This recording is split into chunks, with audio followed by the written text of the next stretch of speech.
take a moment to just get into a restful space. We have just about a minute before we begin. So if you're ready, just sit down, close your eyes and unclutch.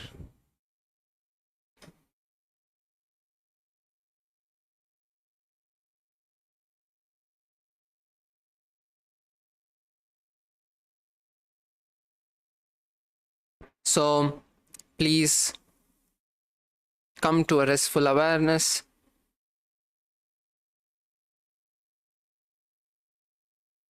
And sit with yourself.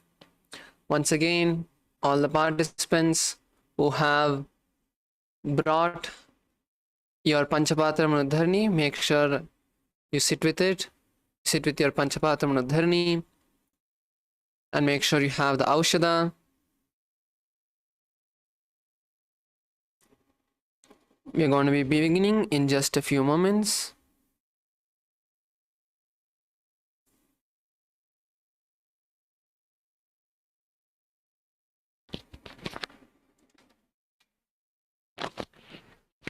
Yes, so Recording it's time in progress. And we have to begin.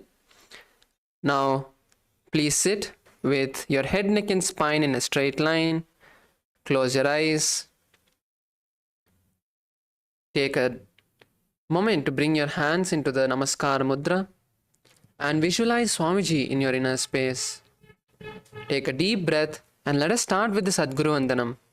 Nithyanandam Paramasukadam Kevalam Jnanamurtim Dvandvatitam Gagana Sadrisham Tattvamasya Laksham Ekam Nityam Vimalamachalam Sarvadi Sakshibhutam Bhavatitam Trigunarahitam Sadgunum Tam Namami. Next, we'll be chanting the Shivamoola mantra. Om Ham Haum Shivaya Namaha. Internally, you guys can be chanted aloud, so all of you can follow along. Om Ham Haum Shivaya Namaha. Om Ham Haum Shivaya Namaha. Om Ham Haum Shivaya Namaha. Om Ham Haum Shivaya Namaha. Om Ham Haum Shivaya Namaha. Om Ham Haum Shivaya. Om Ham Haum Shivaya Namaha. Om Ham Haum Shivaya Namaha. Om Ham Haum Shivaya Namaha. Om Ham Haum Shivaya Namaha. Om Ham Haum Shivaya Namaha. We're now beginning with the Tattvachamanam, the ritualistic cleansing. So all of you can please open your eyes, place your Panchapatra and bring it into the Gokarna, moving index finger to the center of the palm. Now pour an udharani of water and drink it at the end of the mantra. We'll be doing this 3 times. Om Atma Tattvam Shodayami Swada. Om Vidya Tattvam Shodayami Swada. Om Shiva Tattvam Shodayami Swada. Now wash your hand and wipe your upper and lower lip from the right to left 2 times. Om Ham Hridayaya Namaha. Wash your hand with an udharani of water. With the index, middle and ring finger touched above the upper lip, below the lower lip, and wash your hand with an udharani of water. Next, with the index finger and thumb, touch the right nostril, the left nostril, and then with the ring finger and thumb, touch the right eye, left eye, right ear, left ear. Wash your hand with an udharani of water.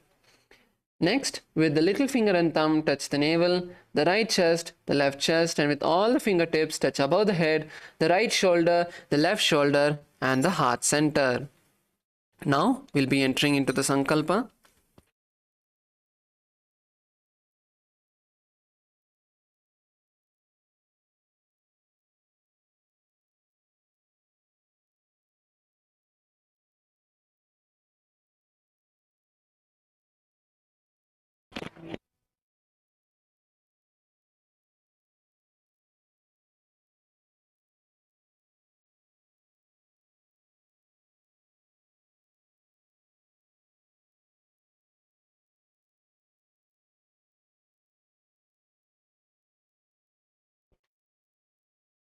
Please clasp your right hand in your left hand and keep both your hands on your right thigh.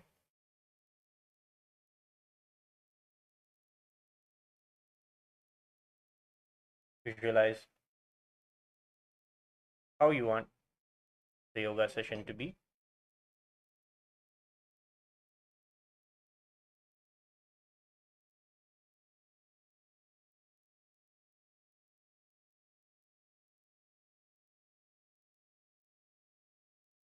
Visualize yourself in perfect health.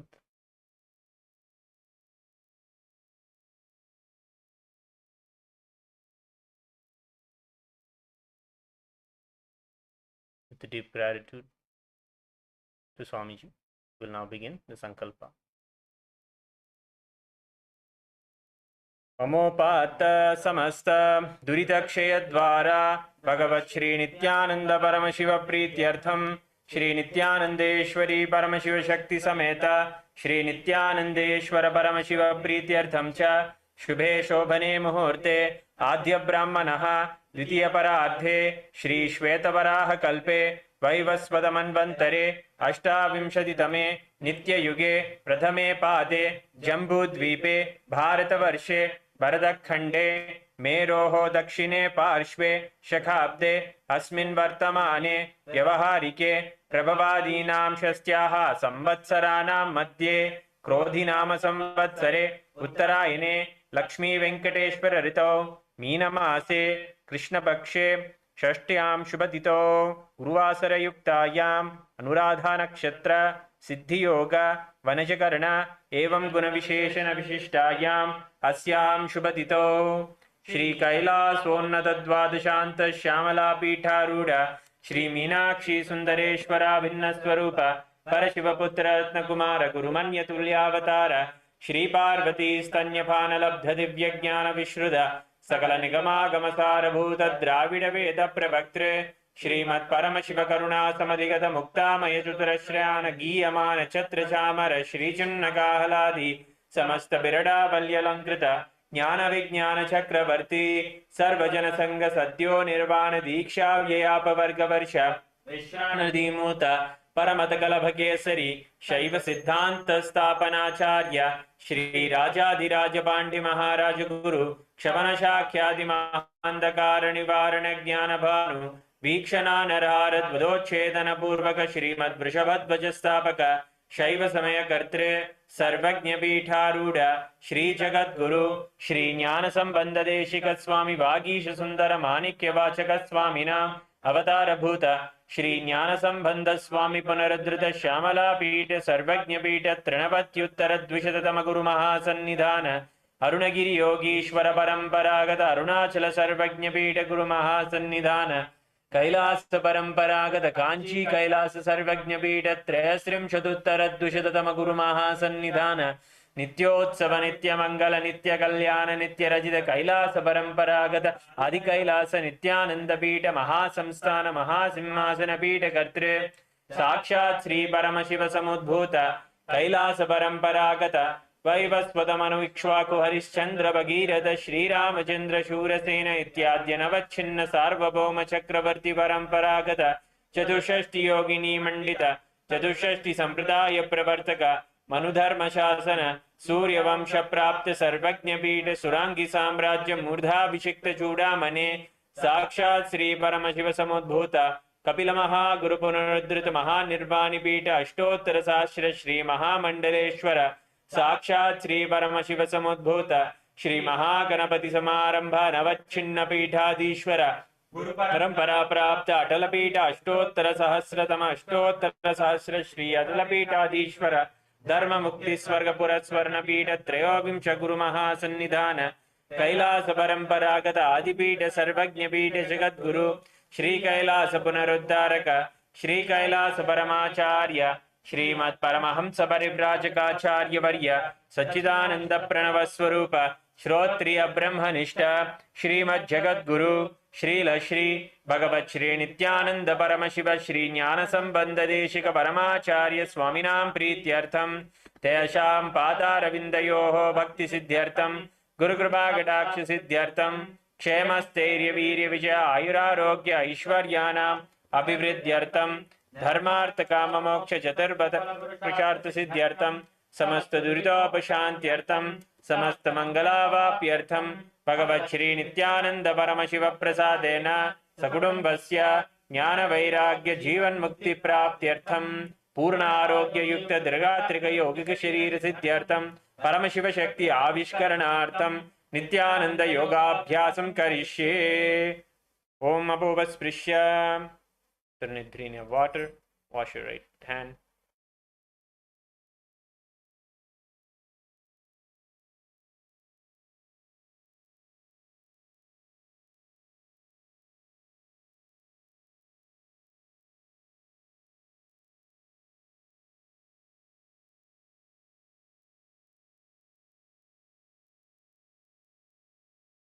Yes, Nithyananda everybody. Now we are going to be beginning with the yogasanas for today. Request every one of you to please come on top of your feet. Let's come on top of our feet.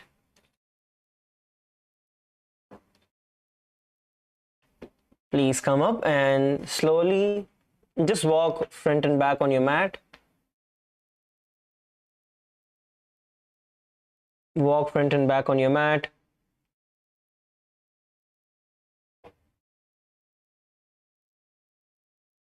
Now we're going to begin the skeleton dance. Just before we start that, let us rotate our hands, rotate our wrist, our shoulders.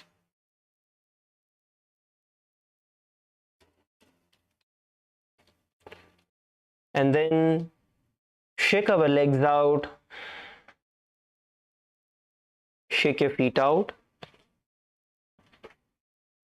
Now close your eyes and you're going to visualize yourself as a skeleton in your inner space, just bones with no flesh, and start moving your body intensely, shaking it out vigorously.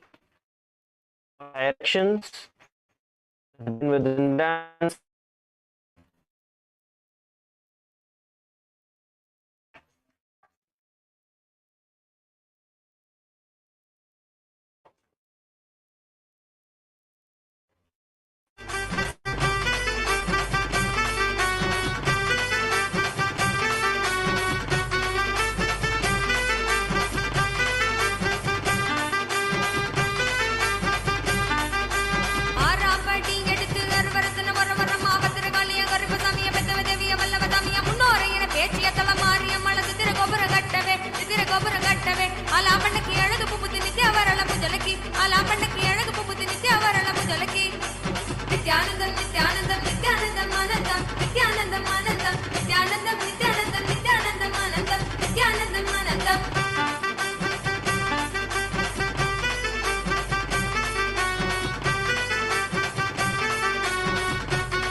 Nithyanandam, Nithyanandam, Nithyanandam, Nithyanandam, Nithyanandam, Nithyanandam, Nithyanandam, intensely and wildly. Move your feet, move your hips, move your shoulders, move your neck.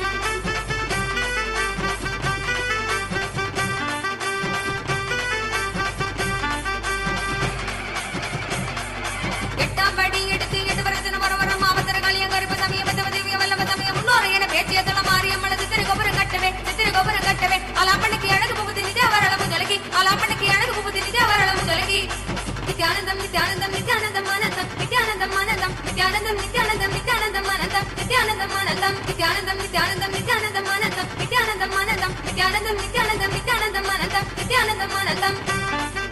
Relax. Just stop. Stand still. Just stand still. Without any movement.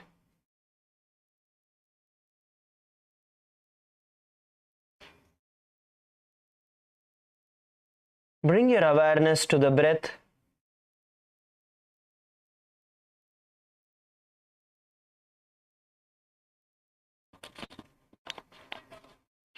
Inhale deeply and exhale. Inhale deeply and exhale. Bring your awareness to the tips of your fingers.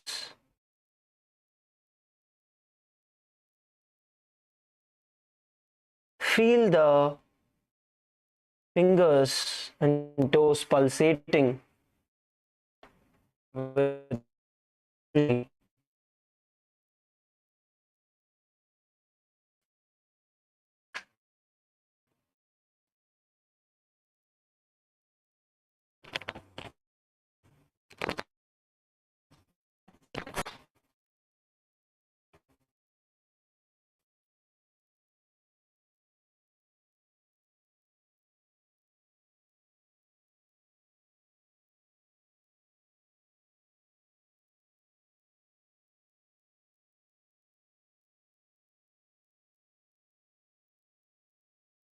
Now slowly relax, adjust your mat and come to a position. Please be seated. Come to a seated position.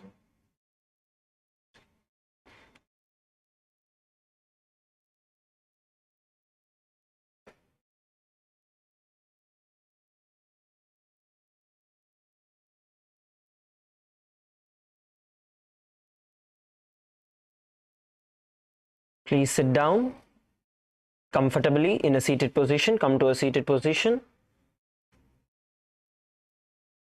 Okay, we are now going to be beginning with Jnanasana. It's going to be a sequence of asanas. இப்போ வந்து நம்ம ஞானாசனால இருந்து ஆரம்பிக்க போறோம். இது வந்து ஒரு entire sequence, அந்த full sequence வந்து இப்போ பண்ண போறோம். The first asana is going to be Jnana. Sit, place the sole of your left foot on the ground. Place the sole of the left foot on the ground to the right side of the groin. And place the right foot backwards outside the hip.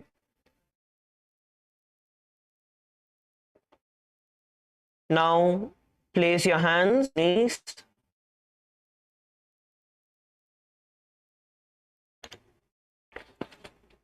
Place your hands on the knees.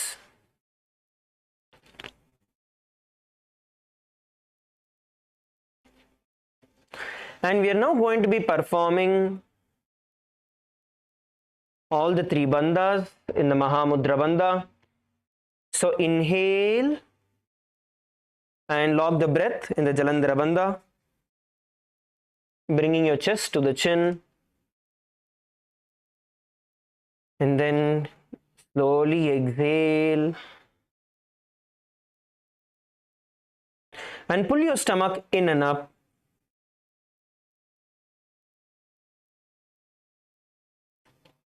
And hold as comfortably as possible, and then relax and inhale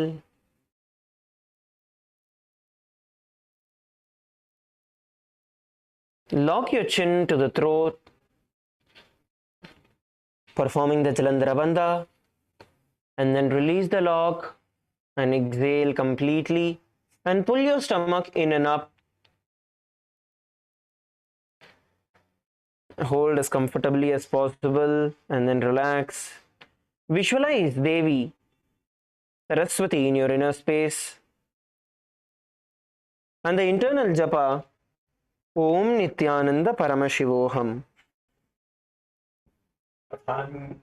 यथासनं कृत्वा सर्वव्याधिनिवारणं योगाभ्यासी भवेत् क्षेत्रं ज्ञानासनं प्रसादतः.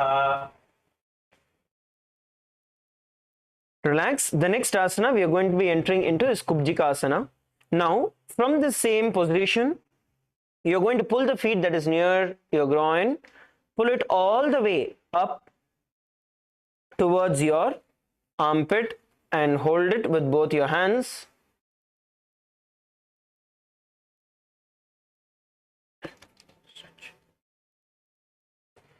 So pull it all the way to your groin.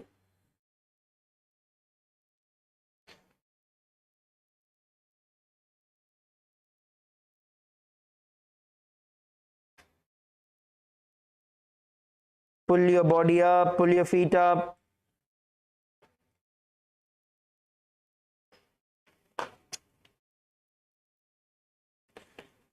Come on, Kailasa, Malaysia, pull your feet up and hold. Hold as long as you can.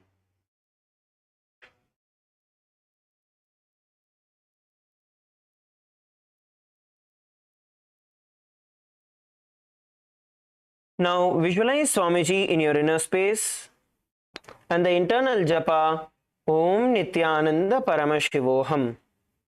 अथ जठराग्निसन्धिपनं गुल्मप्लीह शूलहर कुब्जिकासनं चितिरक्य चितिशक्तिमप्स्य जानुमूर्ध्वं धृत्वा सम्परावर्तनेन.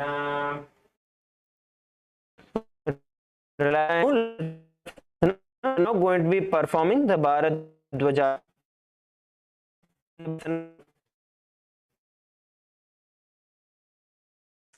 Right heel and keep it outside the right hip. Place the foot on top of the right thigh. Place the left foot on top of the right thigh and bring the left hand around the back and hold on to the left foot. Now bring your right hand outside the thigh and twist.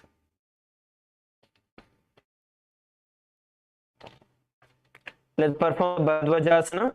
Okay, I'll show it to you once again. All of you look at it. Please look at the screen.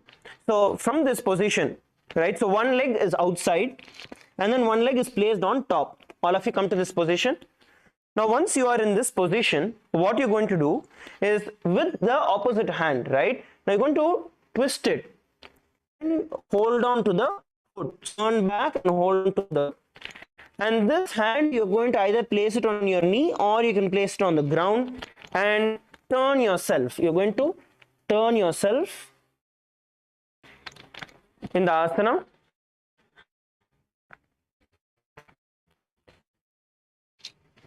Selam, Kailasa Selam Pananga Nandakumaraya. Now push your body and twist. Visualize yourself as Lord Muruga Kartikeya in your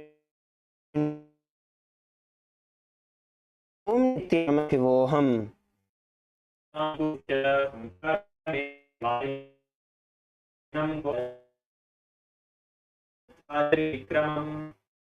Relax.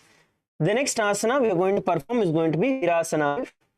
And as you sit on your knees, keep the right heel behind. Keep the right heel behind and place the left heel on the navel center. Bring it as close as possible to your chest. And respect.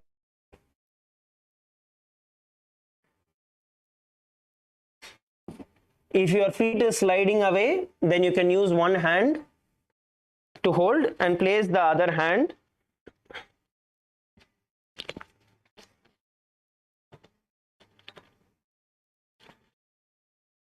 on the knee.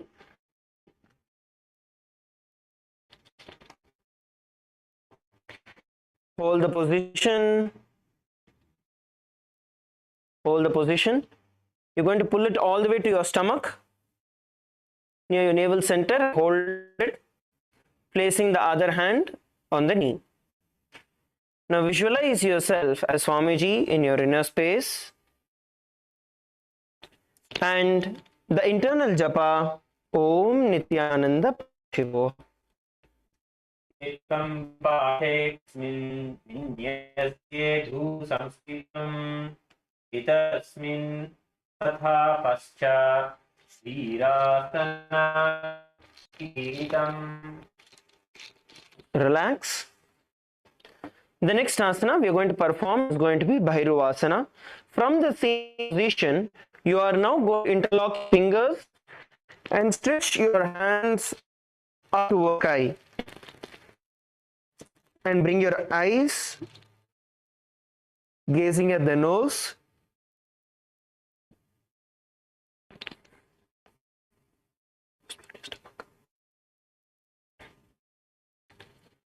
You gaze on top as close as possible to the stomach. And then you lift your hands up towards the sky. KAILASA Malaysia female team. ஒரு கால் வந்து புரியலையா என்ன பண்றது? ஓ கேக்கல.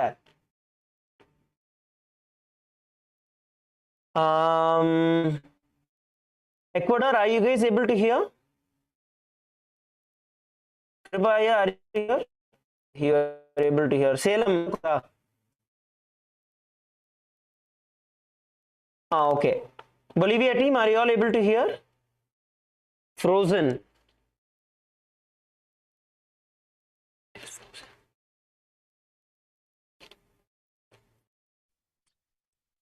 Yeah, it was frozen. It's good now. Okay. Are you all able to see now? Yes. Okay, yes, great. Are you able to hear and see now, Malaysia team? Okay, wonderful. So, now from the seated position, so one leg, ஒரு கால் வந்து பின்னாடி இருக்கு, முட்டியை மடிச்சு ஒரு கால் பின்னாடி வச்சுக்கோங்க. இன்னொரு கால் வந்து opposite thigh, உங்களோட opposite thigh மேல வச்சு and put it over your stomach. Okay, and place it on the thigh. Now interlock your hands, both your hands interlock it and lift your hands up towards the sky and stretch. Nicely stretch your hand. Visualize yourself as the head of a wolf pack and the internal japa Om Nithyananda Paramashivoham. तो करकी कंकसी राखे सिका तुसोया NASA दृष्टि लगाए भैरवासन होया. Yes, relax. Now let us enter into the next asana, which is going to be Baddha Matsyendrasana. Now, as you keep your left foot on top of the right thigh, place the right foot over the top and the side of the right knee.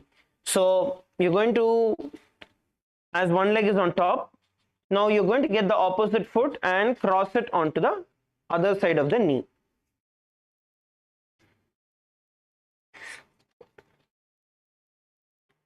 Try to bring the opposite knee and twist yourself. Okay, so it's more like Padmasana. Padmasana மாதிரி தான், ஆனா வந்து முட்டி தூக்கி இருக்கு. So பத்மாசனால இருந்து நீங்க முட்டியை தூக்குனீங்கன்னா ஒரு கால் ஒரு பாதம் வந்து தரையில வரும், இன்னொரு அதோட முட்டி வந்து மேல இருக்கும். ஸோ அதுதான் பண்றோம். இது பண்ண முடியாதவங்க you can place your leg outside the knee. Okay, you can place the leg outside the knee. Now From this asana, from this position, twist your body towards the raised knee. So you're going to twist your body towards the raised knee and wrap your arm around the raised knee.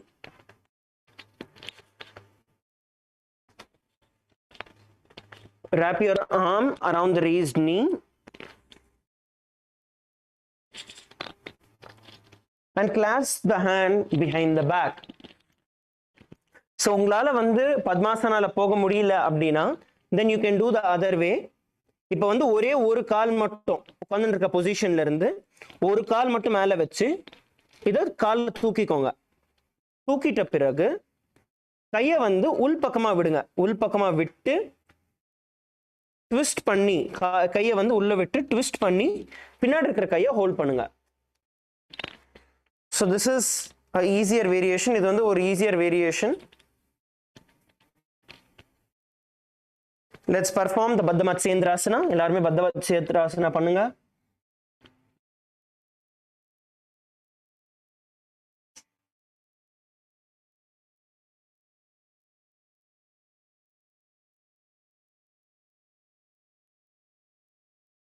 Now visualize yourself as sage Matsyendranatha in your inner space and the internal japa Om Nithyananda Paramashivoham.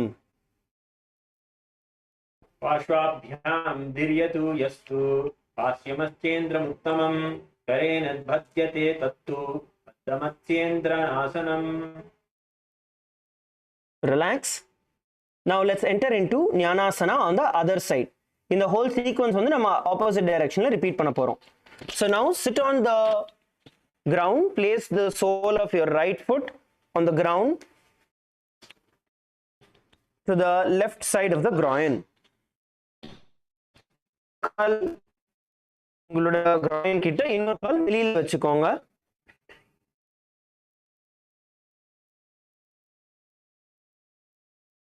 Now bring your hands onto your knees. Place your hands on the knees.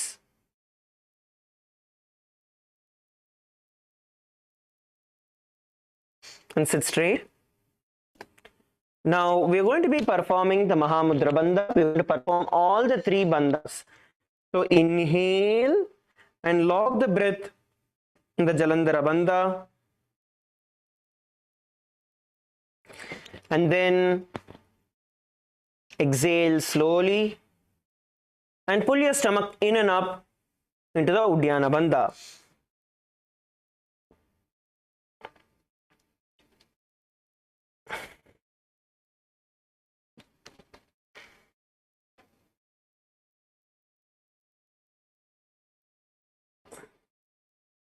And repeat. Inhale and lock the breath in Jalandhara Bandha. And then exhale and pull your stomach in and up into the Uddiyana Bandha.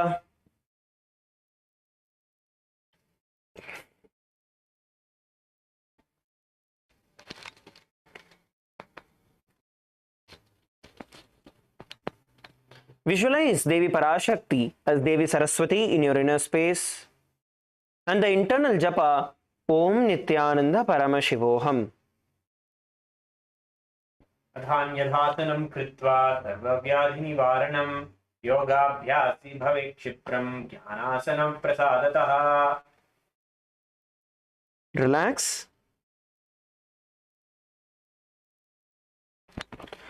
Now let's go to the next asana. The next asana is going to be Kubjikasana. Let us perform Kubjikasana. In Kubjikasana, now you are going to pull the foot that is there near your groin, pull it all the way up towards your armpit. Put it all the way up towards your armpit and hold.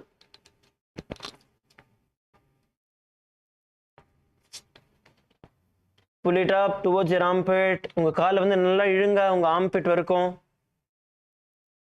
Kribaya, opposite armpit. So you need to pull it with the opposite hand. Yes. Try to pull it in as much as possible towards your armpit.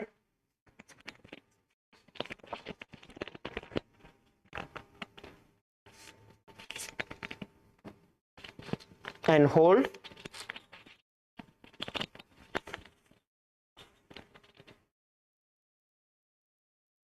Visualize Swamiji in your inner space and the internal japa Om Nithyananda Paramashivoham. अथ जठराग्नि संदीपनम गुल्मपीठा शूलधर उच्चिकासनम. Relax. Let's perform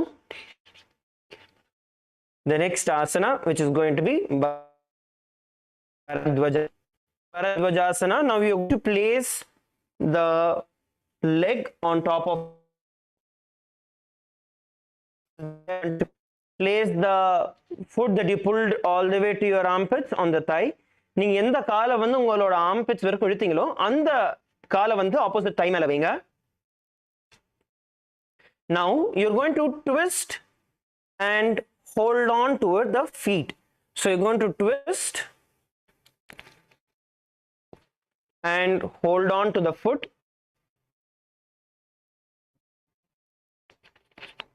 with the opposite hand and turn towards the back. Nice yourself towards the back. See, if not to hold, it's okay. The priority is to twist. உங்களால உங்களோட பாதத்தை பின்னாடி கை எடுத்து பிடிக்க முடியலன்னா பரவாயில்ல, at least எவ்வளவு முடியுமோ கை தரையில வச்சு ட்விஸ்ட் பண்ணுங்க உடம்ப நல்லா.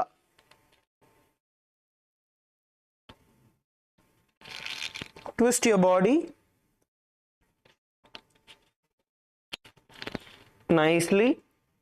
You're going to visualize Lord Kartikeya in your inner space and the internal japa Om Nithyananda Paramashivoham. कूर्मपीठैश्च सिंहेस्गारुडमेव च वातायनं गोमुखं च भारद्वाजं त्रिकम्. Okay, good. Relax. The next asana we are going to perform is going to be Virasana 5. In Virasana 5, the feet that is there on our thigh, we are going to try and get all the way towards your navel center, towards your nose, towards your chest. Hold on to it with one hand. ஒரு கையில வந்து உங்களோட கால பாதத்தை வந்து வயிற்ற பிடிச்சி முட்டியை பிடிச்சிக்கோங்க.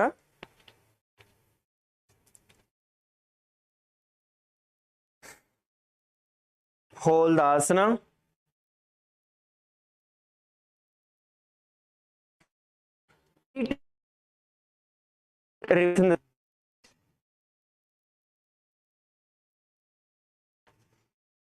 Pull and hold.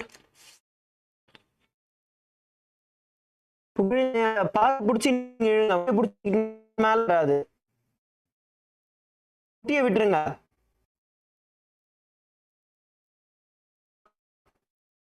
Oh, yes. Now visualize Swamiji in your inner and the internal japa Om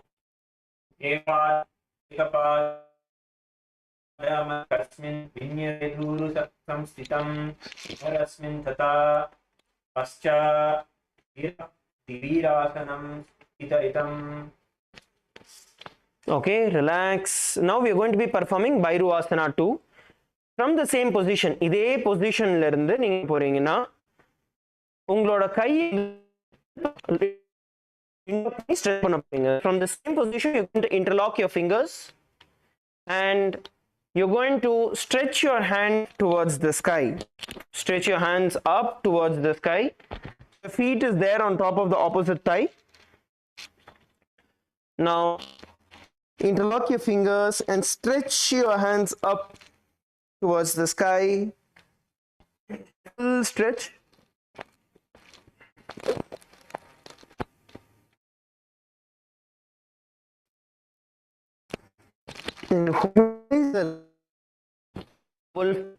And internal japa Nithyananda Paramashivoham.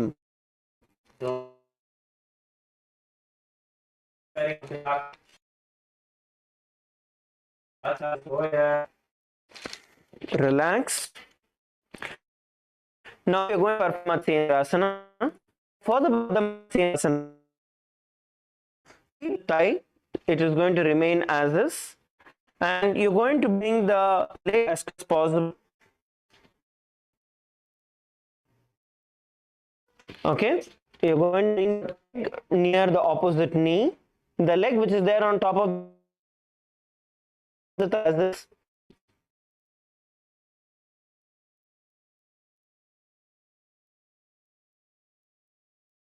Are you all able to? Okay, yes, I understand the screen is frozen. One moment, yes, we are fixing.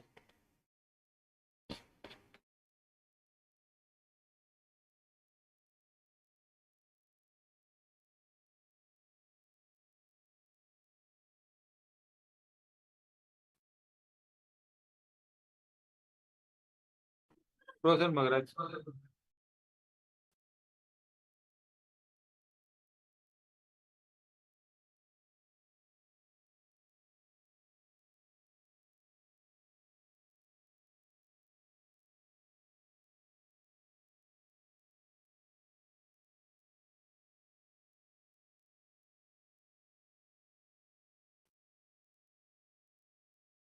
Yes, Nithyananda, everybody, are you all able to see? எல்லாருக்குமே தெரியுதா?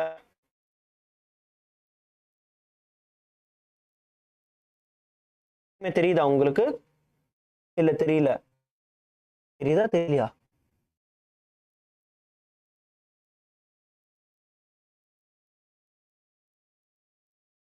Okay, can you guys confirm if you're all able to see? நந்தகுமாரே, உங்களுக்கு தெரியுதா ஸ்கிரீன்ல? தெரியல. தெரியல மகராஜ், தெரியல. I am not able to see. தெரியல.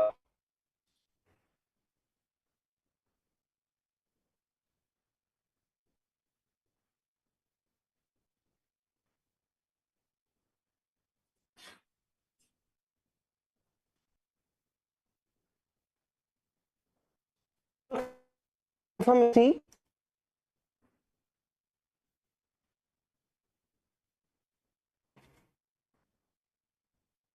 Bolivia, can you confirm if you're really on, or the screen is blank? Oh no, okay, yes, under. Give us a minute, we are fixing it.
Yes. Everybody, are you all able to see? எல்லாருக்குமே தெரியுதா? எனக்கு தெரியல Maharaj.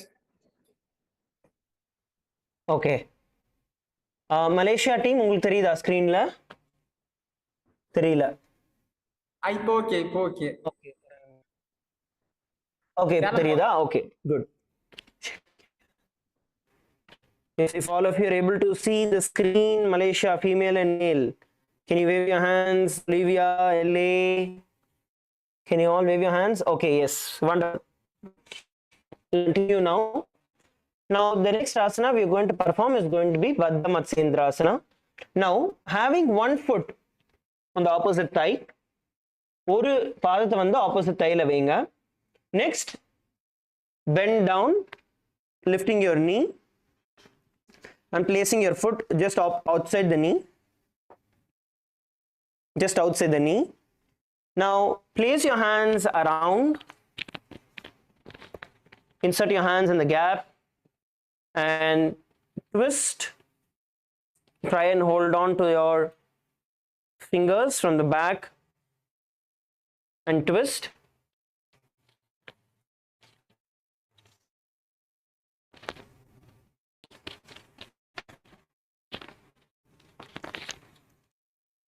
Now visualize yourself as sage Matsyendranatha in your inner space. And the internal japa Om Nithyananda Paramashivoham. Ashvabhyam dhiryate yastu ashvamatsyendram uttamam karena bandyate tattu vattamatsyendranathanam. Okay, relax. All of you relax. Next, you are going to be performing the Baddha Konasana. Now, sit and bring the soles of your feet together and interlace your fingers around the toes. Interlace your fingers around the toes. Keep your elbows straight and bring your gaze to the nose. You can flap your thighs. Sit straight, back straight. நிமிர்ந்து உட்காருங்க, நல்லா நிமிர்ந்து உட்காருங்க. கையுமே வந்து ஸ்ட்ரெயிட்டா இருக்கணும். Elbows முழங்கால வந்து மடக்காதீங்க. ஸ்ட்ரெயிட்டா வச்சுக்கோங்க. And try to bring your thighs to the ground. Try to bring your thighs to the ground. Keep your elbows straight. Sit straight. Now visualize Swamiji in your inner space and the internal japa Om Nithyananda Paramashivoham. Adam brahmastata saridham swastikam vajramasanam baddhakonam baddhaprishtam moolabandham tathaivacha. Okay, relax. We are now going to be performing Bhadrasana 4. Now, as you are having your heels together near the perineum, place the right hand on top of the heels and the left hand on top of the right. Right hand on top of the heels and left hand on top of the right. So, நீங்க உட்கார்ற பொசிஷன்லே வந்து உங்களோட right ஹேண்டை வந்து உங்களோட heels மேலே வைங்க, left வந்து அது அந்த கைக்கு மேலே வைங்க.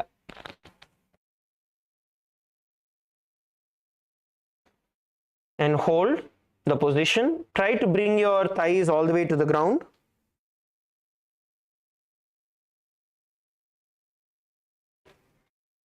Try to bring your thighs all the way to the ground.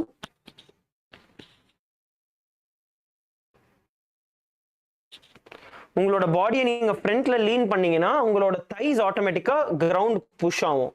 If you just lean your body a little more forward, then your thighs will automatically go down towards the ground.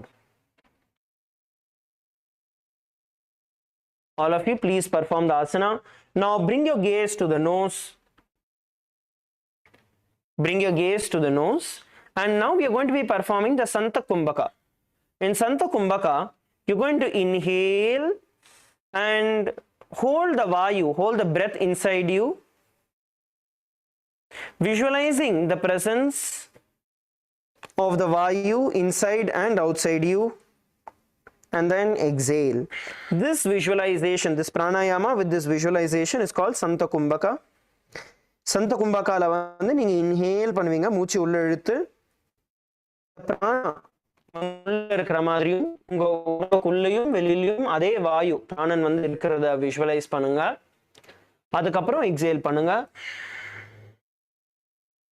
இதான் சந்த kumbhaka. Visualize Swamiji as Lord Virabhadra in your inner space and the internal japa Om Nithyananda Paramashivoham.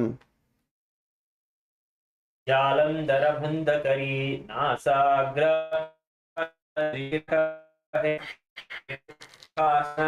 va bhadrasana kareva yache. Relax. The next asana we are going to be performing is Yonyasana. Now you're going to hold on to your feet and the toes inward.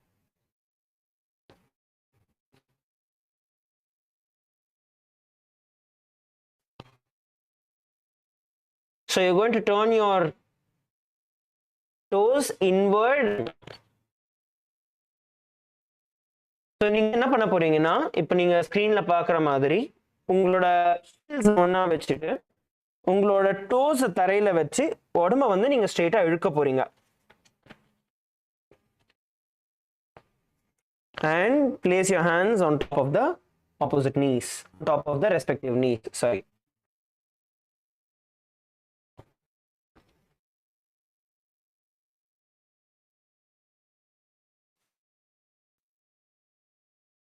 Now,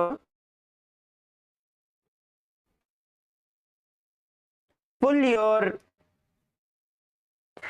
knees towards the ground and your heels together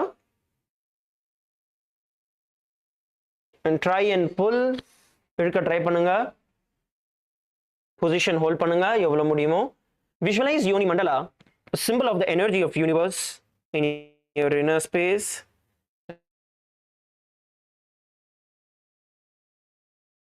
And the Gilyapada.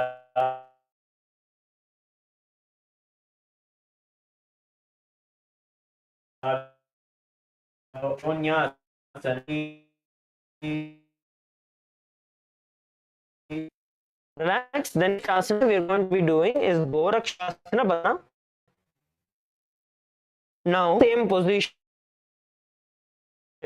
Roll inwards, ankles facing outward, towards the groin. Keep the feet under the perineum. Hold the heels tightly with the hands and gaze towards the third eye.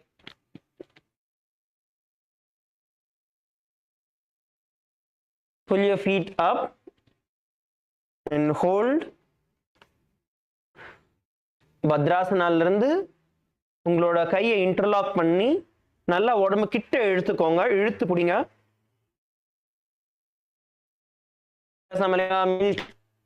பண்ணுங்க.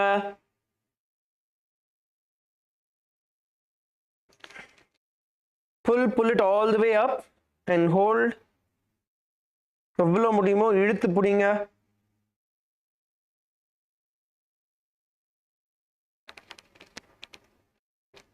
Hold the position. Visualize Om Nithyananda. Jalam dharabandha kari drishyakave okshasana bhadrasana kaivayache. Okay, relax. Next asana is going to be Kalahanasana. Sit and bring your heels perineum. Bring the heels here. Interlace your fingers and hold the feet firmly.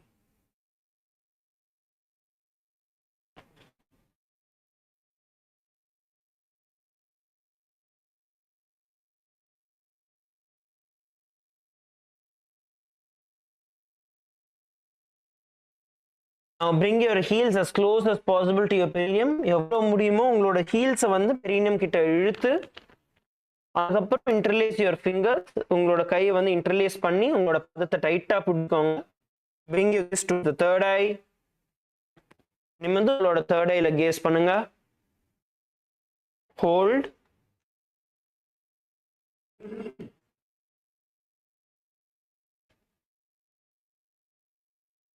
Stuck. Okay. Okay. Are you all able to hear me? கேக்குது. நான் பேசுறது கேக்குது. Okay, video இருக்கு. Okay, ஒரு நிமிஷம்.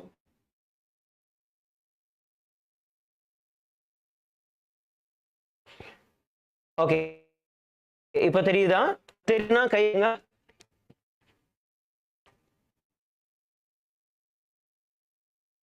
இன்னும் இல்ல. Okay.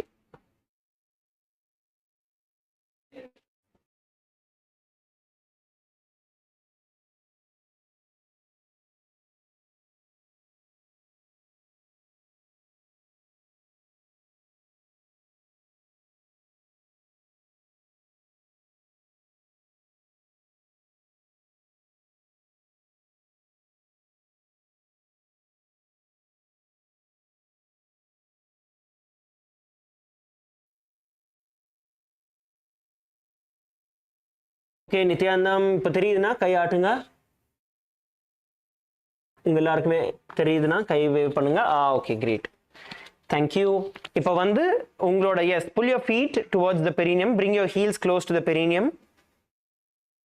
உங்களோட ஹீல்ஸை வந்து எவ்வளோ முடியுமோ இழுத்துக்கோங்க. இழுத்து உங்களோட ஹேண்ட்ஸை வந்து இன்டர்லாக் பண்ணி உங்களோட பாதத்தை பிடிச்சிக்கோங்க. அண்ட் உங்களோட கேஸ் கண்கள் ரெண்டுமே வந்து தேர்ட் ஐ நோக்கி செலுத்துங்க. Bring your gaze towards your third eye and hold the position in Kama Dahanasana.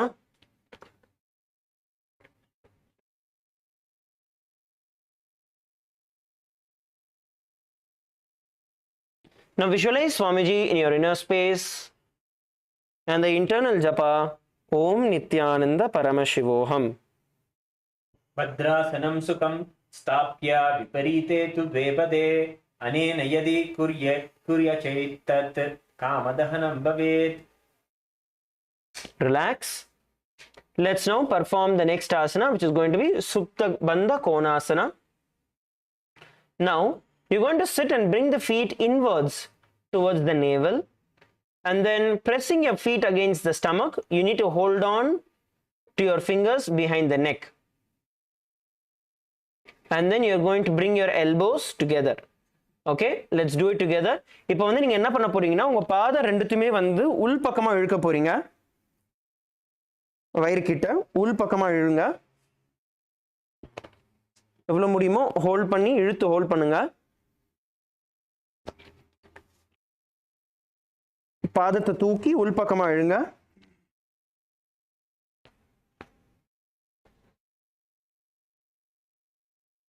And hold.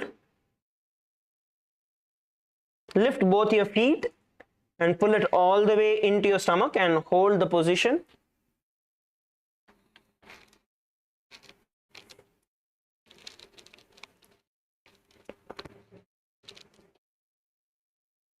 Try every one of you try பண்ணுங்க. எவ்வளவு முடியுமோ இழுத்து ஹோல்ட் பண்ணுங்க. And hold.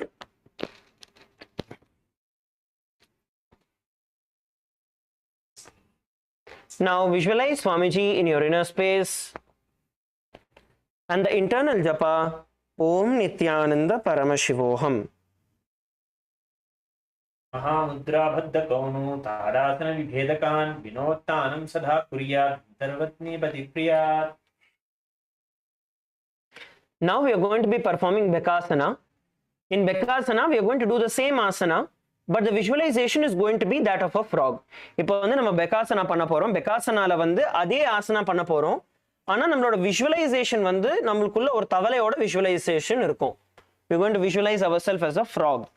So once again, let us pull our feet in. Bring both your feet in.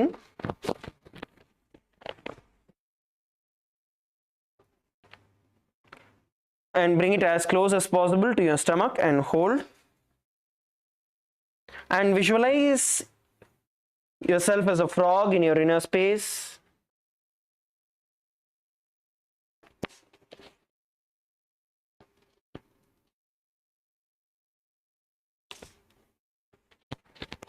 And hold. The internal japa Om Nithyananda Paramashivoham. भेदकासनं प्रोक्तं सर्वसिद्धिप्रदायकं महाविद्यां महामन्त्रं प्राप्नोति यतिपः. Relax, stretch your feet out. உங்களோட feet ரெண்டுமே உங்க பாதம் ரெண்டுத்தையும் stretch பண்ணுங்க உங்க முன்னாடி. Stretch your feet out in front of you and rotate your ankles. Rotate your ankles. Shake your thighs.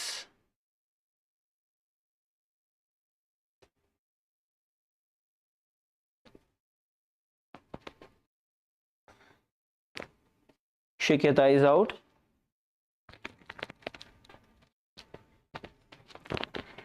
Okay, we're going to now perform the next asana. The next asana is going to be Bhagasana 2. In Bhagasana 2, once again you're going to bring the soles of your feet together. Bring the soles of your feet together and your toes touching the navel. Soles of your feet together. Pull it with your hands. Soles touching your navel.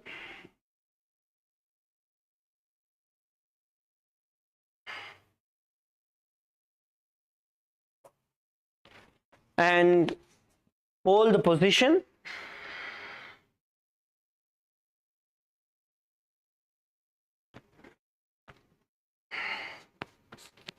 Hold the position, lift and hold.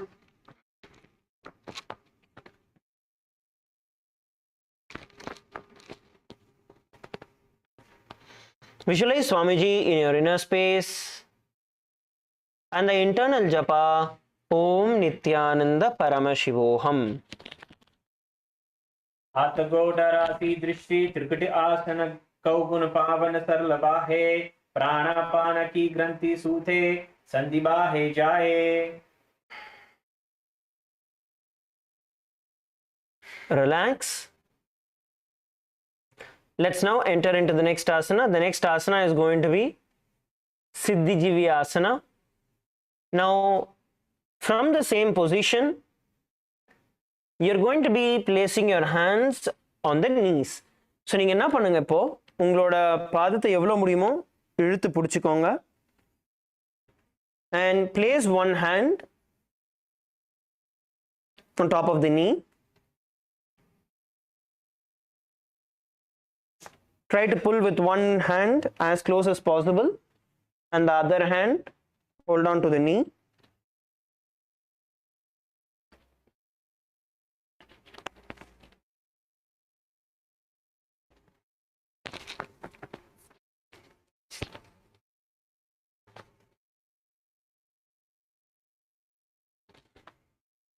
Now visualize yourself as a yogi.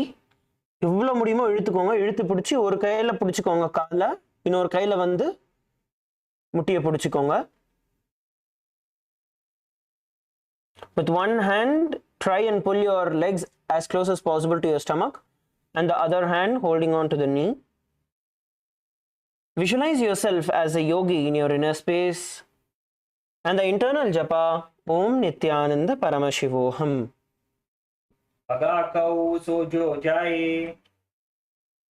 Relax. The next asana is going to be Panipatrasana. In Panipatrasana, we are going to be bringing both the feet towards our navel center and we are going to place your hands in the Namaskara Mudra. So try to bring in as close as possible and bring your hands in the Namaskara Mudra.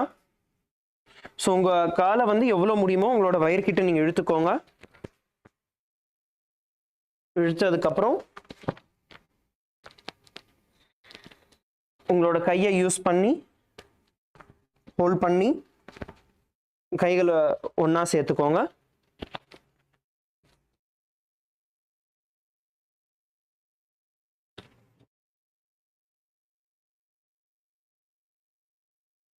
எவ்வளோ முடியுமோ இழுத்து hold பண்ணிக்கோங்க. First கை கூப்பிடலன்னா கூட பரவாயில்ல, இழுத்து hold பண்ணுங்க எவ்வளோ முடியுமோ.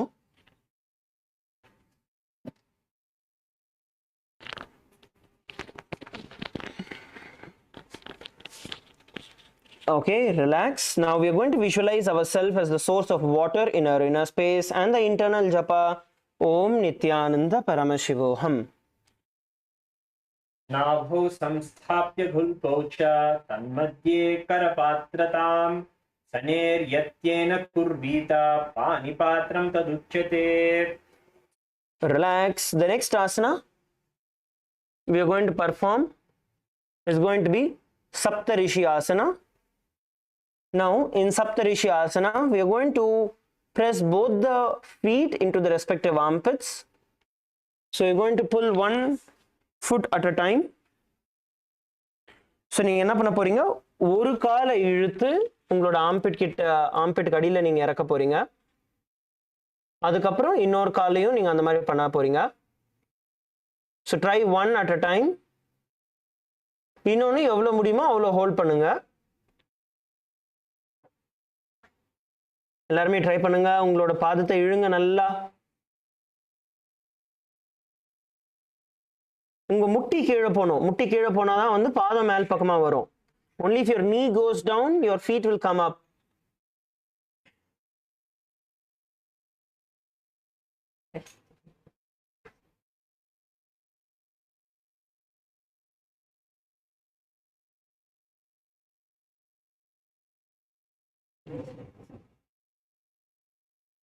Try to push and hold.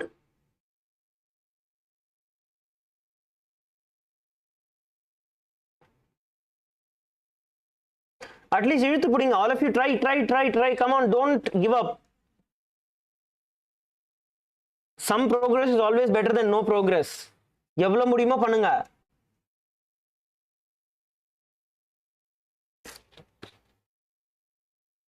Now visualize yourself as the Sapta Rishis around Dakshinamurti in your inner space, and the internal japa Om Nithyananda Paramashivoham.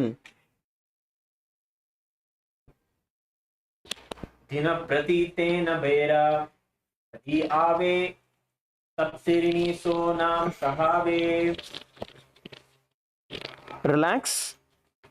The next asana we are going to be performing is going to be Sukti Asana. In Sukti Asana, you are going to raise up onto the knees and bend the legs inwards.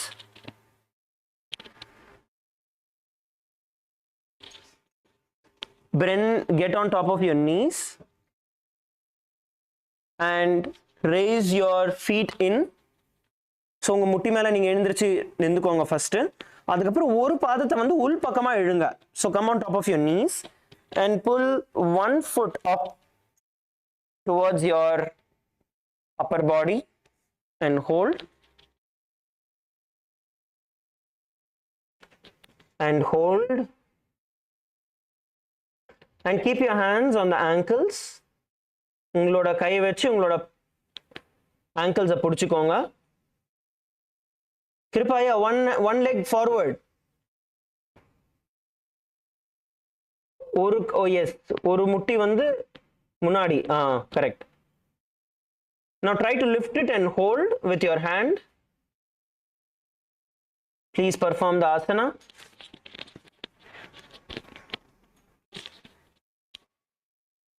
Please perform the asana.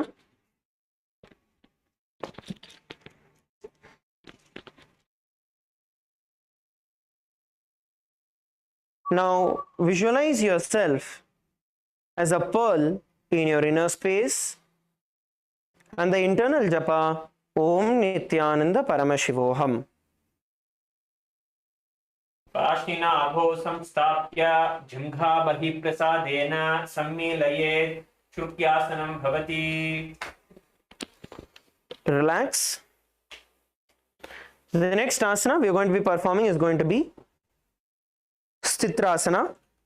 Now all of you come back and be seated in Padmasana. எல்லாருமே பத்மாசனால உட்கார்ந்துக்கோங்க. All of you come to Padmasana. Please come to Padmasana. Padmasanaல உட்கார முடியலனா அர்த்த பத்மாசனால உட்கார்ந்துக்கோங்க. ஒரு கால் மேல ஒரு கால் கீழ. All of you please sit in Padmasana. If you're not able to sit in Padmasana, then you can perform the Ardha Padmasana, where one foot is on top and the other at the bottom. Now place your hands down on the mat in front of your body. Place your hands down on the mat in front of your body. Lean forward and press your hips down. Press your hips down, lean forward. Now look up, lift your head up, stick your tongue out and gaze to your third eye. நல்லா எவ்வளவு முடியுமோ கீழ் பக்கமா நீங்க push பண்ணிக்கோங்க உங்களை. And look up and open your tongue.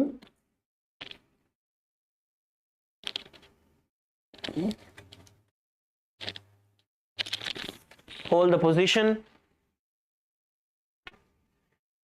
Now visualize Swamiji in your inner space and the internal japa Om Nithyananda Paramashivoham. अर्थातापलों थी वालिनी पेसभूम थे रुप्यासना शिष्टासना के हेवा यचे. Relax. Now come back to a seated position in Padmasana. Come back to Padmasana. Place your hands on the respective knees. And now we are going to be performing the Kaka Chanchu Kumbhaka. In Kaka Chanchu Kumbhaka, you are going to inhale, raising the apana, suck the prana in through your mouth and hold as comfortably as possible inside you.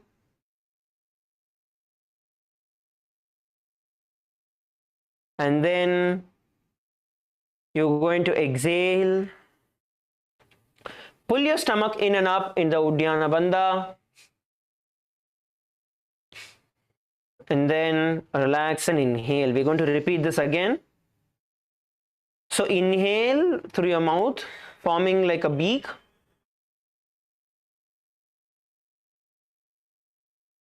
And hold the breath inside you. And exhale. And pull your stomach in and up into the Uddiyana Bandha.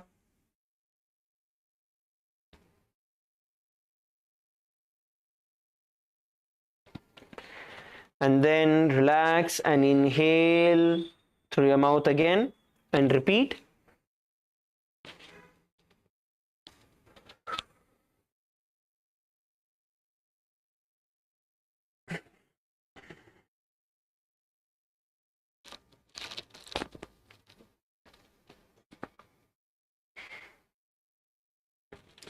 Visualize yourself as a lotus in your inner space and the internal japa Om Nithyananda Paramashivoham. अपानम उत्थाप्य सने स्वस्तिक तिथा प्राणं समाकृष्य चकुम्बकं चरेत् धृत्वा यत्कृत्य वायुं गदगहं नृताम्बुजासनं भवति. Okay, relax. The next asana we are going to perform is going to be Kamalasana. அடுத்து வந்து நம்ம Kamalasana perform பண்ண போறோம். இப்போ பத்மாசனத்துல உட்கார்ந்து இருக்கிற மாதிரி அதே பொசிஷன்ல இருந்து உங்களோட கைகளை வந்து முழங்கால வந்து புடிங்க. Bring your palms to the opposite knees. Hold on to the opposite knees by crossing your palms in front of you. Opposite முட்டிங்களை வந்து நீங்க புடிச்சுக்கோங்க. Cross பண்ணி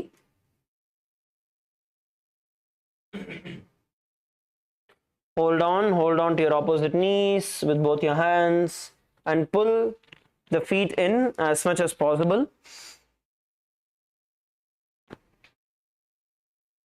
முட்டியை வந்து எவ்வளவு முடியுமோ நீங்க உள் பக்கமாவும் இழுத்துக்கோங்க and hold. In this position we are going to be performing the same Kaka Chanchu Kumbhaka. So அதே இதுக்கு முன்னாடி பண்ண பிராணாயாமத்தை மறுபடியும் பண்ண போறோம். வாழ்வழியா வந்து மூச்சை உள்ள இழுத்து உள்ள எவ்வளவு நாழி முடியுமோ கம்ஃபர்டபுளா ஹோல்ட் பண்ணி அதுக்கப்புறம் எக்ஸேல் பண்ணதுக்கப்புறம் மூச்சை வந்து வெளியில விட்டதுக்கப்புறம் உங்களோட வயிறை வந்து உள் பக்கமாகவும் உள்ளேயும் மேலேயும் இழுக்கணும். உட்டியான பந்தத்துல கம்ஃபர்டபுளா எவ்வளோ டைம் ஹோல்ட் பண்ண முடியுமோ ஹோல்ட் பண்ணிட்டு அதுக்கப்புறம் மறுபடியும் இன்ஹேல் பண்ணி இந்த ஸ்டெப்பை ரிப்பீட் பண்ணுவீங்க. Let's perform the Kamalasana.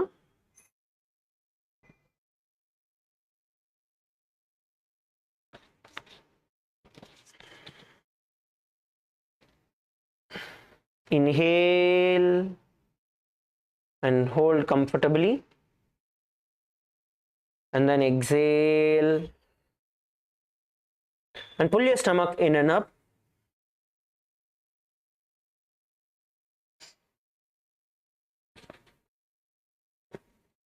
And then relax. Visualize yourself as born from a lotus flower and the internal japa Om Nithyananda Paramashivoham. तत्र कौलासनं कृत्वा अथवा कमलासनं महाविद्यां महामन्त्रं जप्त्वा लिङ्गमवाप्नुयात्. Relax. Next is going to be Uttamangasana. Now, as you are in the Padmasana, stretch your hands out in front of you.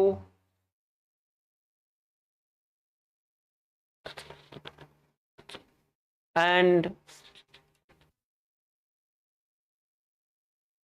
bend forward, stretching your hands out. As much as possible, bend down from your hip. பத்மாசனத்திலிருந்து உங்களோட கைகளை நேரா நீட்டி எவ்வளோ முடியுமோ கீழ்ப்பக்கமா bend பண்ணுங்க. பத்மாசனம் இல்லை அர்த்த பத்மாசனத்தில் உட்காந்து நீங்க இதை பண்ணலாம். அர்த்த பத்மாசனம்னா ஒரு கால் மேல ஒரு கால் கீழே. So you can perform in either Padmasana or the Ardha Padmasana and bend down. Stretch your body. Stretch பண்ணுங்க நல்லா. உங்களோட ஹிப்ல இருந்து நீங்க பெண்ட் பண்ணணும். நல்லா ஸ்ட்ரெச் பண்ணுங்க முடிஞ்ச அளவுக்கு. And hold.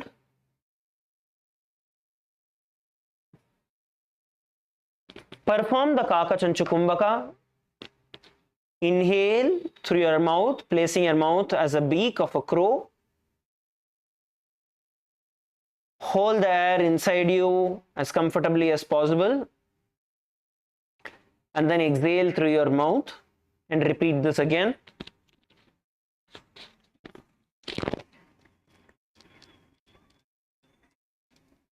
Visualize Swamiji in your inner space.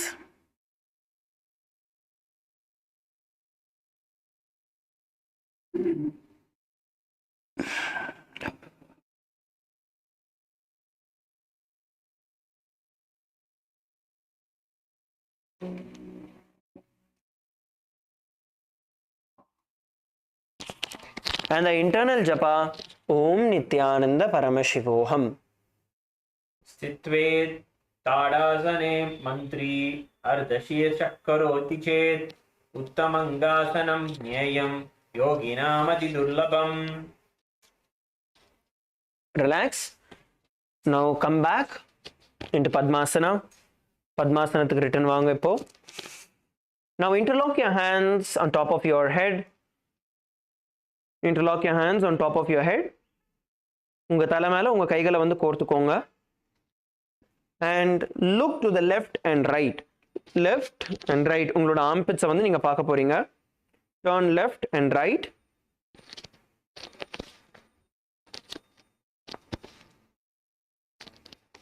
Let's perform the asana. This is Padmasana 5. Now we are going to continue the pranayama of Kaka Chanchu Kumbhaka. Kaka Chanchu Kumbhaka நீங்க continue பண்ண போறீங்க. உங்க வாய் வழியா மூச்சை உள்ள இழுத்து எவ்வளவு முடியுமோ அது உங்களுக்குள்ளேயே அடக்கி ஹோல்ட் பண்ணி லெஃப்ட் அண்ட் ரைட் உங்க தலையை வந்து நீங்க திருப்புங்க.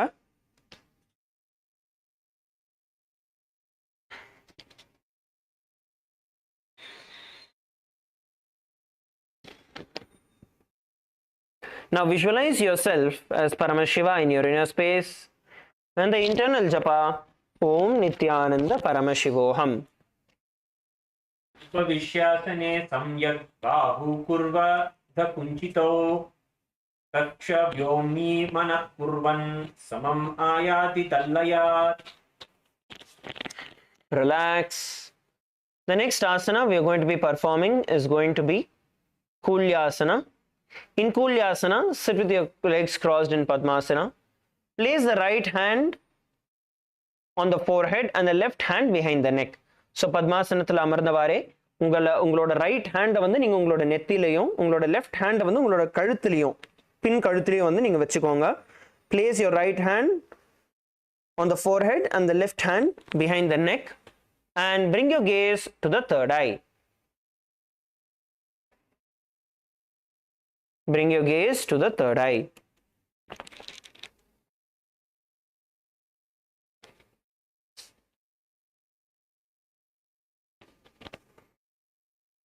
and perform the Kakachanchu Kumbhaka.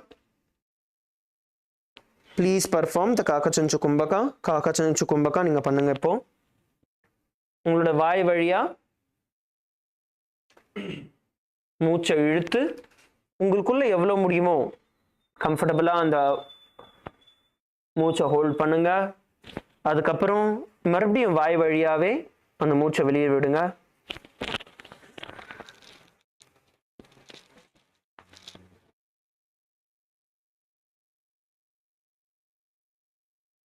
Sit straight, நிமிர்ந்து உட்காருங்க. And perform the pranayama.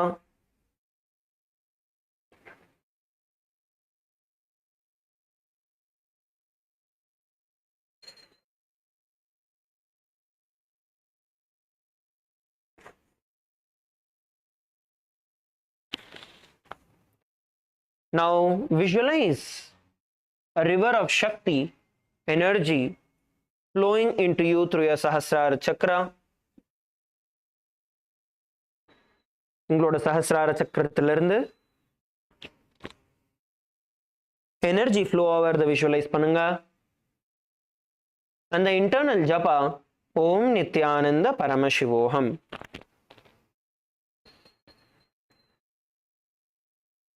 अदकुल्यासनं वक्ष्ये यत्कृत्वा कौलिको भवेत् एकहस्तं मस्तकोद्धा शीर्षभग्ने करम्. The next asana we are going to perform is going to be Divyasana. Now, as you are seated in Padmasana, wrap your hands around the back, holding on to the opposite elbows behind your back. From here, now release your left hand and place it on the stomach. Release your left hand and place it on the stomach. Your right hand continues to hold on to the left elbow. And bend down towards the ground, touching your nose to the ground. So Padmasanathilirundu ungaloda right hand வந்து நீங்க bend பண்ணி உங்களோட left elbow வந்து நீங்க பிடிக்க போறீங்க. left hand வந்து உங்களோட வயித்துல நீங்க வச்சு கீழ்ப்பக்கமா நீங்க bend பண்ணுங்க.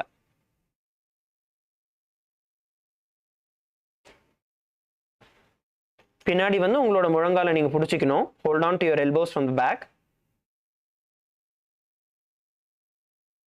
And bend down. பத்மாசனத்துல உட்கார முடியல நீங்க அர்த்த பத்மாசனம் பண்ணலாம். புடிச்சு bend பண்ணுங்க. Bend down and hold. Perform the Kakachanchu Kumbhaka. மறுபடியும் Kakachanchu Kumbhaka நம்ம பண்ண போறோம். வாய் வழியா வந்து பிராணாவை வந்து உள்ள இழுங்க. மூச்சை உள்ள இழுத்து ஹோல்ட் பண்ணி எவ்வளவு முடியுமோ கம்ஃபர்டபுளா ஹோல்ட் பண்ணுங்க. அதுக்கப்புறம் மறுபடியும் வாய் வழியாவே எக்ஸேல் பண்ணுங்க. இதை ரிப்பீட் பண்ணுங்க.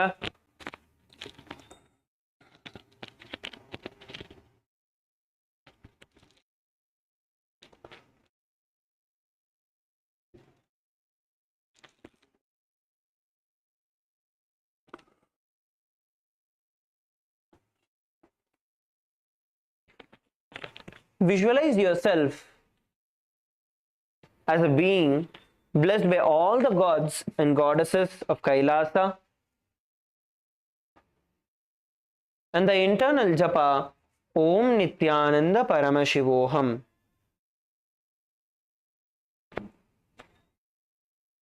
अतधिव्यासनं वक्षे पृष्ठं हस्तेन बन्धयेत् एकहस्तमद्य देशं भूमिः हस्ताञ्च नासया. Relax, come back to a seated position. Now we are going to perform this set of asanas with the legs crossed on the other direction. இப்போ வந்து if actually your right leg was on top of the left thigh, you're going to switch it. Place your left leg on top of the right thigh. பத்மாசனத்தோட பொசிஷனை வந்து ஸ்விட்ச் பண்ணுங்க. இப்போ இதுக்கு முன்னாடி உங்களோட ரைட் லெக் வந்து உங்களோட லெஃப்ட் லெக் மேல இருந்ததுன்னா இப்போ ஆப்போசிட்டா வைங்க. Switch the position and interlock your hands on top of your head. உங்களோட தலை மேல உங்களோட கைகளை வந்து நீங்க இன்டர்லாக் பண்ணுங்க. மறுபடியும் லெஃப்ட் அண்ட் ரைட் உங்களோட தலையை வந்து நீங்க திரும்பி பாருங்க.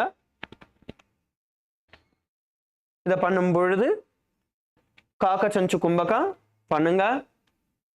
and perform the Uddiyana Bandha along with the Kakachanchu Kumbhaka.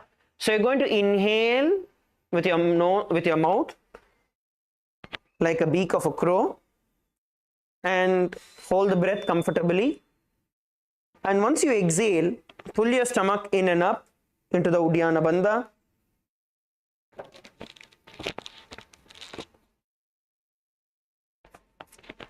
And then relax and repeat again.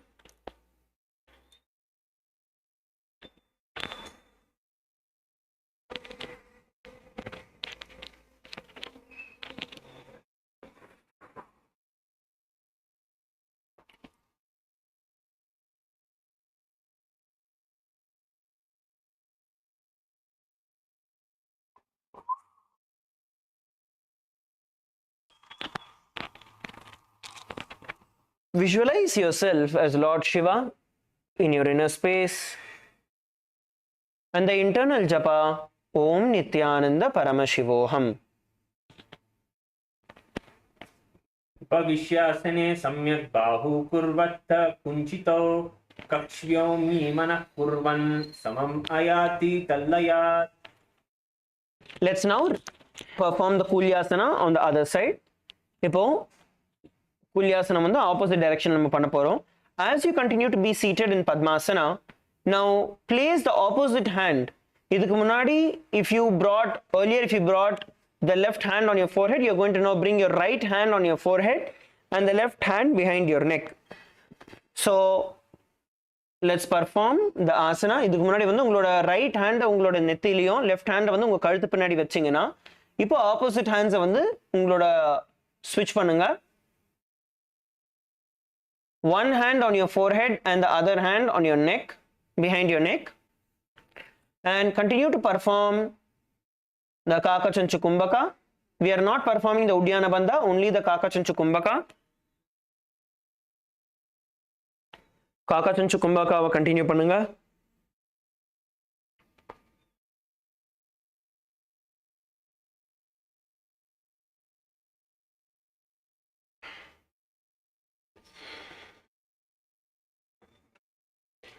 Visualize Kundalini Shakti flowing from your Sahasrara Chakra.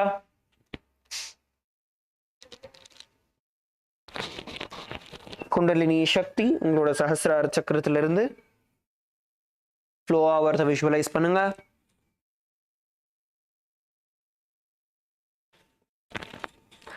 Internal japa Om Nithyananda Paramashivoham.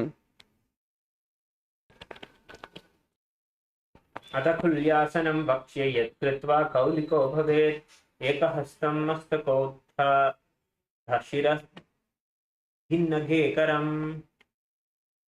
Relax. Let's perform the next asana. The next asana is going to be Divyasana. As we continue to be seated in Padmasana, now you're going to bring your right hand on top of your stomach.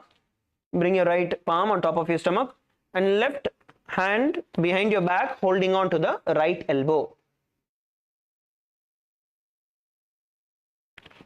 இப்போ வந்து உங்களோட right hand வந்து உங்களோட வயிறு மேல வச்சு left hand உங்களோட முதுகு பின்னாடி கொண்டு வந்து ரைட் எல்போ ரைட் முழங்கால வந்து நீங்க பிடிச்சுக்கோங்க. பிடிச்சிட்டதுக்கு அப்புறம் கீழ் பக்கமா பெண்ட் பண்ணுங்க. So bend down, bringing your head towards the ground, continuing to perform the Kakachanchu Kumbhaka. Let's all do it together. Bend down.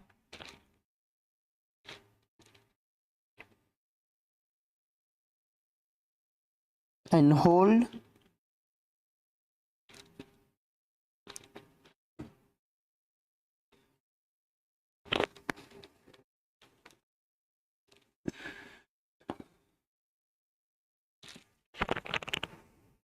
You're going to visualize all the gods and goddesses of Kailasa blessing you, and the internal japa Om Nithyananda Paramashivoham.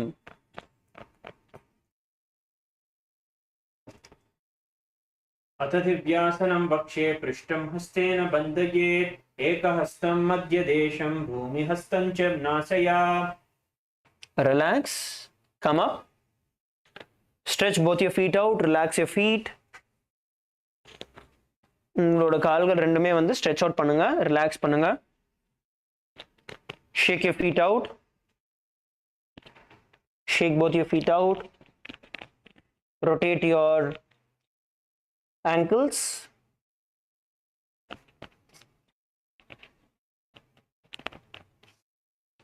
Bend your knees, get it to your chest.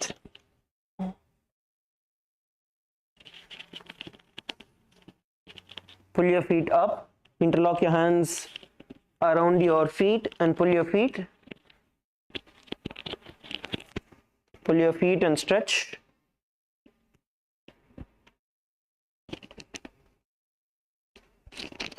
Okay, relax. Now let's continue the next asana. The next asana is going to be Pavanasana. We are going to get into Padmasana. All of you sit in Padmasana. எல்லாருமே பத்மாசனத்துல மறுபடியும் உட்காருங்க. Sit into Padmasana. Now interlock your hands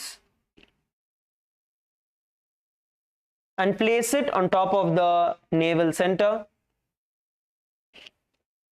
Interlock your hands, place it on the navel center, and look forward. Look forward. Inhale deeply and hold the breath as long as possible. ஆழமா மூச்சை உள்ள இழுத்து எவ்வளோ நாழி முடியுமோ hold பண்ணுங்க. லாங்கா hold பண்ணுங்க.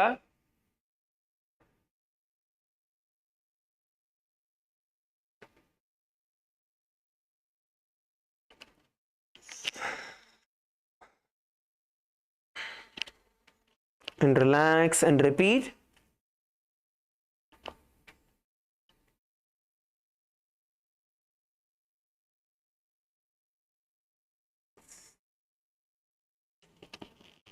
Visualize Swamiji in your inner space and the internal japa Om Nithyananda Paramashivoham.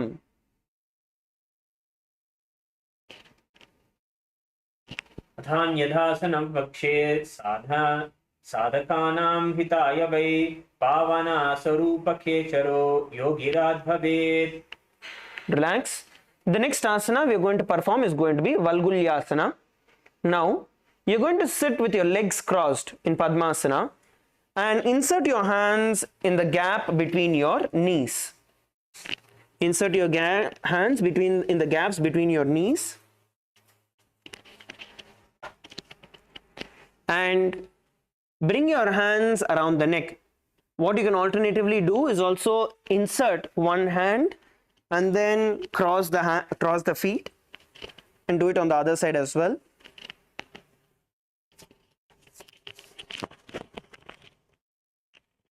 And bring your hands behind your neck. பத்மாசனத்தில் உட்கார்ந்து உங்களோட கைகளை வந்து நீங்க அந்த முட்டிக்கும் கைக்கும் இருக்கிற கேப்ல வந்து நீங்க இன்சர்ட் பண்ண போறீங்க. இன்சர்ட் பண்ணி எவ்வளவு முடியுமோ உங்களோட கால்களை வந்து நீங்க மேல் பக்கமா இழுங்க. Come on, KAILASA Malaysia, all of you try. கையை இன்சர்ட் பண்ணி எவ்வளவு முடியுமோ லிஃப்ட் பண்ணுங்க. ஹோல்ட் பண்ணி கை ஃபுல்லா பின்னாடி போலனாலும் பரவாயில்ல, எவ்வளவு முடியுமோ பண்ணுங்க. நந்தகுமாரையா பண்ணுங்க.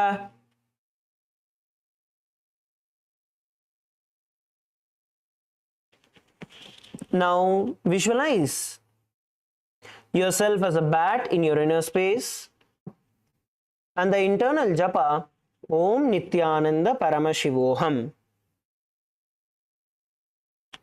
अदभूरि भुक्तस्य पाचनं सद्यो जराम शूलाधो वङ्गुल्यासनं स्थित्वा. Relax. The next asana we are going to perform is going to be Parasharamasana. So we are going to do a easier variation of this. So just cross your feet in front of you. Instead of sitting in Padmasana, just cross your feet in front of you.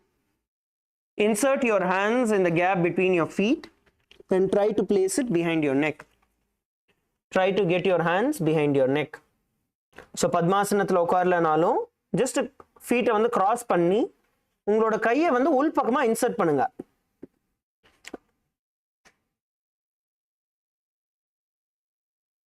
And try to bring your hands as close as possible to the neck. Let's all perform the Parasharamasana. இழுங்க, இழுத்து பிடிங்க. நந்தகுமாரையா தூக்குங்க, இழுங்க இன்னும். Now visualize Lord Rama in your inner space and the internal japa Om Nithyananda Paramashivoham.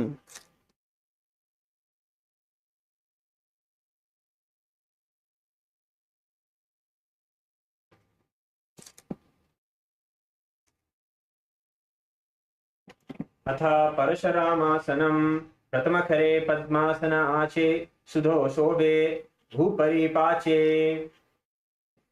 Relax. The next asana is going to be Garbha Pindasana. இதே பொசிஷன்ல இருந்து நம்ம வந்து நம்மளோட முதுகுல வந்து நம்ம படுத்துக்க போறோம். So you're going to insert your hands in the gap of your feet and roll down onto your back. Roll down onto your back and roll to the left and right in this asana. Kirubaya did this asana one step before itself. Come on, Kirubaya, now do it now. Yes, roll to the left and right. முதுகுல வந்து நீங்க எல்லாரும் முதுகு பக்கமா சாஞ்சி முதுகுல படுத்து left and right twist பண்ணுங்க, rotate பண்ணுங்க. மலேசியால எல்லாரும் ரோல் பண்ணுங்க பின்னாடி.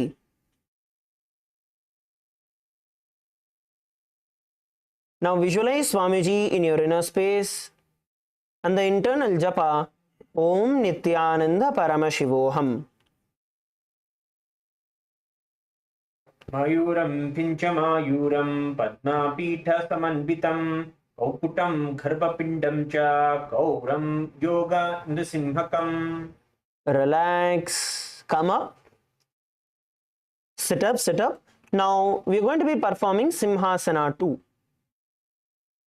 Now having your legs in Padmasana, place the hands down on the mat in front of you.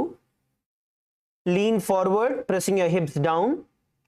Lift the head up, stick your tongue out, and visualize yourself as a lion in your inner space. And exhale forcefully.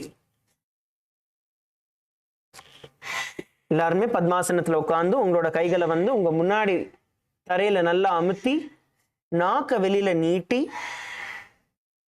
சிங்கத்தை போல வேகமா மூச்சை வெளியில விடுங்க வாய் வழியா. Visualize yourself as a lion in your inner space and the internal japa Om Nithyananda Paramashivoham. तानकूर्मपीठैश्च शङ्खैर्गारुडमेव च वातायनं गोमुखं च भारद्वाजं त्रिविक्रमम्. Okay, relax. The next asana we are going to perform is going to be Urdhva Kukutasana. In Urdhva Kukutasana, as you are seated in Padmasana, place the hands on the mat in front of you and move your knees as close as possible on top of your elbows, closer to your elbows. And then slowly you are going to lift your butt off the ground.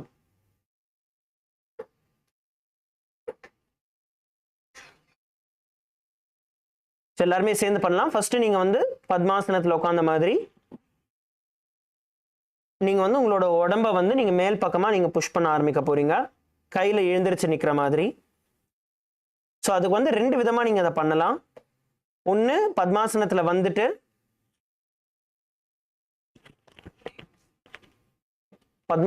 வந்துட்டு உங்க கைகளை வந்து உங்க முன்னாடி வச்சு உங்களோட முட்டியை வந்து மெதுவா ஸ்லைட் பண்ணுங்க.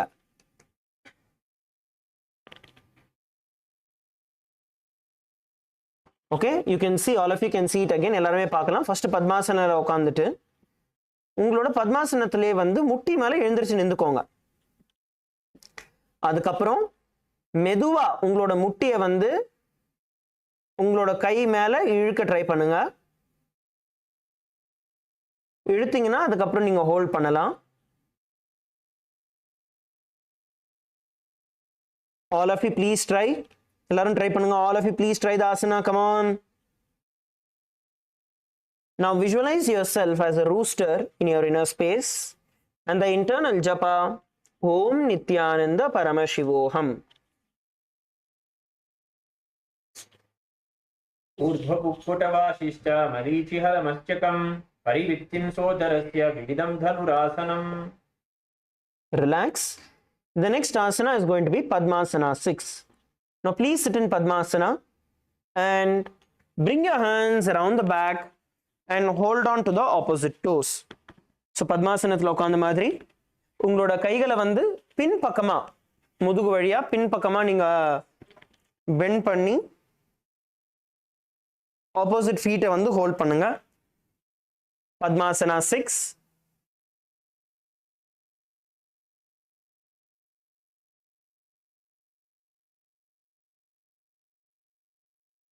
All of you please perform the Padmasana 6. இதை வந்து உங்களோட முட்டியை வந்து நீங்க எந்த அளவுக்கு உள் பக்கமா நீங்க தள்ளுறீங்களோ அந்த அளவுக்கு ஈஸியா இருக்கும். As much as you are able to push your knees inward, you will be able to hold on to your toes.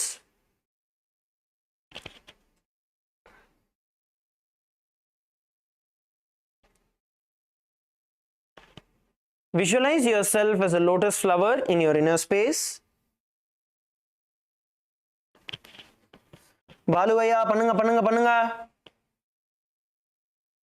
Visualize yourself as a lotus flower in your inner space. Few more asanas. That's it. Bring your feet as close as possible inward so you're able to do it.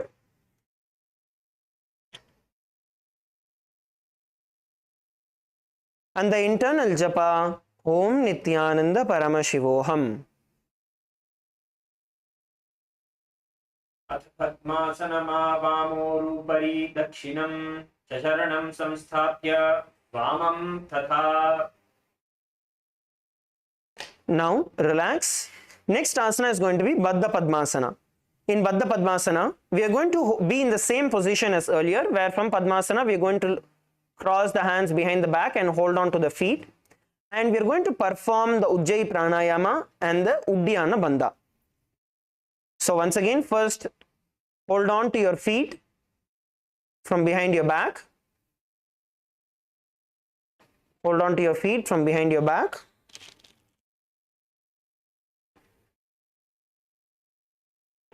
Now inhale through your nose and exhale. Now pull your stomach in and up.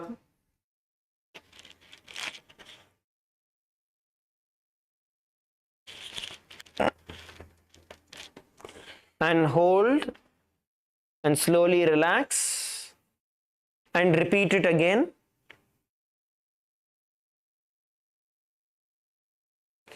Even if you're not able to hold both the feet, at least hold one foot. உங்களால ரெண்டு கையுமே வந்து பின்பக்கமா வச்சு இழுக்க முடியலன்னா ஒரு கை மட்டுமாச்சு இழுங்க. கை பின்பக்கமா விட்டு opposite ஃபீட்டை பிடிக்க try பண்ணுங்க. அர்த்த பத்மாசனத்துல இருந்தாலும் இதை பண்ணலாம்.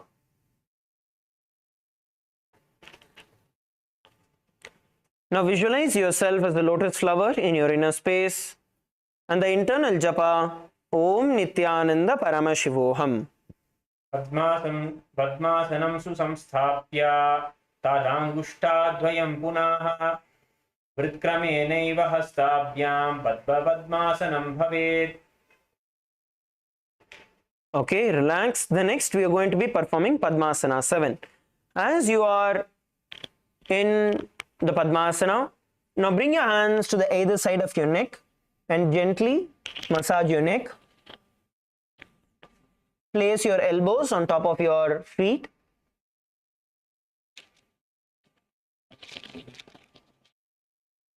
And massage your neck. All of you please perform the Padmasana 7.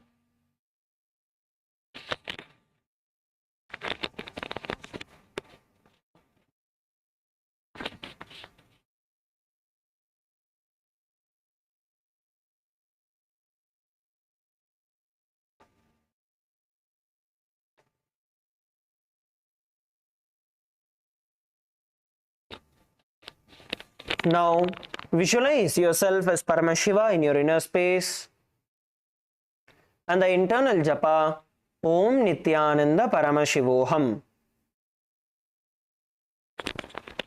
पद्मासनः संस्थितः योगी जनसंघ विवर्जितः विज्ञान विद्वित मनगुल्य निरोधयेत् सकृध्य अकृते योगी पापोघं नाशयद्भवं तस्य स्यान्मध्ययं वायोः प्रवेशो नात्र संशयः. Relax. Next, we are going to be performing the Urdhva Padmasana. Now, as you sit in Padmasana, lay down on your back. Lay down on your back in Padmasana. Now, support your hips with your palms. Place your hands on under your hips and lift your feet up towards the sky in Padmasana. எல்லாருமே பத்மாசனத்துல வந்து அப்படியே பின்பக்கமா நீங்க படுத்துட்டு உங்க முதுகு மேல படுத்து உங்க கையை வந்து சப்போர்ட் பண்ணி உங்களோட ஹிப்ஸை சப்போர்ட் பண்ணி கால்களை வந்து மேல் பக்கமா தூக்குங்க. All of you please perform. எல்லாருமே perform பண்ணுங்க. This is Urdhva Padmasana.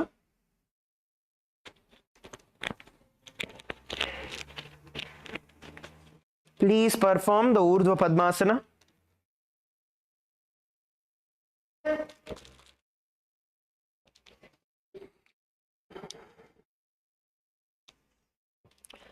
Lift and hold.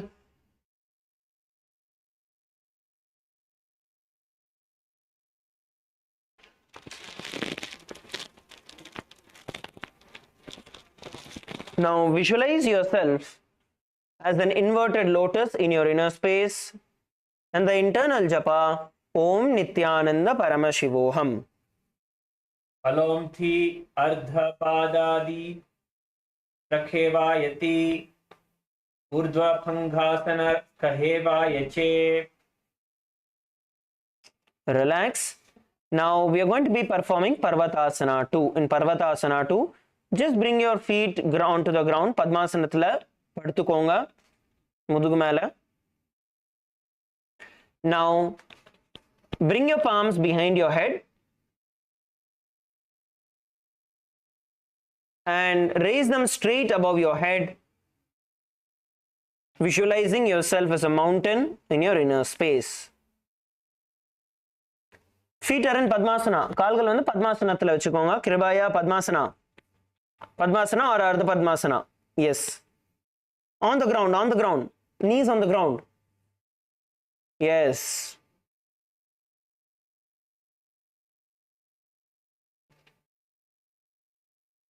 Just relax in this position. Now, we are going to be performing the Mahamudra Bandha. So first you're going to inhale and lock the breath inside you in the Jalandhara Bandha. Lock the breath inside you in the Jalandhara Bandha. And then slowly exhale and pull your stomach in and up in the Uddiyana Bandha.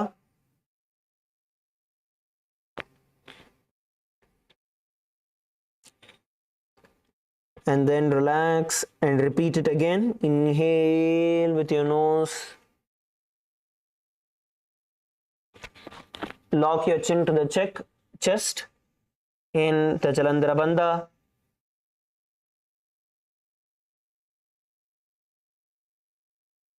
And exhale. Now pull your stomach in and up into the Uddiyana Bandha. And relax. Repeat it again.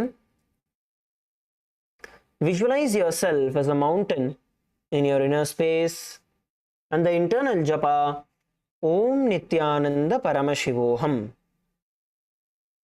अथ भक्षे महादेव पर्वतासन मंगलम यत्कृत्वा स्थिर रूपिष्यात् षट्चक्रादि विलोपनम्.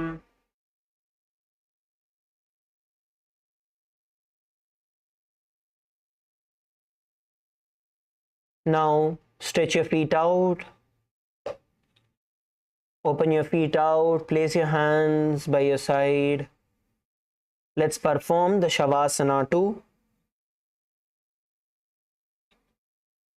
Place your hands by the sides of your hip. Straighten your feet out, stretch your feet out. Stretch your feet out.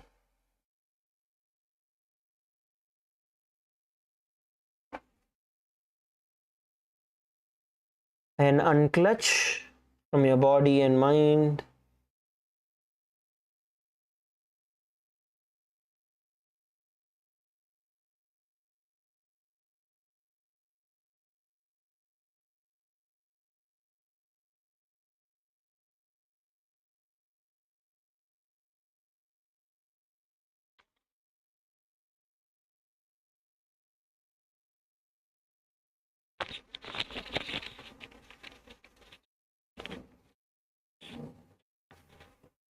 Inhale and exhale.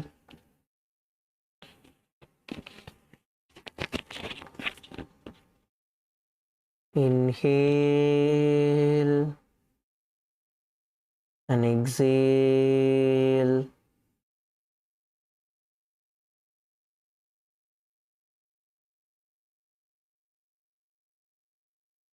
Relax.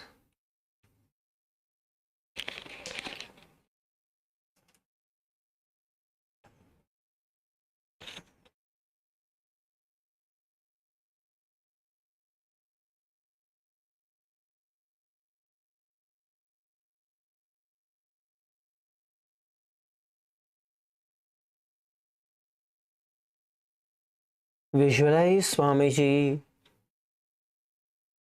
liberating you.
Visualize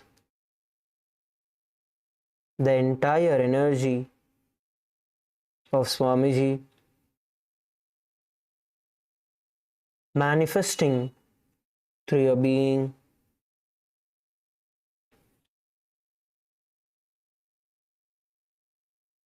The Kundalini Shakti flowing in all the way from your feet to your head, the Sahasrara Chakra.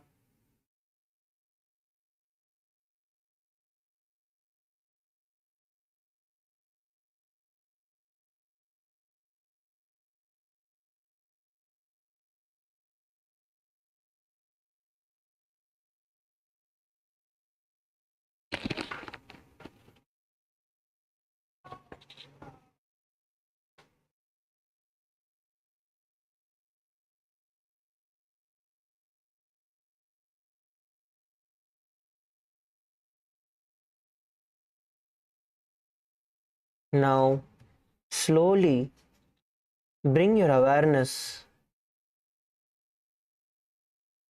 back to your feet, to your fingers. Slowly move them.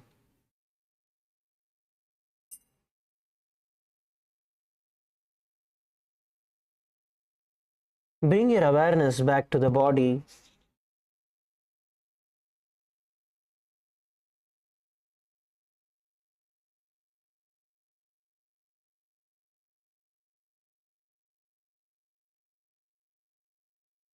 Bring your knees. Bend your knees and bring it close to your chest.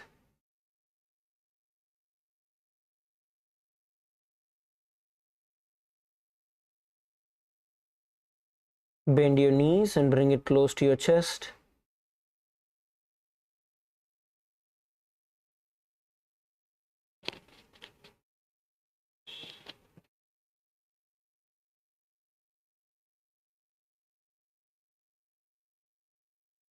Now roll to the left and right and come to a seated position.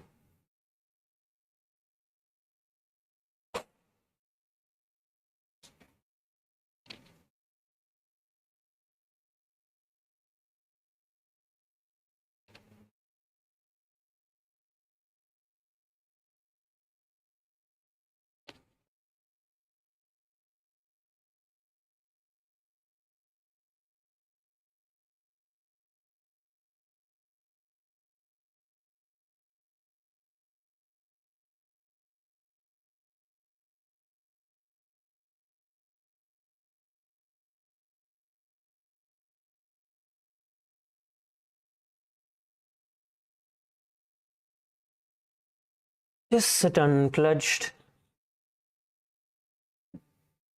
Sit straight without any movement. And sit uncludged.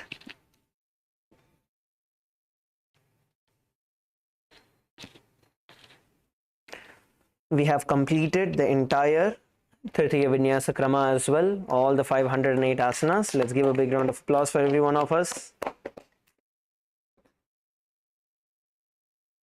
And we will be doing more and more. We'll be repeating, we'll be learning more. The next set that we will be doing is going to be focusing more on the pranayama, the bandhas, and the other aspects. And we'll also be taking more of your questions and helping you all. For today, just sit. We have another few seconds. Just sit comfortably. If you have any pain in your body, just bring awareness to the pain. Where there is pain, just see what is going on.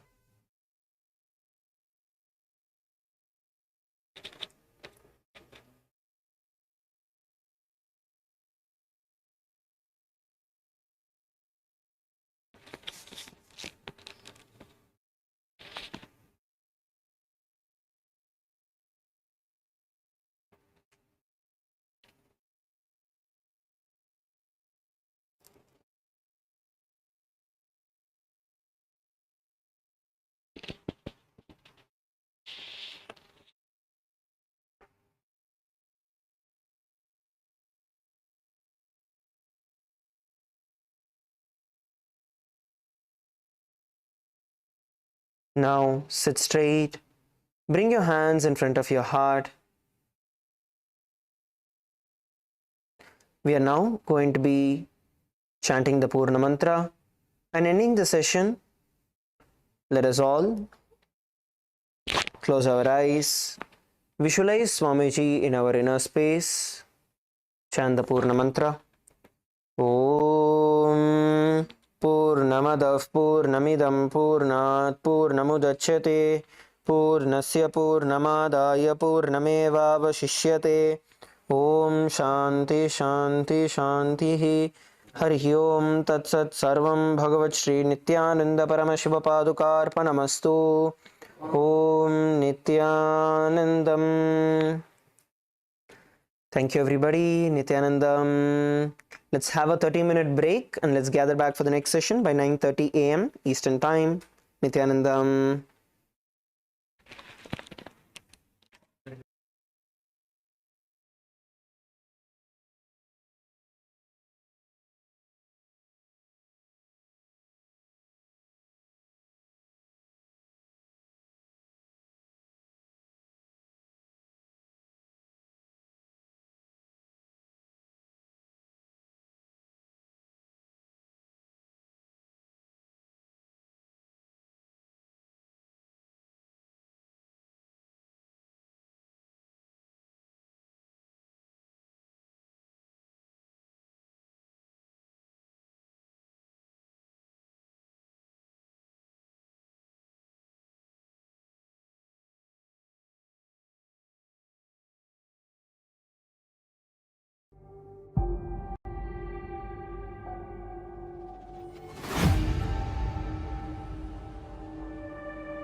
गायाम हे नटराजा हे नित्यानंदा हर हर हर हर गंगे हे नटराजा हे नित्यानंदा हर हर हर हर गंगे हे नटराजा हे नित्यानंदा हर हर हर हर गंगे हे नटराजा हे नित्यानंदा हर हर हर हर गंगे हर हर गंगे हर हर गंगे हर हर गंगे हर हर गंगे हर हर गंगे हर हर गंगे हर हर गंगे हर हर गंगे हे नटराजा हे नित्यानंदा हर हर हर हर गंगे हे नटराजा हे नित्यानंदा हर हर हर हर गंगे हे नटराजा हे नित्यानंदा हर हर हर हर गंगे हे नटराजा हे नित्यानंदा हर हर हर हर गंगे हर हर गंगे हर हर गंगे हर हर गंगे हर हर गंगे नित्यपुरीश्वरा जय गंगाधरा नित्यपुरीश्वरा जय गंगाधरा नित्यपुरीश्वरा जय गंगाधरा नित्यपुरीश्वरा जय गंगाधरा हर हर हर हर गंगे हर हर हर हर गंगे हर हर हर हर गंगे हर हर हर हर गंगे शंकरा शिव शंकरा शिव शंकर शंकर नित्या शंकरा शिव शंकरा शिव शंकर शंकर नित्या शंकरा शिव शंकरा शिव शंकर शंकर नित्या शंकरा शिव शंकरा शिव शंकर शंकर नित्या शंकरा शिव शंकरा शिव शंकर शंकर नित्या शंकरा शिव शंकरा शिव शंकर शंकर नित्या शंकरा शिव शंकरा शिव शंकर शंकर नित्या शंकरा शिव शंकरा शिव शंकर शंकर नित्या हर हर गंगे हर हर गंगे हर हर गंगे हर हर गंगे हर हर गंगे हर हर गंगे हर हर गंगे हर हर गंगे हे नटराजा हे नित्यानंदा हर हर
Hope all of you finished the yoga.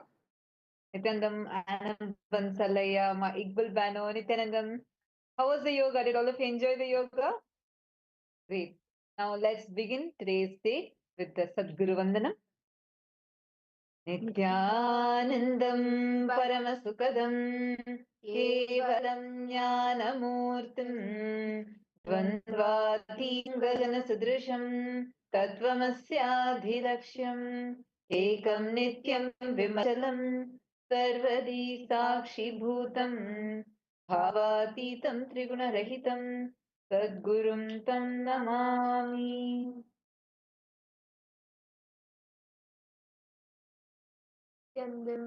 Welcome to today's day. Today, all of us are going to be experiencing the power of feeling connection. What is feeling connection? And experiencing the power of feeling connection with Swamiji. This is what all of us are going to be experiencing today. Nithyananda Chandrasekharaya, Nithyananda Anand Mike Balbano. So yes, now after that powerful yoga that all of us just did, we did the Prathama Vinyasa Krama and the Dvitiya Vinyasa Krama. Now we will be entering into the power manifestation. Understand the yoga, what we do during the yoga prepares our body to hold these deep truths that Swamiji is teaching us. See, and actually, yoga means experiencing cosmic union with the cosmos. That is the real meaning of yoga. That is why when you do the Nithyananda yoga, see, yoga is not just a few asanas, not even just pranayama with asanas or some specific mudras with asanas. No, 12 components are there. And those 12 components are what Swamiji has revived in the form of Nithyananda Yoga, in the forms of Prathama Vinyasa Krama Yoga, Triti Vinyasa Krama Yoga, Tya Vinyasa Krama Yoga. Now, I see why it smiles so sweet to see all of you today.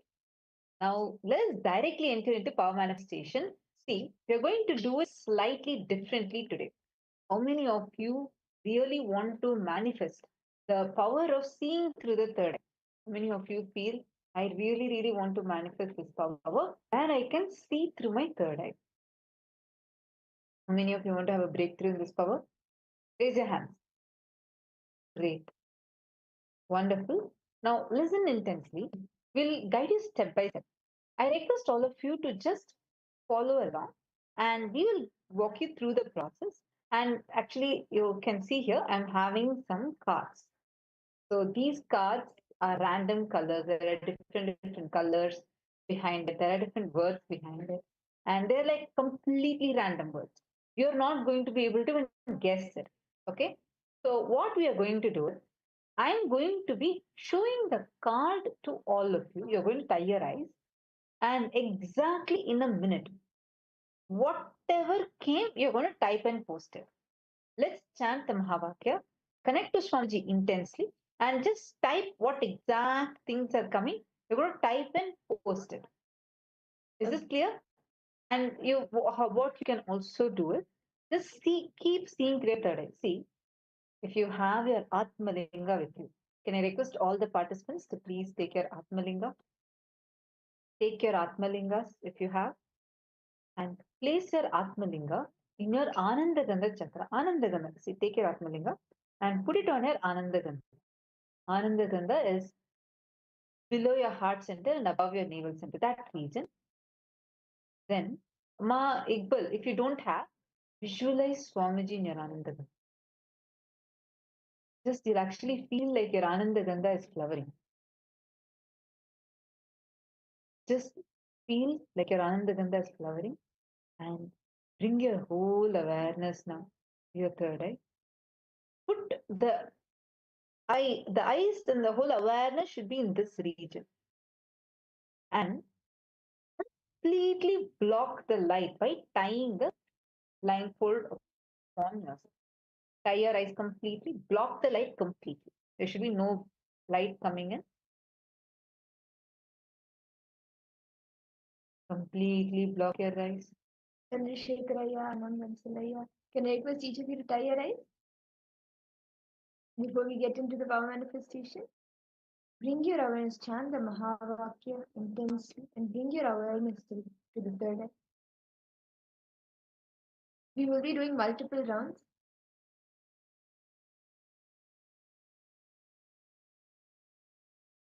Now, connect intensely with Swamiji. Tie your eyes. Remove your specs. No? Anand Bansalai, if you're wearing specs, please do it. This power should be done without wearing specs. Tie your eyes and do not wear any specs. Make sure you do it.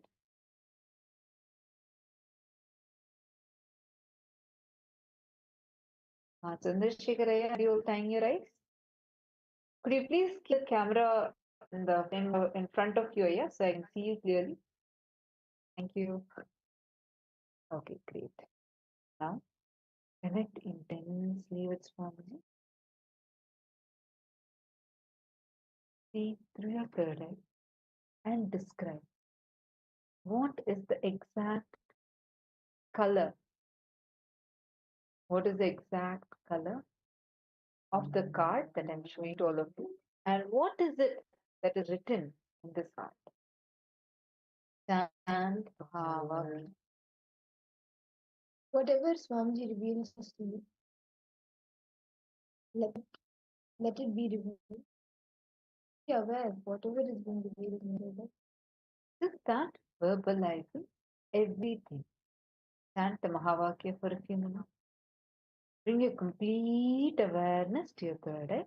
You will start seeing now in your third eye. Chant the Mahavakya.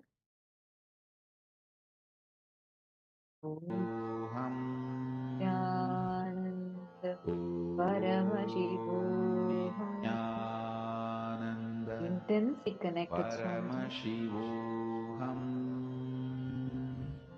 Look through your three eyes, the color and the words that are exactly shown. Whatever is revealed to you, start verbalizing it. Continue to chant the Mahavakya.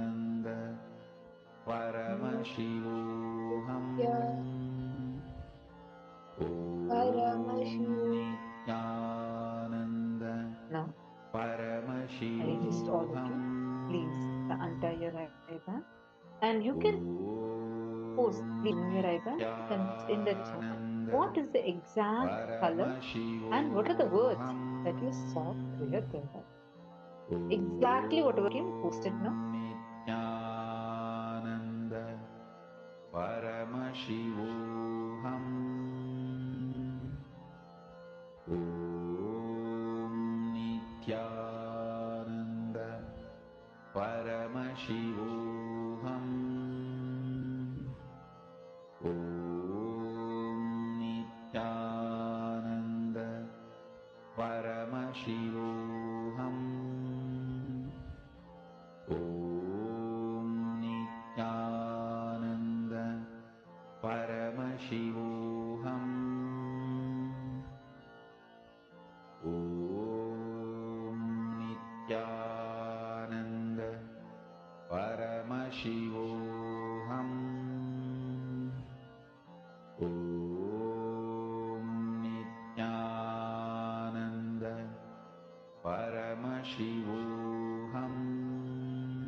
Okay, so you all have posted your answers. Shall I show you now what the actual color was? Ready? 3, 2, 1. This was the exact card that was shown. This is the pink color card that was actually shown. And the words written here is love, inner chattering. These are the words that are written. Hope you're able to see this.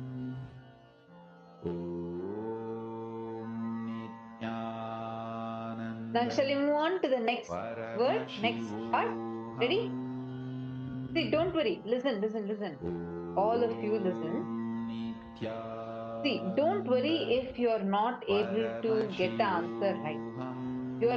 Don't guess. You don't need to be right. You only need to see through your third eye. So right now, do not guess. Just connect intensely with Swamiji. Sit in a space of feeling connection. Once again, bring your awareness to your third eye. Please tie your eyes with an eye band. All of you, please tie your eyes with an eye band. Bring your complete awareness to your third eye. And I'm going to give all of you a few seconds to intensely chant the Mahavakya. Chant the Mahavakya now. Bring your awareness to the and vibrate intensely with the Mahavakya. Paramashivoham Om Nithyananda Paramashivoham Om Nithyananda Paramashivoham You can also join in the comment Nithyananda Paramashivoham Om Nithyananda Paramashivoham Om Nithyananda Paramashivoham Om Nithyananda Paramashivoham Om Nithyananda Paramashivoham Om Nithyananda Paramashivoham Om Nithyananda Paramashivoham Om Nithyananda Paramashivoham Om Nithyananda Paramashivoham Om Nithyananda Paramashivoham Om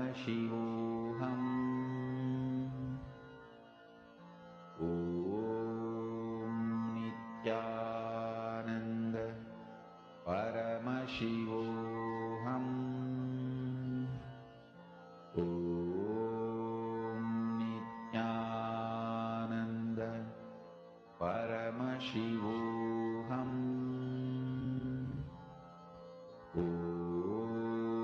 Nithyananda Paramashivoham Om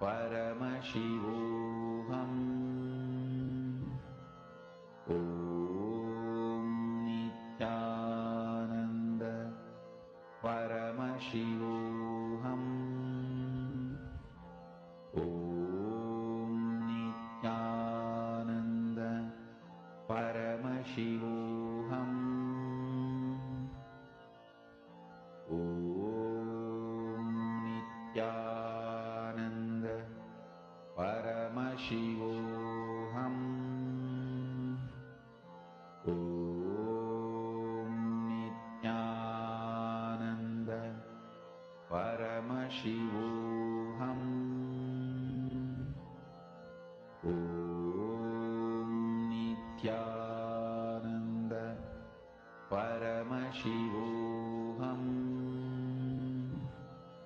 Om Nithyananda connect with Swamiji. Paramashivoham And now we are going to be showing you a card and you're going to see through your 3 eyes. I request all the participants to please say, connect deeply with Swamiji. Anandansalaya, please could you show yourself clearly? Yes, I can see you now. Connect deeply with Swamiji. See, bring your awareness to your third eye. All your 3 eyes should be focused on your third eye. Bring your complete awareness on the third eye. And Swamiji is going to be showing you in your third eye. Now we are going to be showing you a card. I hope all of you are able to see this card. Paramashivoham Om Nithyananda Paramashivoham See the card now? Nithyananda Whatever color, whatever word you are able to start verbalizing. Just start telling it out. My equal. Just start telling it. You don't need to even type. First start telling it out. Same way, Anand Bansalaya. Just start telling it out. Don't remove your eye band. Do not remove your eye band. Okay. Now, please relax. My Iqbal, it's okay. I think you by mistake removed your eye band. Don't worry. You can do it in next round now. So can I request all of you to remove your eye band now and post whatever Swamiji showed you in your side. My Iqbal, you already saw the card, so now you need to wait. Anand Bansalaya, Chandrasekharaya, Matthew Veskaraya, what were each of you able to see?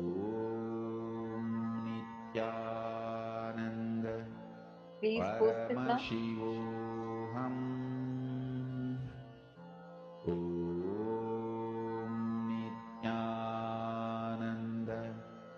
Paramashivoham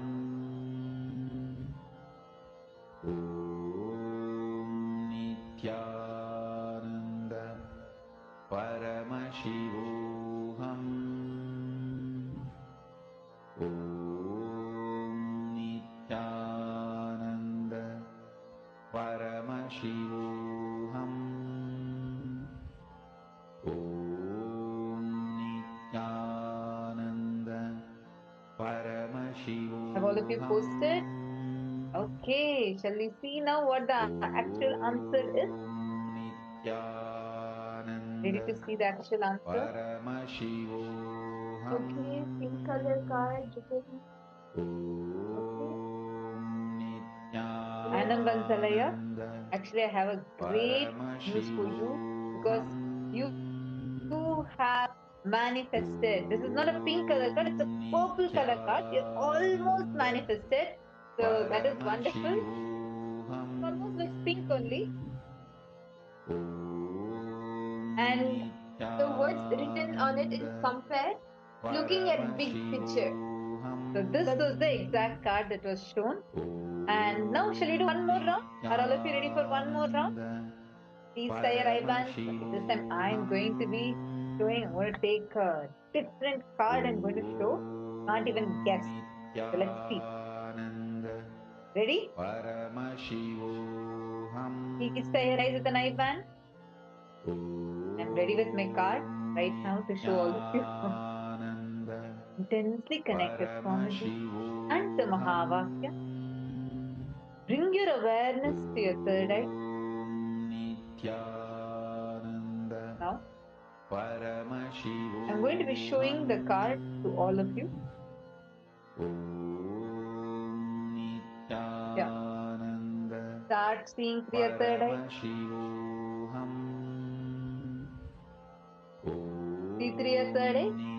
Start verbalizing whatever Swamiji is showing you. What is the color of this card? Whatever Swamiji reveals in your third eye, start verbalizing it. It could be words, it could be letters, it could be colors, whatever you see. Bring your awareness completely to your third eye. And you'll literally feel your Kundalini Shakti flowing from the spine, the base of your spine, all the way to your third eye. Experience that intense energy, Swamiji, who's flowing through you and manifest. See through your third eye. Swamiji will clearly show to you now what is the exact color, what is the exact word. See intensely.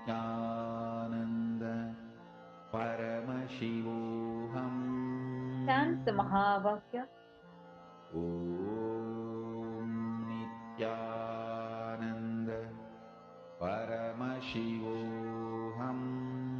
Intensely connect with Swami.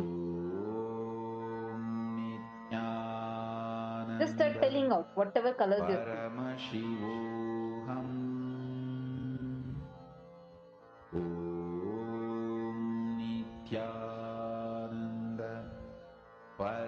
See your third eye. Now, please open your eye and post here in the chat what is the exact color and words that you see. You're able to each of you to post? whatever was revealed to you in your third eye, without filtering it, without anything. Maybe 2 rounds it was pink and purple, maybe this round also it could be. So whatever was revealed in your third eye, see, Swamiji will always show you in the third eye. So whatever was revealed to you, tell only that without filtering it, without any guesses.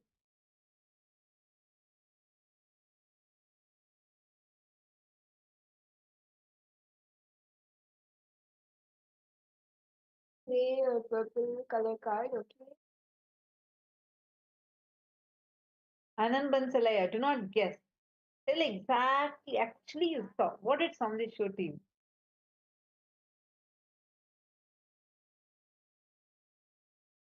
Chandrasekharaya, Matthew Raya, my Iqbal Ban. My Iqbal Ban can remove your IBAN and you can post in the chat what exactly Swamiji showed to you in your third eye. He's so afraid that God, by mistake also, I am not going to see the card again.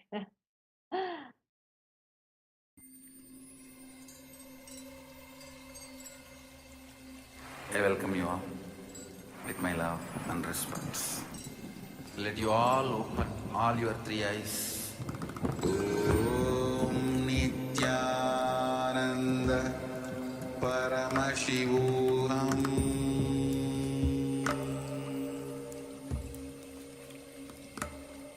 Om Nithyananda Paramashivoham.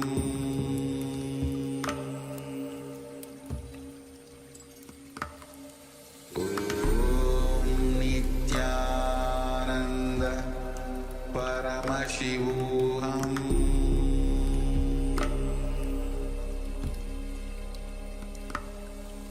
Om Nithyananda Paramashivoham.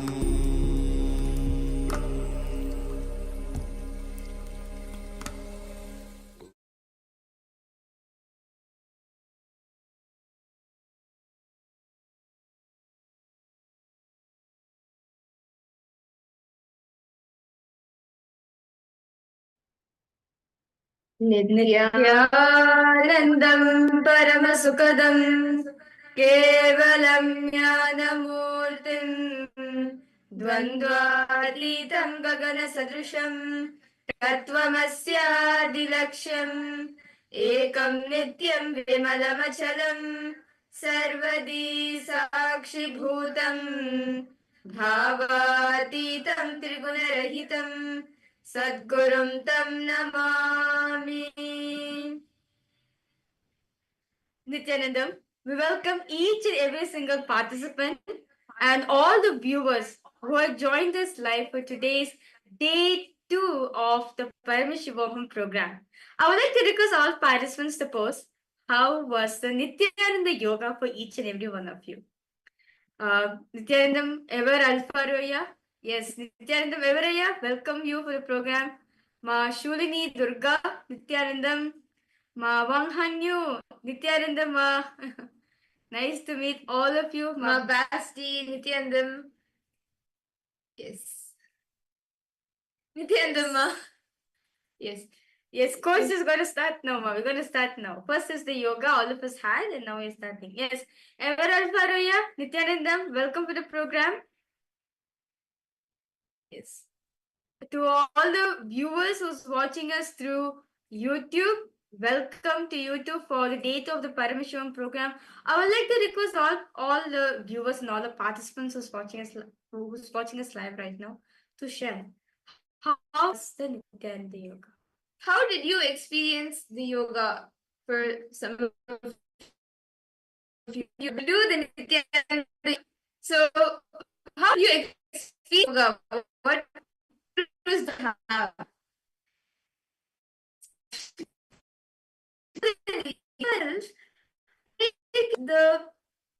the grooves body, the science of enlightenment,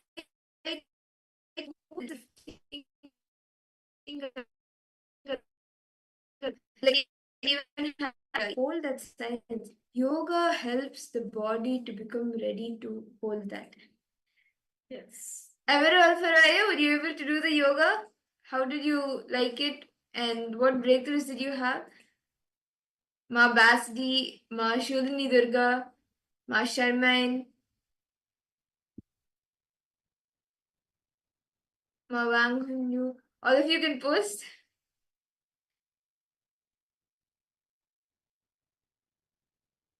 Yes.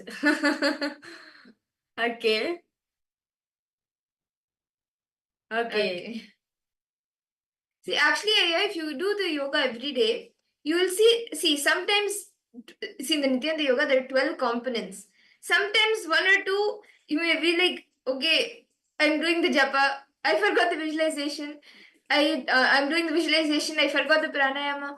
But as you start doing every day, when those 12 components become a part, like when you're able to do all the 12 components of the Nithyananda yoga, you will see how like actually doing one component itself brings uh so much benefits to the body. Doing all 12 components, you will see you have like a really huge breakthrough, not only physically but even mentally, and in all different aspects of life also. You will start seeing that you start having breakthroughs. And in that same space that we are in now after the Nithyananda yoga, we will be entering into the power manifestation. Yesterday, all of us were initiated into the different powers. We learned about the science of power manifestation, and we were initiated into the Shiva Diksha. And Swamiji blessed us all with the different initiations. And every day, all of us will be starting our day with power manifestation. Right after the yoga, we will be starting our day with the power manifestation. We will be starting with the power of the third eye reading. And then throughout the day, we will be manifesting different powers.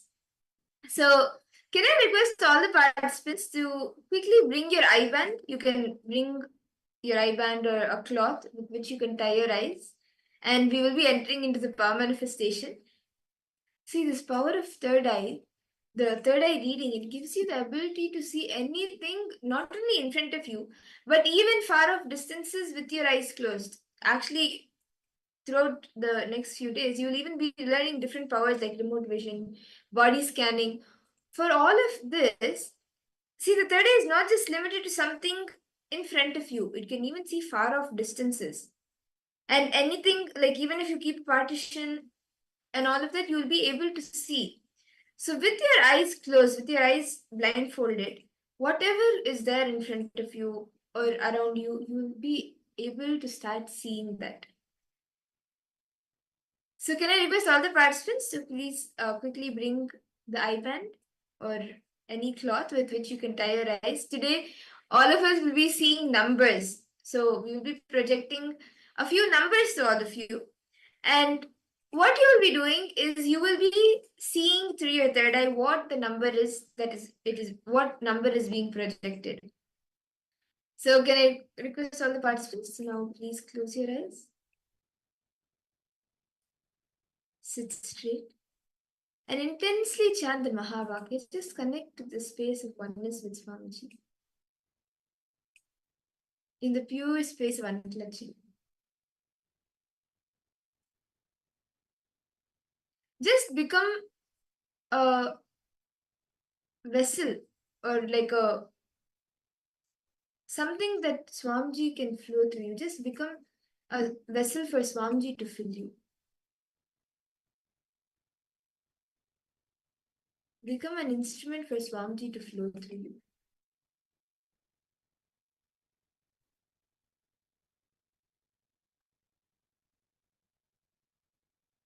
Start seeing whatever is happening around you. Start becoming aware of that. Bring the awareness to the third eye and start seeing and feeling whatever is happening around you.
Yes. Now we will be projecting a number for all of you.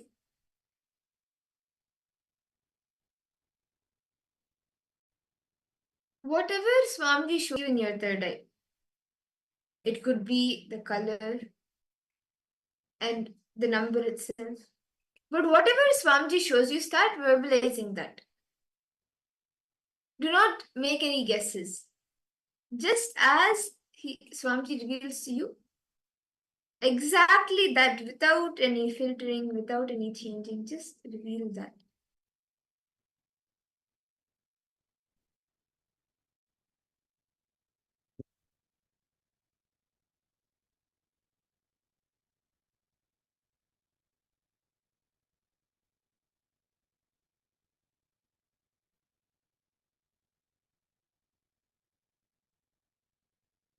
We are now projecting a number for all of you. Intensely chant the Mahavakya. Om Nithyananda Paramashivoham. Om Nithyananda Paramashivoham. Om Nithyananda Paramashivoham. Whatever Swamiji shows you, start verbalizing it.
Nithyananda Paramashivoham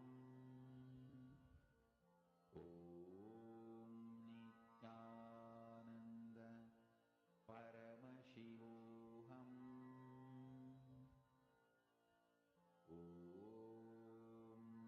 Nithyananda Paramashivoham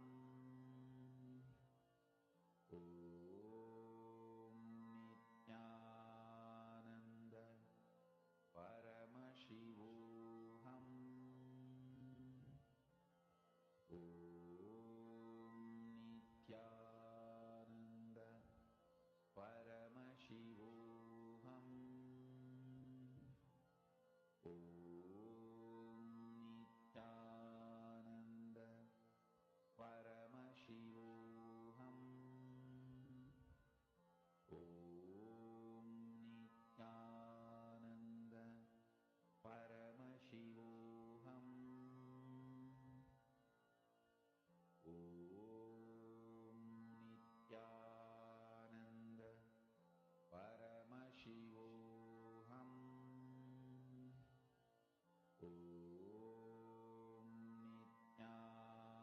Nithyananda Paramashivoham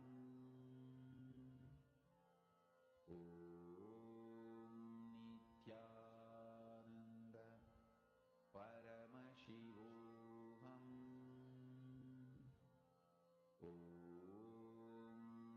Nithyananda Paramashivoham Nithyananda Paramashivoham Nithyananda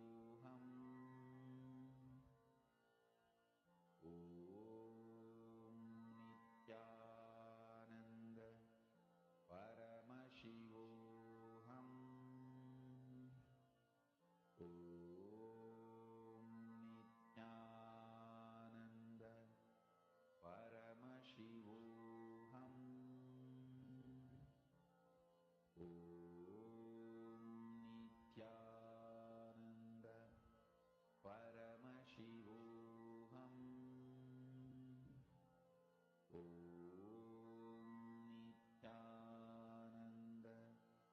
Paramashivoham Nithyananda,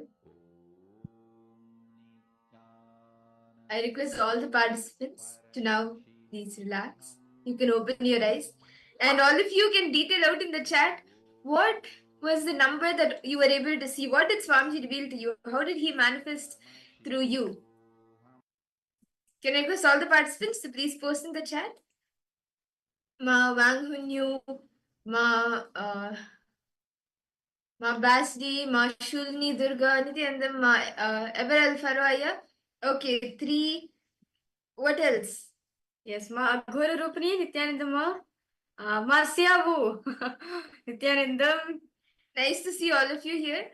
Ma Gabriel Harris, Nithyanandam. Okay, 3 with lights in it. It's that red. Is red. Okay. What else? Ma Basdi and Ma Wang Hunyu. All of you can post. What else did Swamiji share? What else did Swamiji show you?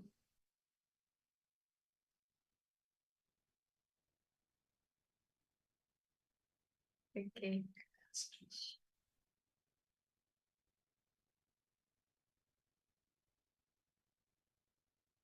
Okay. You're able to see. Okay, 1 minute, Ma Wang Hunyu. I'll just see your message. There's a lot of energy to turn your eyes and body 3 times. Okay. Okay.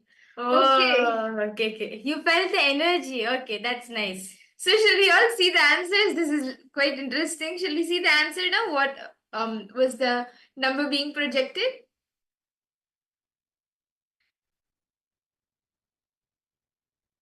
Okay. So the number which is being projected for all of you is 3, number 3.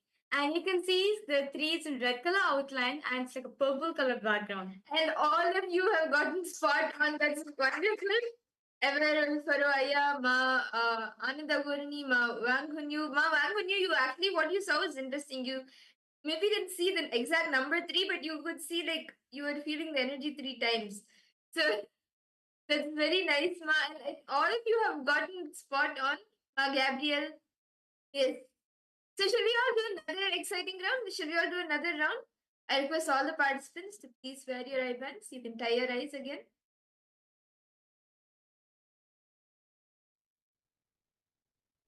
See, just celebrate the manifestation. Whatever Swamiji, however he has manifested right now through you, celebrate that. And we will now be entering to the next round. So I request all the participants, please tie your eyes.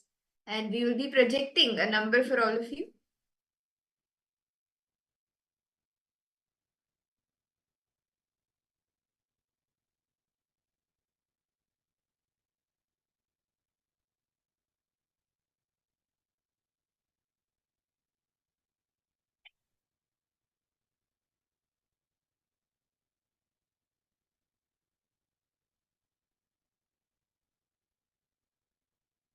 Now we are projecting an image for all of you. We are projecting a number for all of you.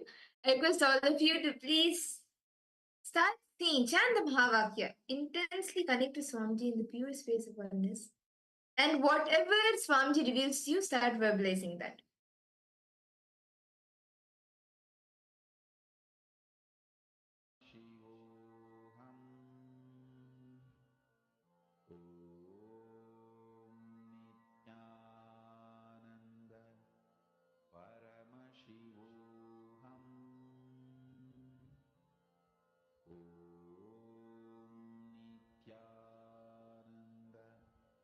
Paramashivoham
Nithyananda.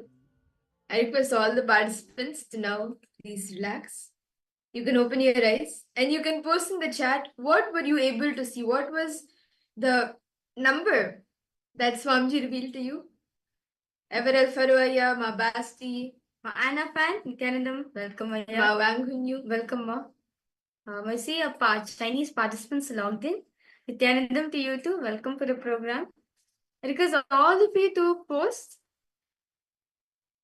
Yes, Ma Anga Agori Rupini, you can remove your eyes. Ma, you can post what Swamiji is showing to you. 8. 8. Okay. Ever Alpha Raya 8. Okay. How about for the rest of the participants? Ma Fang Li Chow. Ma Gabriel.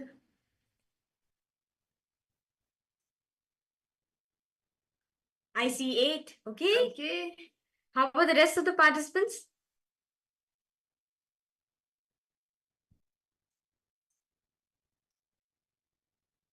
Anita Trogger. Nityanandam to you. Yes, Everaya got it. You saw 8. Okay, that's nice.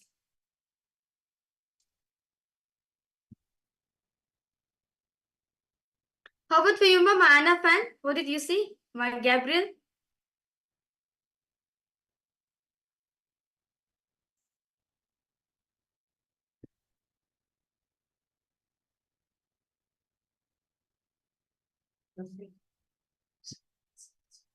Okay, you saw. Okay. No issues, Ma. Okay, so shall we all see the answer now? What was the number that was being projected? Okay, so yes, Nityananda Manandeshwari, welcome. Okay, so let's now verify the answers. So the number which has been projected for all of you was the number 8. The number 8 is in a neon background, it's in light blue color. And this is the exact image which we are projecting for all the participants. Okay, so that's nice. Evel Faraya and Ma Gabriel and Masia Wu. Yes, you both have gotten spot on. Yes.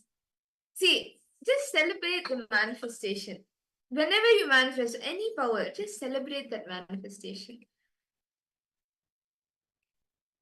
And yes, I request all the participants even share whatever you experienced during the power manifestation. Like Wang Kun, you shared how she was able to feel some energy, right? How did each of you experience it? How did Swamiji show you the number? Did it appear to you as a number, or did you see it in a different way? Did you hear it? How did you experience it?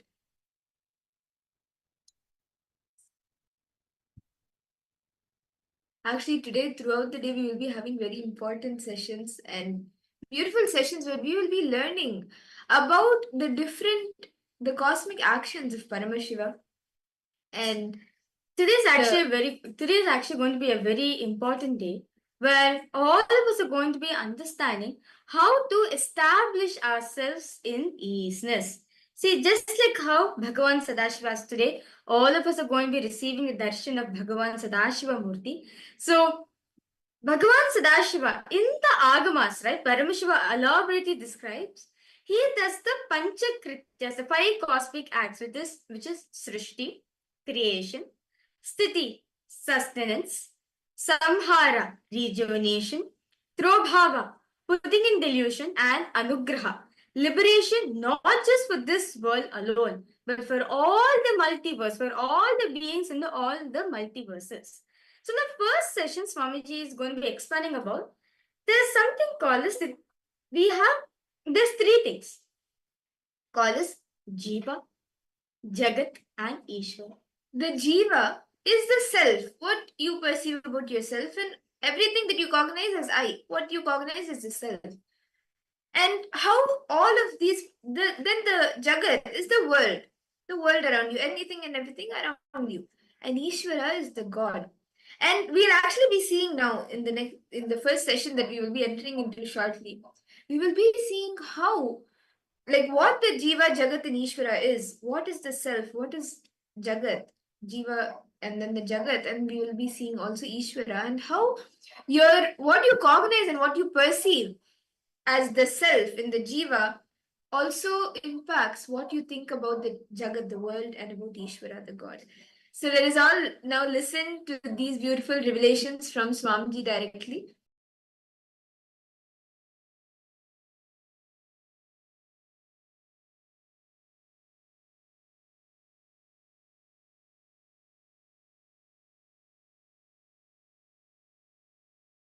Jiva, Ishvara, Jagat. The exact English translation of these three words is self, God and world. Jiva, Ishvara, Jagat. All three are made of same stuff. How you respond to all three will always be same. Please understand. If you are confused about self, you will be confused about Ishvara, God. If you are confused about self, you will be confused about the world. If you are clear about the self, you will be clear about Ishvara. If you are clear about the self, you will be clear about the world. If you have visual understanding about yourself, for example, when you look inside what you are, if you get an idea visually, you will be able to see Ishvara visually. You will be able to see the cosmos, anything, anywhere visually. If you close your eyes and see yourself, you have only verbal idea what thoughts are going inside. You can see Ishvara also only verbally. And about world also you will have only verbal knowledge. The basic thing needed for enlightenment is psychological revolution. Clarity about the self, world and God. Jiva, Jagat, Ishvara. Jiva is the self. How you think, how you are driven, what is your inspiration, what makes you run in your life, what makes you move in your life, why you think, how you think. This understanding is Jiva. Then Jagat. How the clarity which happened in me, or the desires and fears I feel in me, how I am going to connect it with the world. If I have some desires, how am I going to get it from the world? If I have some fears, how am I going to avoid it? Avoid those things being forced upon me by the world.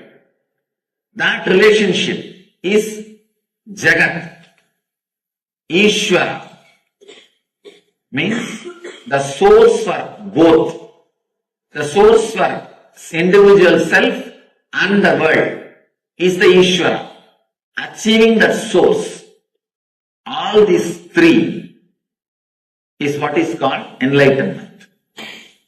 First, having clear understanding about Jiva. Why you think, how you think. This clarity will give you the experience about Jiva.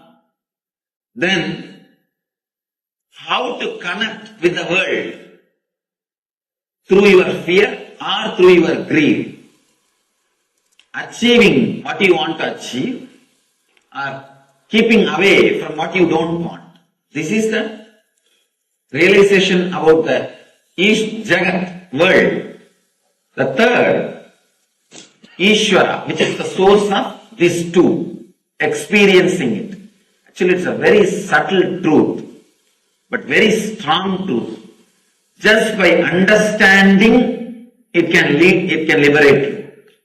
Just a simple understanding, it can solve so many problems, so many things. The click will straight away happen just by understanding. This sutra is the Nitya Sutra. Nitya Sutra means you need to practice it eternally. 25 states of consciousness, Jiva, 11 dimensions of the universe, Jagat, 5 operations of the Sadashiva, Ishvara, Jiva, Jagat, Ishvara. Understanding of all these three and how they meet, how they connect, who means what to whom, what means what to whom, who connects with what in what way. This whole matrix is Maya. Realization of this whole matrix is Sadashivoham. Jiva Jagat Ishvara. And now when they understand the matrix between these three, the experience of Sadashivoham starts as a everyday happening. Please understand, happening means how the 9 body fluids are happening as long as you are alive in this body. Like this Sadashivoham will be one more oozing happening of as long as everything exists. The happening word, that is exactly the description of the word happening in Sanskrit. How the 9 body fluids go on happening as long as you are alive in this body. Anything which becomes that kind of happening in you only is anubhuti. So this matrix of Jiva Ishvara Jagat, realization and mastery over this matrix happening in you is Sadashivoham. Not that when you have an incompletion, you will find completion, you will find solution. No, that is not called happening. That is taking medicine and healing. For example, you have a, what do you call that? Low hemoglobin. You take medicine and then hemoglobin, you become iron lady and then hemoglobin becomes all right. That is medicine. That is not happening. Understand? So when you find incompletion and you go for completion, it becomes all right. That is not happening. The moment hemoglobin starts coming down, automatically body secretes whatever is needed and it becomes all right, is only happening. So now this matrix and mastery over this matrix will become happening in you guys. That is Sadashivoham. When I am introducing, it is only a medicine. Wherever you have a problem, take this and heal, work, breakthrough. It's a medicine. But when this matrix is mastered, it becomes happening.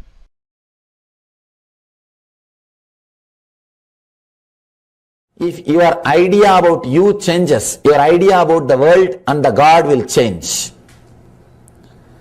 Jiva, Jagat, Ishvara. Jiva is idea about you.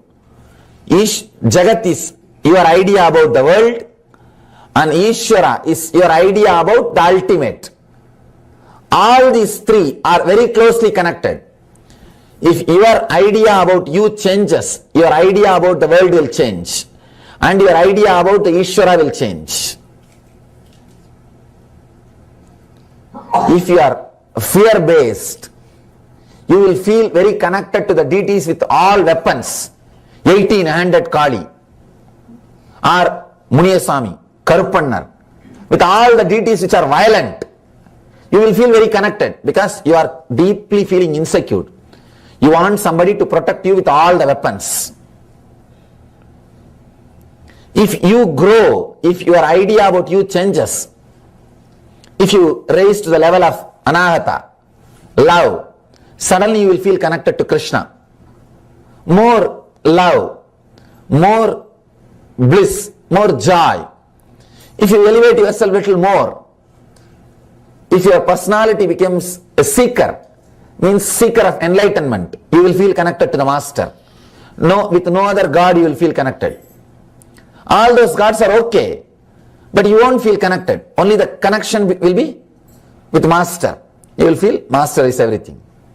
That is everything. People ask me, are you God? I tell them no, only for selected. I am not God for all, but only for those few who are seekers. People come and ask me, Swamiji, I heard that fellow had some miraculous experience in his life by you. You did that to him, this to him, why not do for me also? I tell them, no, it's not in my hand, it is in your hand. How much you feel connected. If you feel connected to me as a teacher, I will do only the teacher's job. Only the teacher's job will happen. If you feel connected to me as a master, the master's job will happen. If you feel connected to me in a much more deeper level, those kinds of things will happen. It is feeling connected that creates the possibility for miracles. That creates the space for power of coincidence to happen. Understand? It is you feeling connected. You are feeling connected. That creates a special space where miracles just continue to happen. Miracles are not done. It happens. If it is done, it is a work. Only if it happens, it is miracle. For you to become your Ishvara, only Jagat is created. Jagat is generated for you to become your Ishvara. For Jiva to become Shiva, Jagat is generated. Now know your goal and know you and generate your Jagat around you.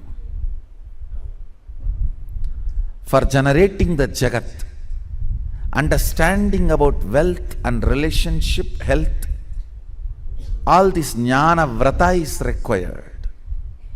You want to become very healthy. It means you have to attract a kind of people who are inspiring you every morning to get up and do yoga and do panchakriya and eat healthy. You can't attract the fellows morning itself, hey, come on, let's go to bar.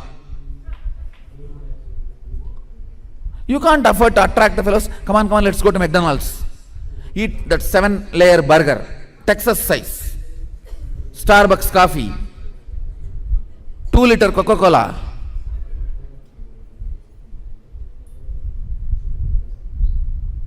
If you attract that kind of friends and that kind of world around you, then don't expect to be healthy. So if you want to be healthy, you need to attract a kind of people, setup, system, place where people are all happy and wake up early morning and breathe that fresh ozone and bend the body, do the yoga and eat healthy, live happily, don't accumulate toxins.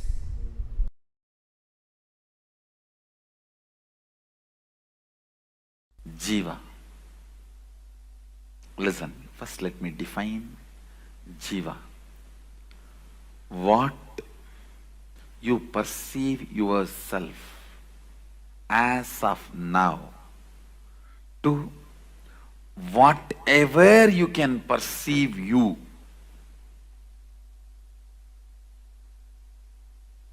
Till that level, you are called Jiva. When you cannot perceive yourself anymore individually, separately, you are Shiva. Listen, let me repeat once more. Whatever you perceive as you, as of now, from this point to whatever you can perceive as you, whatever you are perceiving as of now to whatever you can perceive as you. Understand? Even if you perceive yourself as Sadashiva, you are only Jiva. It's within the matrix. There will be a space where you will not perceive yourself as an individual. Only then you are Shiva.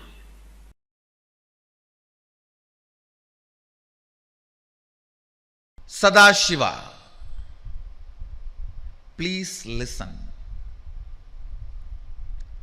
What Vedas describe as Brahman, Agamas describe as Sadashiva, is not what English word God means. God means generator, operator, destroyer, three. Very clearly Agama says Sadashiva does Panchakritya, not three. Panchakritya means creation, protection, destruction, delusion, liberation. Srishti, Sthiti, Vinasha, Trodana, Anugraha.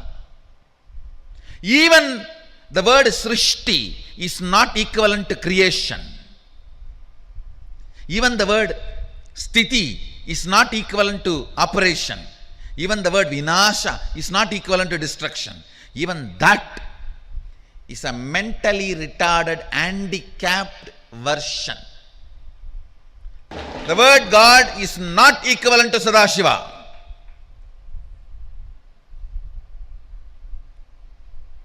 The very scope.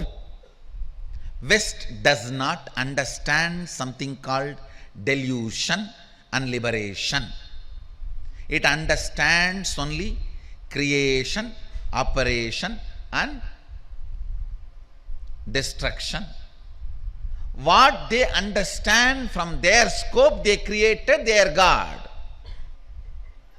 Understand what they could grasp, based on that they created their concept of God. What we experienced, from that we expressed Brahman and Sadashiva. So the Brahman in Vedas, Sadashiva in Agamas is not described, presented properly by the word God. I am first making this statement clear. So, the moment I have discarded even the word God, where is the question of getting absorbed into that God? Understand, supernatural, paranormal, magical, all these words no way relates with what Agama describes, Upanishad describes as Shaktis.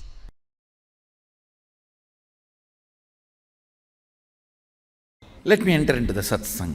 Listen.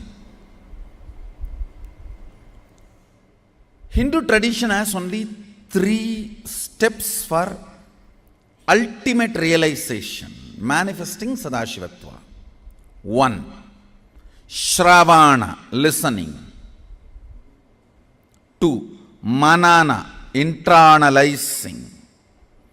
3. Nididhyasana, manifesting, living. Listen carefully. Any great truth you listen, Shravana, which goes into your length logic dimension, should become part of your depth cognition. Once it becomes cognition, you start living it. That's all.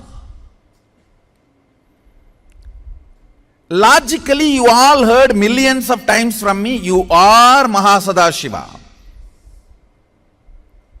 You are the same pure consciousness. But it has not yet become your depth, cognition. It is sitting there, but not into your Anandagandha. Listen carefully. What is the way? All your great ideas, see, as long as it is only a length logic, it's an idea. When it becomes cognition, it is life. Ideas you have about your soul. What is individual soul? What is Jagat? Means universe, human beings, life, nature. What is Ishvara? Listen carefully. You have all the right ideas now. Nothing more need to be taught. That is why no guru can stand in front of my disciples. You guys know too much. No doubt. Amazing ideas about self means Jiva, Jagat, universe, Ishvara, God. You know too much and it is in your logic, in your length. But it has to become your cognition, depth. How? How? Understand, when all the great ideas about Jiva, Ishvara, Jagat, self, universe and God is sitting in your logic, it is yet to become your depth cognition. You all have all the right things. I have seen many people, when they advise others, the way they advise, oh God. Understand, it does not need to be our weakness. It can become sadhana. Listen. How many of you feel when you solve others' problems, so many clicks happen inside you and many of your problems are solved? Raise your hand. That is always the technique. Start causing others.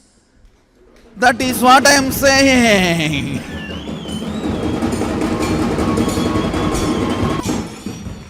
Understand. All the great understandings you have about each self, universe and God, Jiva, Ishvara, Jagat. Jiva, Ishvara, Jagat. All the great things, great ideas you have need to become part of your cognition, depth. How many of you feel, everything I have in my length, if it becomes depth, now I will become enlightened. I have so much. What is the methodology then? Causing, that's all. Understand, causing is a spiritual practice, because every time you cause others, you just lift yourself to the higher understandings, cognitions, where the understandings you have in the level of logic length becomes part of your depth cognition. Sivam, ungal பெயர் அல்ல, ungal சத்தியம். Shiva is not just your name, it is your Satya, it is your Satya, it is your existence, it is you, it is you, it is your very you, the core of your existence is Shiva. Shiva, Shiva, Shiva. Listen. Even when you have self-doubt, see, always, all of you move from one thought to another thought, because your mind moves from one thought to another thought. You get self-doubt about anything you try to understand. Understand? The believers will have a self-doubt about their bhakti.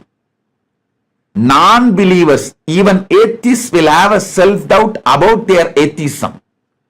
any philosophy you try to believe, you will have a self-doubt. Only when you experience, your self-doubt will be burnt.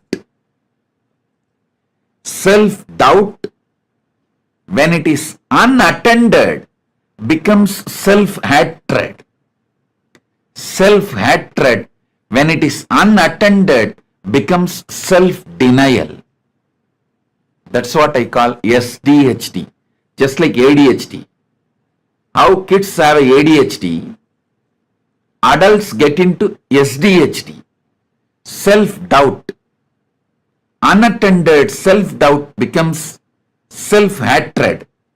Unattended self-hatred becomes self-denial.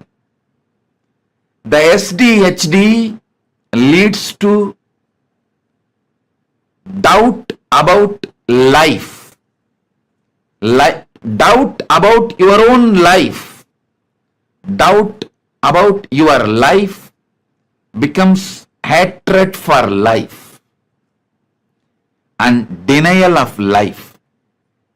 LDHD, life doubt, life hatred, life denial, only becomes frustration, anger, depression about life. All the problems you face in your relationships with the external world, with the outer world, is LDHD. Listen. All the pasa you experience, all the mithya you experience, all the maya you experience, all the delusion you experience is LDHD. Life doubt, life hatred, life denial. All the insecurity you experience about life is God doubt, God hatred, God denial. Listen. What starts as SDHD starts manifesting as LDHD and goes to GDHD. Once you don't attend to your self-doubt, self-hatred, self-denial, it takes the form of LDHD and GDHD. Listen.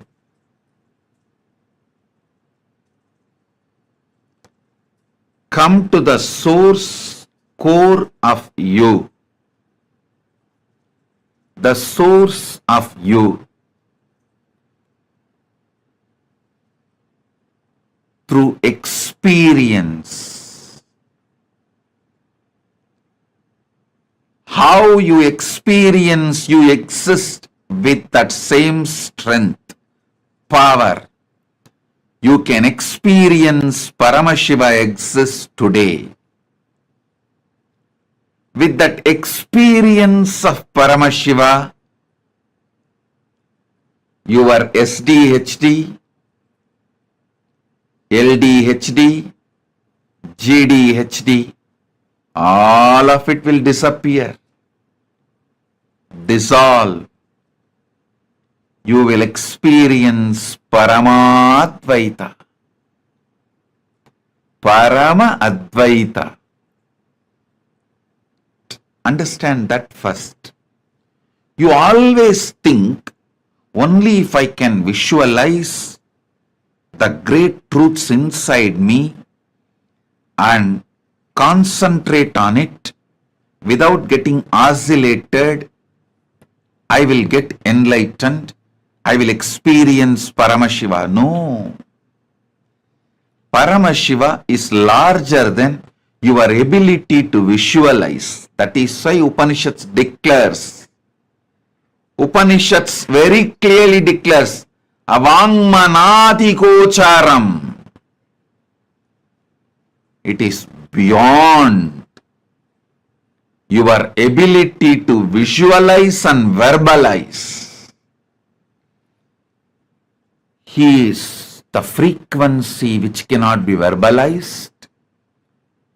He is the vibration which cannot be visualized.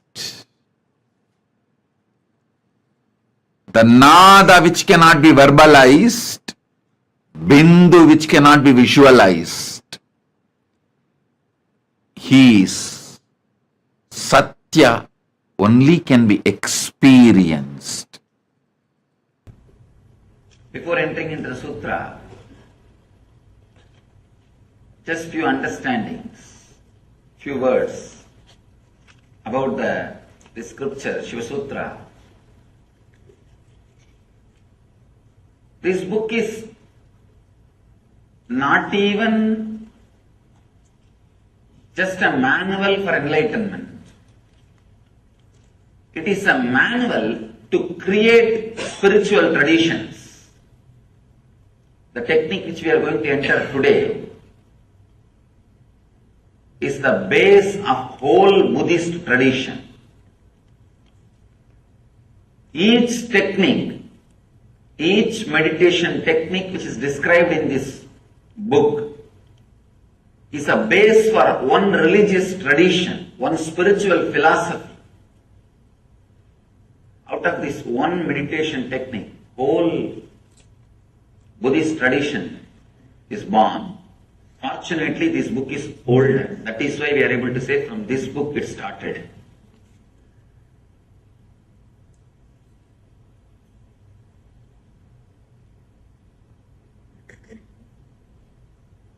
People ask me, how can you keep Buddha also along with gods? Because Buddha did not accept Vedic gods. If you read deeply, Buddha never said there is no God or God does not exist. Whenever he was asked the question, he just avoided. Just not to waste the time. Because whenever you say yes or no, you have enough arguments. You will come and ask me, Swami, is there God? Atheism with a decent, cultured, responsible is straight path to enlightenment. There are many masters who led people to enlightenment through atheism. Very rational, logical, responsible. There are many masters who never accepted God but led people towards godliness. People ask me, is there God? I tell them God is not the thing to argue by saying yes or no. The moment I say yes, I'll have 1,000 more questions. The moment I say no, again 1,000 more questions. Both are not going to help you. Neither yes nor no is going to help you. Just give a technique through which he will realize. He himself will achieve the truth. Buddha did the same job. He never said yes, never said no.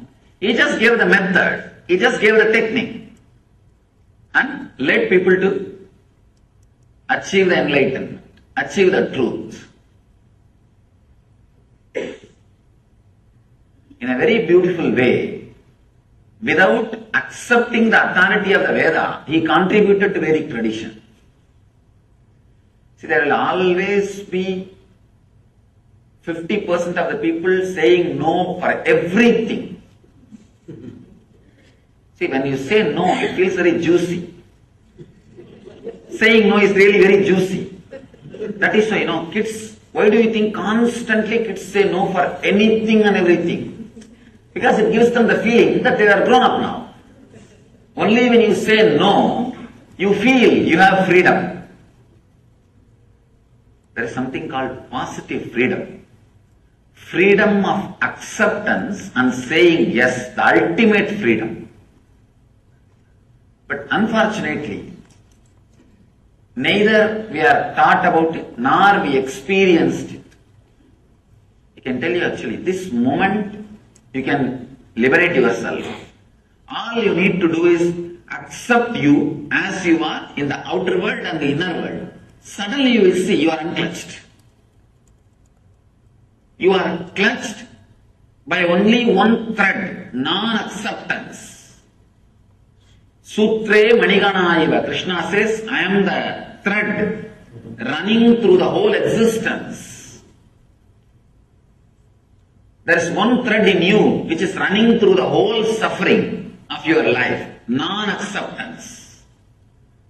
Just like a Lord is the thread. Krishna is the thread running, connecting the whole existence.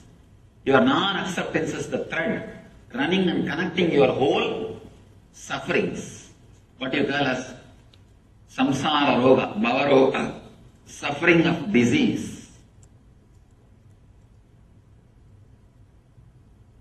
This one moment, a simple acceptance. People ask me, I am not able to accept that I am not able to accept me, Swamiji.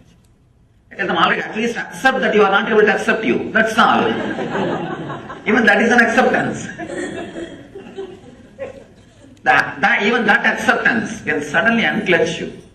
There is no need for thought flowing in you. There were one group of people who are very simple, who are able to straight away connect and accept and realize the truth. For that group, the Vedic tradition was helping. But slowly, unfortunately, a kind of a negative wave, a negative group started developing because the spiritual techniques and the transmission of the spiritual enlightenment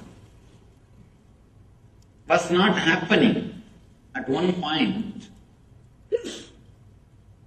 Transmission of enlightenment was not happening. So the antagonistic crowd, the crowd which started saying no to everything. If you say no logically, there won't be any problem.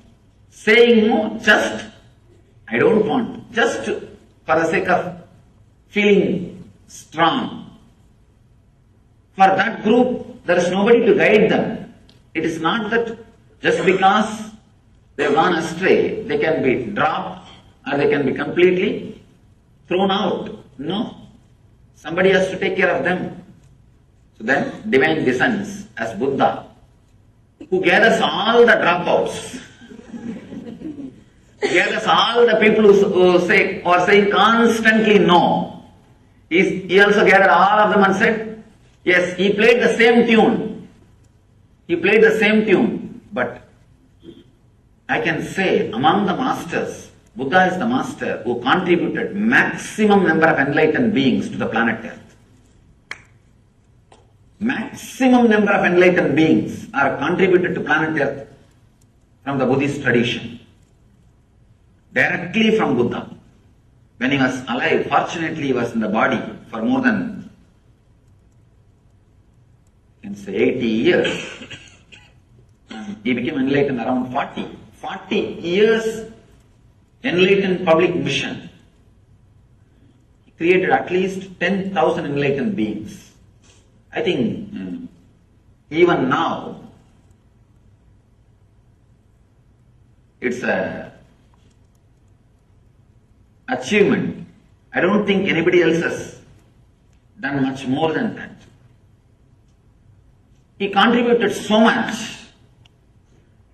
without directly saying yes or no to the question whether God exists or not. He straight away gave the technique.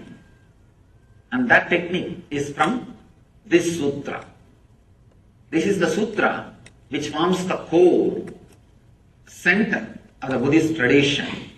That is why the Upanishad says the person who is initiated, the initiated person, for him whole world is heaven. Amritasya, immortal heaven. The person is uninitiated. See, understand the word initiation. It means not that doing some ceremony or ritual. Initiation means the click happening in you. When a master expresses the truth, the realization, if the click happens in you, if suddenly you feel, oh God, right, what he says is right. I was always thinking this. He put it in the right way. If you feel whatever I am speaking, always you thought about it, but I am verbalizing it, I am properly putting it in word, initiation has happened. That is the scale, whether initiation has happened or not. If the initiation happens, the whole world is heaven. If the initiation is not happening, then whole world is hell. All you need to understand is this two quality. When you do not accept this moment, starts the greed. When you do not accept the moments which may come, there starts fear. Out of greed, the quality of rajas gets added into your system. Out of fear, the quality of tamas gets added into your system. All you need to understand, the more and more time you spend in the middle path means accepting the inevitability and accepting your present moment, accepting you as you are now, understanding the inevitability of the life which may happen in you, happen for you. When you have these two understanding, that is what we call sattva, means relaxed, restful middle path. Neither you are driven by the non-acceptance of the present moment, nor you are driven by the non-acceptance of the future moments. Non-acceptance of the present moment and future moment are the root of rajas and tamas, restlessness and fear, restlessness and inertia. This simple understanding, this psychological revolution, actually the moment initiation happens in you, every word which comes out of the master rings bell in your heart, and that becomes a strong, clear programming in you. Programming your life based on the Vedic knowledge. Even the Vedic knowledge seems to be too small word. The right word is the true knowledge. Actually, Vedic knowledge is true knowledge. But in course of time, people have started thinking Vedic knowledge is something like a brandy. No. All of us need to understand the word Veda. Veda means the knowledge which comes out of your inner space when you are unclutched. When you are unclutched and relaxed, whatever research and development happens automatically inside you without you contributing or you interfering. That is Veda. If you just keep quiet, Veda will happen in you. That's all is the basic truth. When you unclutch and rest in a silence, relax in silence, a strong visualizations without verbalizations will happen in you. Those truths are only called Vedas. There is a beautiful description about who is Rishi in Sanskrit. Mantra drashta is Rishi. Understand? Not the person who heard the mantra, but the person who sees the mantra. Mantra drashta. Drashta means who sees. Means the whole knowledge or truth will happen in you as a visualization, not as a verbalization. When you drop from verbalization, unclutch from verbalization, mantra drashta will happen. Now we are all only listening the mantra. Means like a sound, either from outside or from inside. It comes out only as a verbalization. Then you are not Rishi. Relax. Then it is not Vedas. It is not the true knowledge.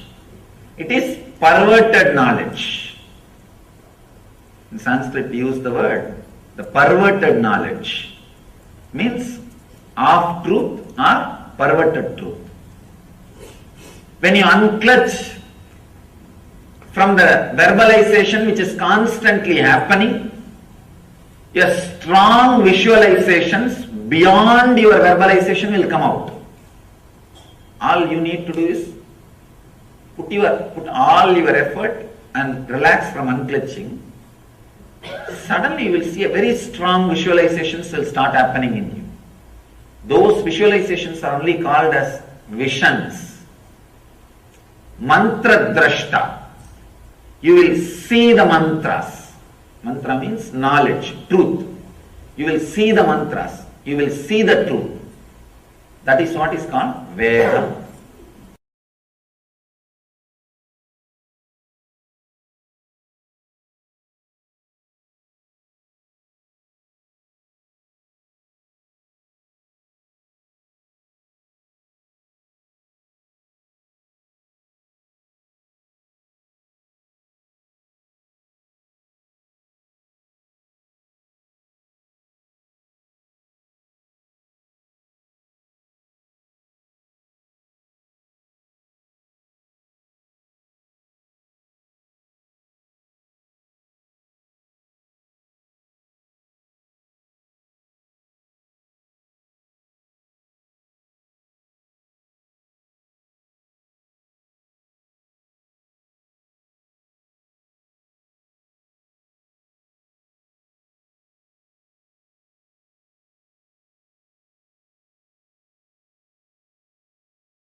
Nithyananda, to all the participants. That was a very beautiful session, revelation. Swamiji spoke on how to, basically it's very elaborate Swami, the Jiva, Jagat, Ishvara in each and every one of us. Okay, Nithyanandam Chandrasekharaya. Yes.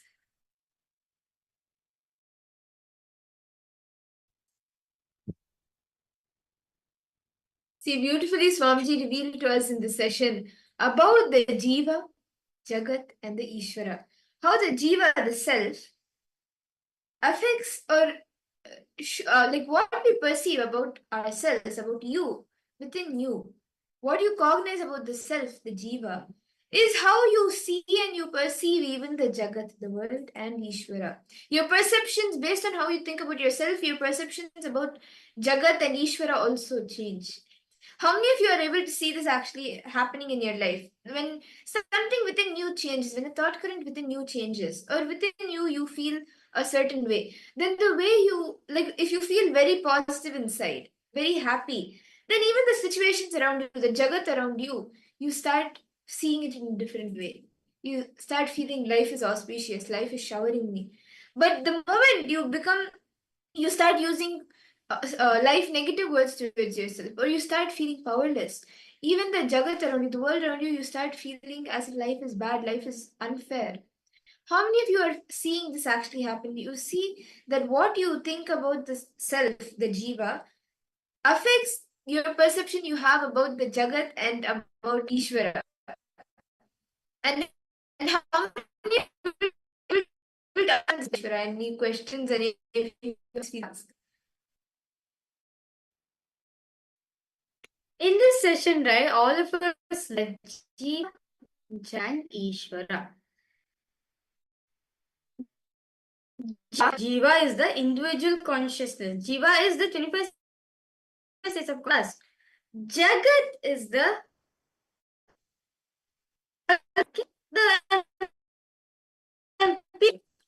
now Paramashiva himself. All these three are connected to each other. Understand? You may think how world is connected to me or how God is connected to me, but fundamentally we need to understand God, world and us are connected. See, visualize this as a triangle. Okay? Nithyananda, my Ishq, welcome to the program. Okay? So, I request all participants now visualize this as a triangle. Okay? Visualize this as a triangle. In the top of, in the bottom corner of the triangle, it is world. In the second corner of the triangle, it is Ishvara. All these three are connected to each other. If, let's say, if you are sad, if Jiva is sad, then see, if you are confused, then you will think the world is confused. Then forget about God. You won't even relate with God. So understand all these three, us, world and God, Paramashiva, all these three are connected to each and every one of us. See, if you are confused about the self, you will even feel confused about Ishvara, about God. You will feel confused about the world, about Jagat. And you will see literally everything that it becomes chaotic. But if you are clear about the self, if you know, yes, this is myself. If you are clear about it, then the way you see Ishvara, you will be very clear about the Ishvara component. You will be so clear about the Jagat, the world around you. So remember understanding. So we need to get clarity in ourselves, as very beautifully in the Vijnana Bhaivatantra. Sutra 63, Dharana 40. Paramashiva very beautifully says, Sarvam deham chinmayam hi dagatva paribhavayet yogapanirvikalpena manasa paramodayaha. He says, your body, Jiva, is filled with consciousness. Who is Sadashiva? Yourself is Sadashiva indeed. The whole universe, Jagat, is also Chinmayam. The essence and nature of consciousness. Expand your cognition to the whole universe with its many planets, galaxies, and space, and beyond all is Paramashiva. Now, can we all take a few minutes? I request all the participants to please take a few moments. We will be doing a small internalization exercise where we will be exploring the world, the Jagat. So, what all of you will be doing right now is just think about, look in and think how you perceive the world around you, the people, the society, everything around you, how life as a whole, how do you perceive it? List all the perspectives about life that you have, life, society, nature, everything, all the perceptions you have about the world around you. You can maybe ask questions to yourself like, how do I relate to others? What do I view, like, how are my views about the universe? For all of these different questions, these are just two examples, but you can ask questions like this to yourself and write down the different perceptions you have about the world, the Jagat around you. Let's take a few minutes to write this down.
Nityanandam to all participants.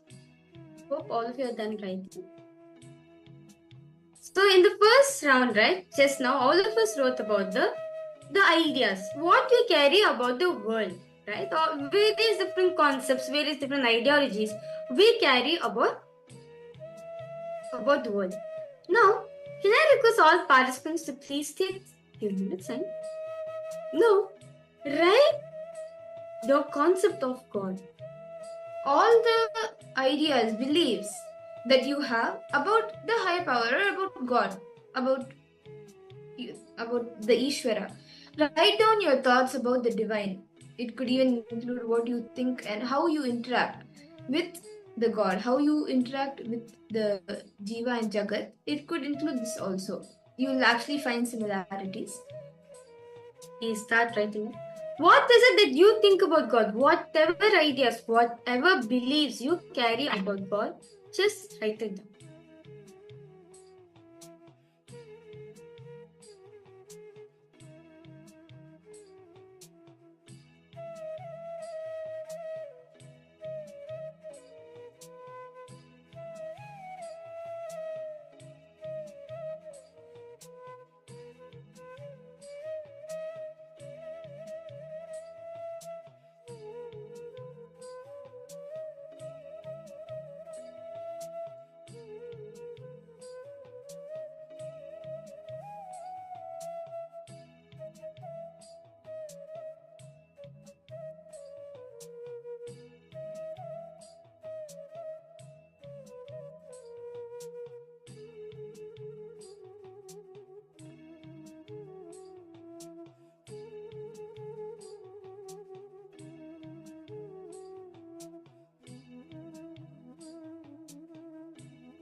Nithyananda, I hope all the participants, all of you have been able to write this down. All the perceptions, ideas, beliefs that you have about the Ishvara, the God. Do any of you have any questions till here? And are you able to see how the three, the Jiva, the Jagat, and the Ishvara are connected? The way you see the Jiva, the self, directly even affects the perception, the beliefs that you have about the Jagat and Ishvara. How many of you are able to see this? Masyahu, you have any doubts, any questions, ma? Are you understanding? Ma Wanghunyu, Masyahu, Ma Shuldini Durga, Ma Gabriel, Ma Margarita. If any of you have any questions, you can post. Ma Ananda, Agora Rupini, you have any questions, ma? I request all participants to post if you have any questions, any doubts you have. Do feel free to post in the chat section. See, so many Chinese participants are here. So I kindly request, like, if you have any questions, he doesn't understand this concept, do feel free to post in the chat section. Quicksin, Vengaya, and how Chennaya. Nithyanandam to all of you. Okay. So in this round, in this exercise, right, all of we wrote about how we perceive about the God, right? The various different ideologies and the perceptions we carry about God. Now, let us analyze the situation. Now, I request all of you now, let's create a mind map with 3 circles. Jiva, Jagat, Ishvara. Can I request all of you to get 3 circles, draw 3 circles and come?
Yes, Nithyananda to all participants. Sorry for technical glitch. So, we are going to make each and every one of you understand this Jiva Jagat Ishvara. Can I request all of you to get the paper and come? Okay, so what we're going to be doing is, let's create 3 circles, okay? So we can create 3 circles. So you can see one circle over here. Jiva, Jagat,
okay. Nithyananda to all participants, sorry for a technical glitch. Okay, so now all of us have written, right, our ideology about Jiva, Jagat and Ishvara.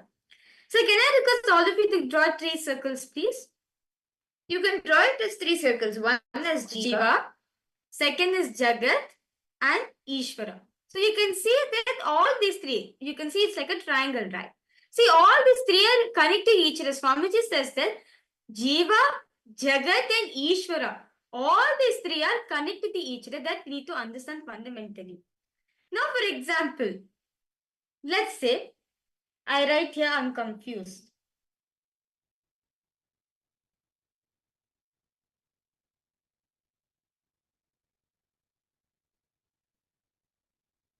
Okay, so I write over here that I am confused. Now what will happen? Even, see, now if I approach the world out of confusion, right? It will be out of, I see the world as chaotic. It's so chaos. I'm not able to take it, so chaotic. Now, Ishvara. Ishvara, I'll think it as distant, unapproachable. So, only for, see, the space in which we see matters a lot. The clarity we carry about ourselves matters a lot, as that affects the Jagat, the world, and if it affects the Ishvara, the God you perceive. So I request all participants now, may I request all of you now to let us understand how these 3 are connected about each other. See, Swamiji says, if we are clear about you, right? If you're clear about yourself, you may perceive world as an interconnected and harmonious thing. And you'll understand God as the source of that reality. See, you can actually draw, once you draw these 3 circles, connect them and see based on what you have written down. What are this, like, you can actually see how each one is connected. The perceptions you carry, beliefs you carry about yourself, the Jiva, directly affects how you see the Jagat, the world, and the Ishvara. I request all the participants to now take a few minutes, draw the 3 circles, and see how each one is connected based on your internalization.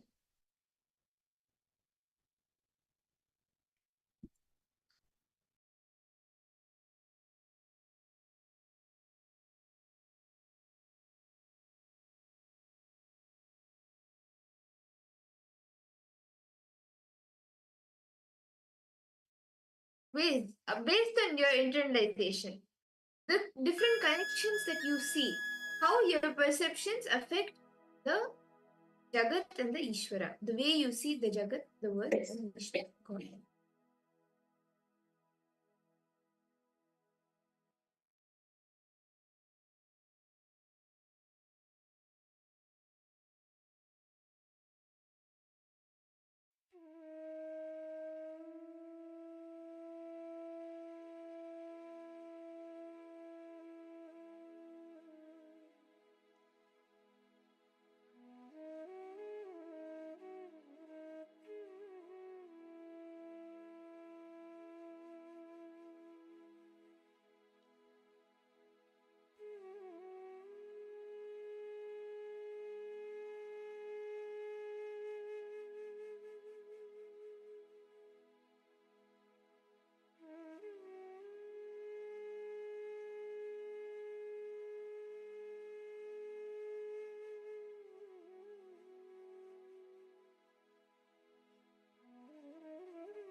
Nithyananda. I hope all the participants, all of you, have been able to write down these and do the connection of how the Jiva, Jagat, and Ishvara are connected, and you've been able to understand how these three are interconnected and interlinked. Do any of you have any questions? Please feel free to post it in the chat. Ma Siawu, Ma Wang Hunyu. All of you can post if you have any questions. Ma Ananda Gorni. Ma Basti Malita Nithyanandam. Ma Gabriel. Okay. I request all participants any doubts you have, do feel free to post in the chat section, okay? So let us now move ahead to the next exercise which Swamiji has given. The next step Swamiji has given is, now, based on what your reflections, based on whatever you have come so far, right? Identify one clarity. How would you want to change the ideas about yourself? How do you want to change the ideas about yourself? So you start seeing the Jagat and the Ishvara differently.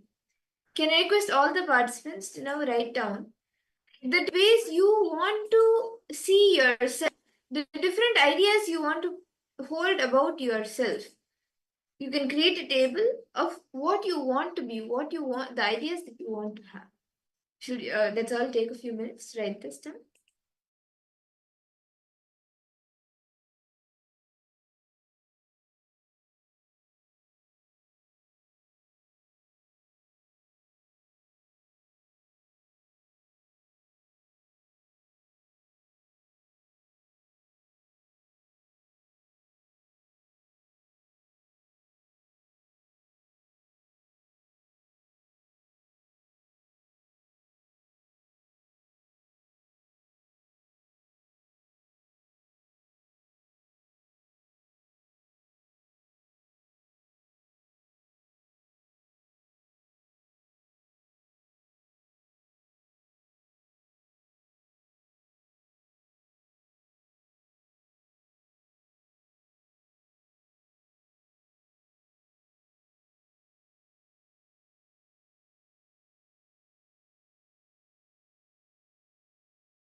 Nithyananda, I hope all of you have been able to complete writing down the different ideas, the beliefs, how you would want to change, how you want to change yourself, the jiva. And with that internalization, see, actually, this is a very powerful internalization exercise, because only what you perceive in the jiva, the self, you will be able to even like that is only being projected for the Jagat and the Ishvara. So when you hold, like when you believe within you something positive, powerful, then even the Jagat and Ishvara, you will cognize it in a completely different way. If you are clear about the self, then you will be clear about even the Jagat and about Ishvara. And with that clarity, knowing that, okay, from now on, let me use the right words, or let me use the right beliefs in my jiva to manifest the Jagat and the Ishwar. With that space, let us all enter into the power manifestation. See, power manifestation today, throughout the day, we will be manifesting a very exciting power. Actually, not power, powers, because we will be doing the powers of length, breadth, and depth. See, today, as all of us will be blessed with Sadashiva Murti, form of Paramashiva, Sadashiva actually manifests the all forms of Paramashiva, including and even you, continuously do the Pancha Krityas, the 5 cosmic actions. And in each of these, there are there are actually 11 dimensions, but the 5 base dimensions, length, breadth, depth, time, and space, these are the 5 dimensions that we understand. And these are actually powers also by themselves. So we will be manifesting the power of length, which has everything in the logic, anything and everything that comes in the logic, under the level of logic, whether it is 2 plus 2, or whether it is like Ganga flowing from Gangotri, starting from Gangotri, all of that, anything in the logic dimension comes under length. So we'll be manifesting an exciting power where we will be giving all of you a question in the length dimension, which means logic. You can crack it by using your logic. So those questions we will be giving, and you will be seeing that through your third eye, scanning and seeing through your third eye what the answer to that question is. So in the first round, what we will be doing is we will be projecting an image of a place. It could be any place. And you will be scanning the height of that building. You can scan the name and the height of that building. So this is what you will be doing. Now, can I request all the participants to please settle down, and you can sit straight. Intensely chant the Mahavakya. Connect to Swamiji intensely. Om Nithyananda Paramashivoham. Om Nithyananda Paramashivoham. Om Nithyananda Paramashivoham.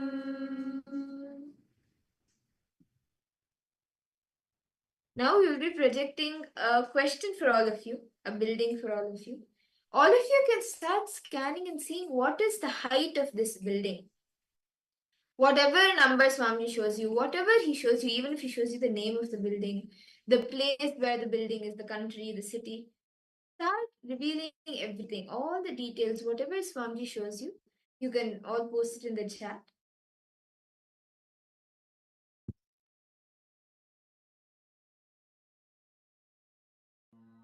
Nithyananda Paramashivoham Om Nithyananda Paramashivoham Om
Now I request all the participants to post in the chat what were you able to see? What was the height of this building that we were projecting for all? You can even post it like the country, the height. What was the details that Swamiji revealed to you in the third eye? Can I request all the participants to post?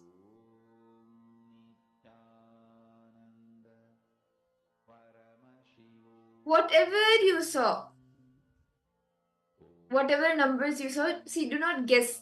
Okay, this is a small image, it may not be this tall, or no, it may be more taller than this. Don't guess based on your logic. Right now, use the logic of Paramashiva. What Swamiji shows you, please, you can share that. Come on, I request all participants to post. What did Swamiji show for each and every one of you? Yeah, all of you can post in the chat section. Ma Isaac, Ma Lita, Ma Anandeshwari, Ma Xiaodan Lao, Kiksing Wingaya, How Chanaya, Chandrasekharaya, yes, Ma Ananda Gorini. All of you can post. Ma Wang, you can share. What was the height of this building? Okay, 6,405. Bangalore, Cambodia. Okay. Is this feet, meters? Did Swami show you any unit, ma? 8, 9, 427, 174. Okay. How about for you, ma? 100? What does Swami show for you, ma?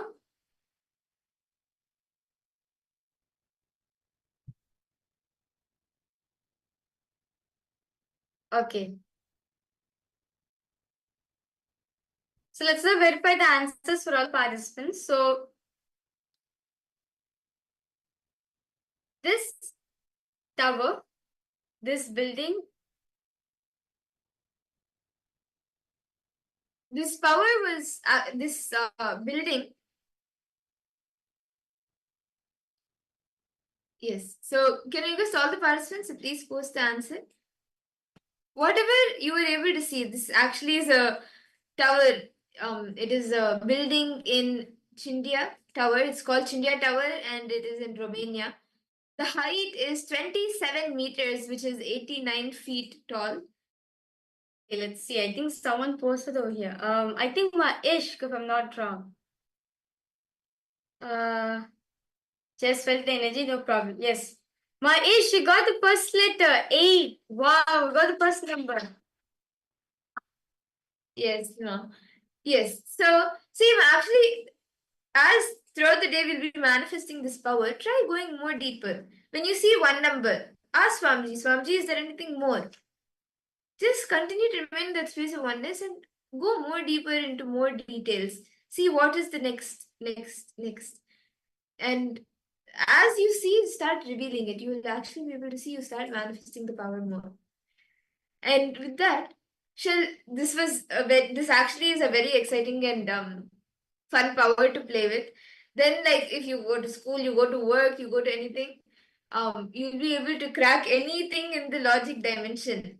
And now with that, we'll actually be entering into the next session of our day, where we will be listening to what are the 25 states of consciousness. Beautifully, Paramashiva reveals that all of us have 25 states of consciousness. So what are these 25 states of consciousness that all of us experience?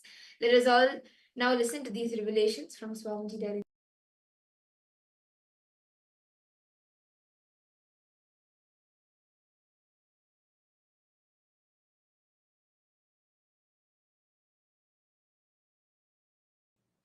Let me define consciousness. Consciousness is the strength, power of your experience about your first person, the source of your first person. How powerfully you are grounded into the experience of your first person. Who am I? What am I? Why am I? How am I? From when am I? From where am I? To where am I? Everything about your first person, the source of your first person,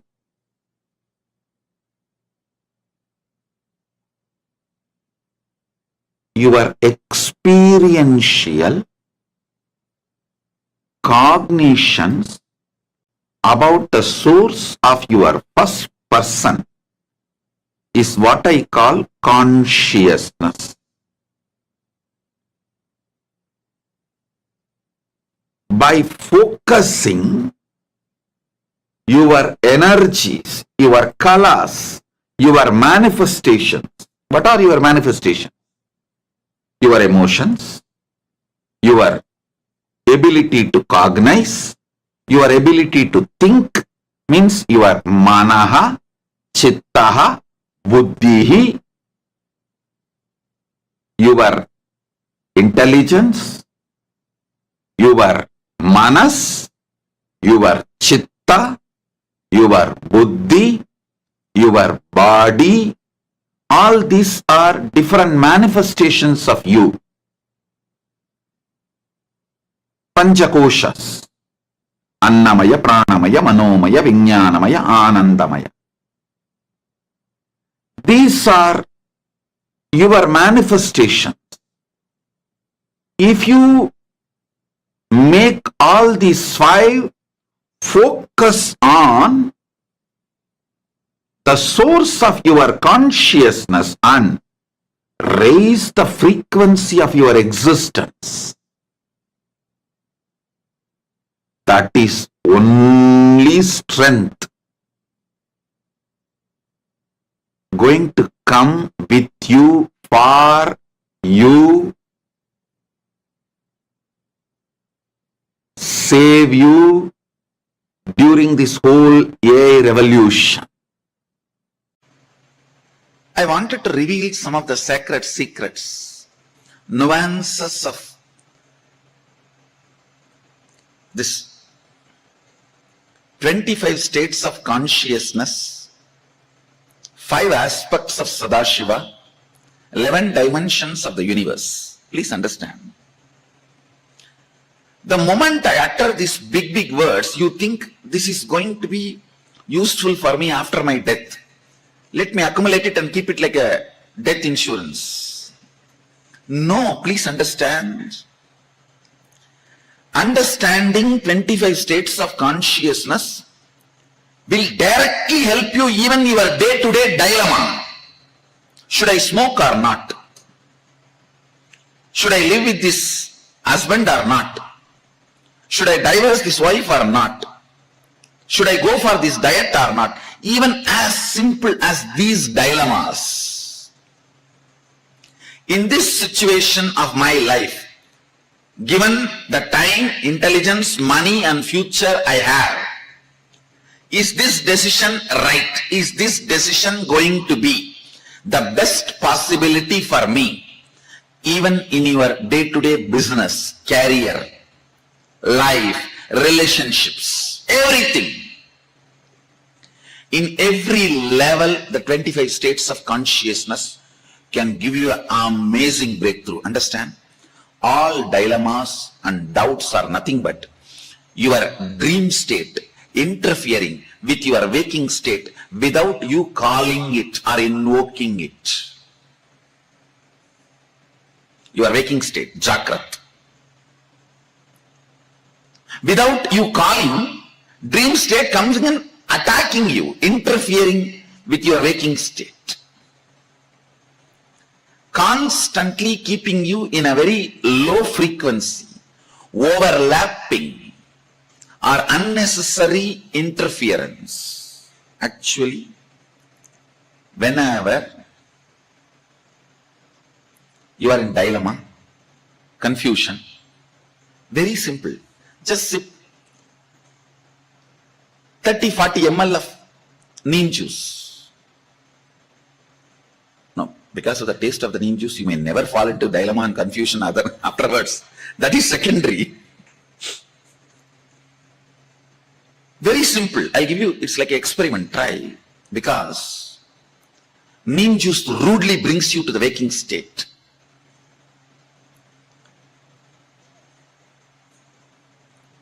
All dilemma is dreaming state, swapna, entering into you,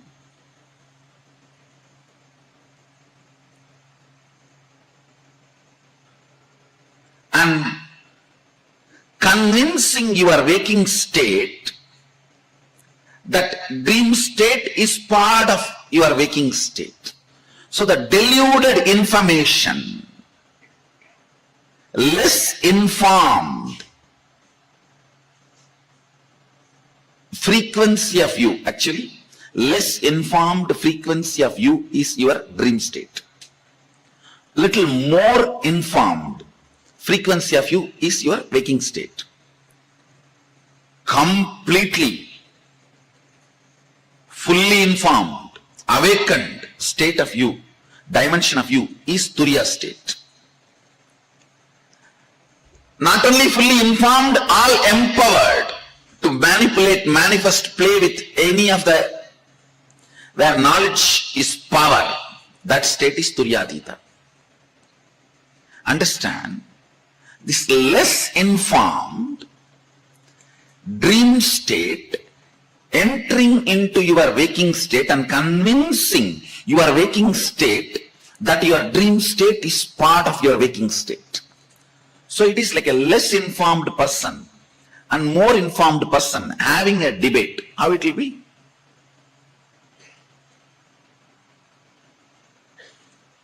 Even the logic or the frequency from which two ends of your dilemma operates will be different. Understand? For example, you are having a dilemma whether to start this business or not. When you are arguing for starting the business, feel how you feel your inner image. When you are arguing for not going for that business, how you feel your inner image. Or you have a dilemma whether to become a sannyasi or not. See, please understand, when you have this kind of debates, dilemmas, whether to go for divorce, whether to go for having a baby, whether to go for sannyas, whether to go for starting a business, or whether to go for having an affair, whether to go for building a new home.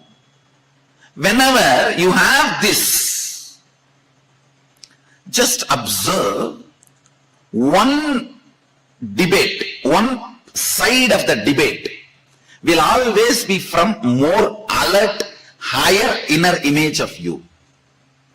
The other side of the debate will always be from lower inner image of you. The moment you know this, just blindly vote to the fellow who is from the higher inner image. The debates and arguments which are coming from higher inner image, because he is Jakrat, the other fellow is Swapna, dream. Understand? For you to sit and have this understanding, you need little neem juice on the tongue, or a bay leaf on the tongue. Even the bay leaf, if you soak it in honey and chew, it will bring you to Jakrat state.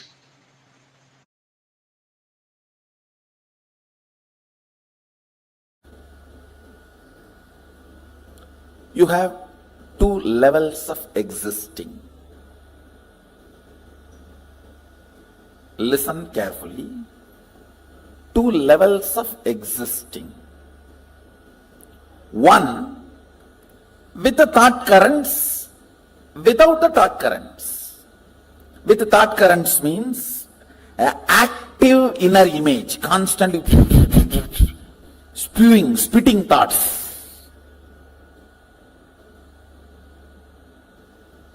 Without thoughts, in deep sleep, where I think some of you are in that state now. If you are not hearing me, you are in that state. If you are hearing me, you are not, fortunately.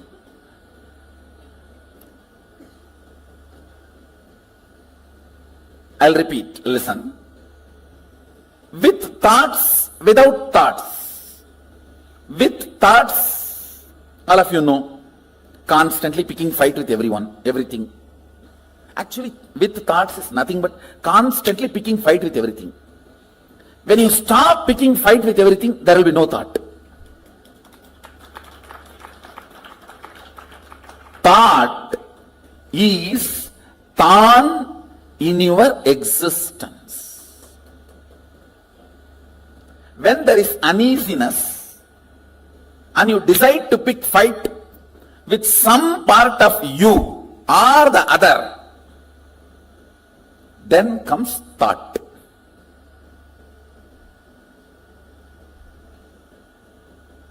Without thought, you know, deep sleep in the night time or sometimes in the daytime. Whenever you are in the deep sleep, no thought. So these two, same way, listen. With thought, without thought. Same way, with your existence, remembrance of your existence, without the remembrance of your existence.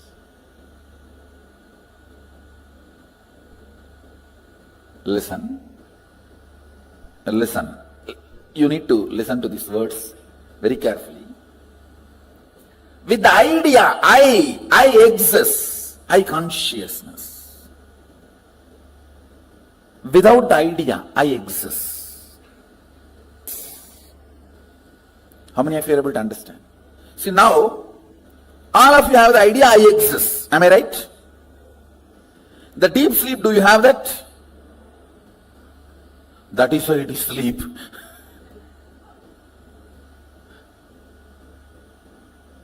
So, there are two ways and two states. Two ways is with thought, without thought. Two states is with the idea I exist and without the idea I exist. How many of you understand that? Projector. Listen.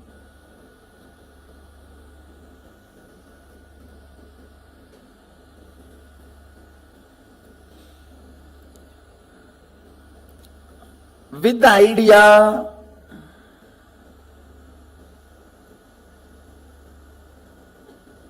I exist, and with thoughts, listen carefully, because you need to understand this unit. This is the fundamental unit.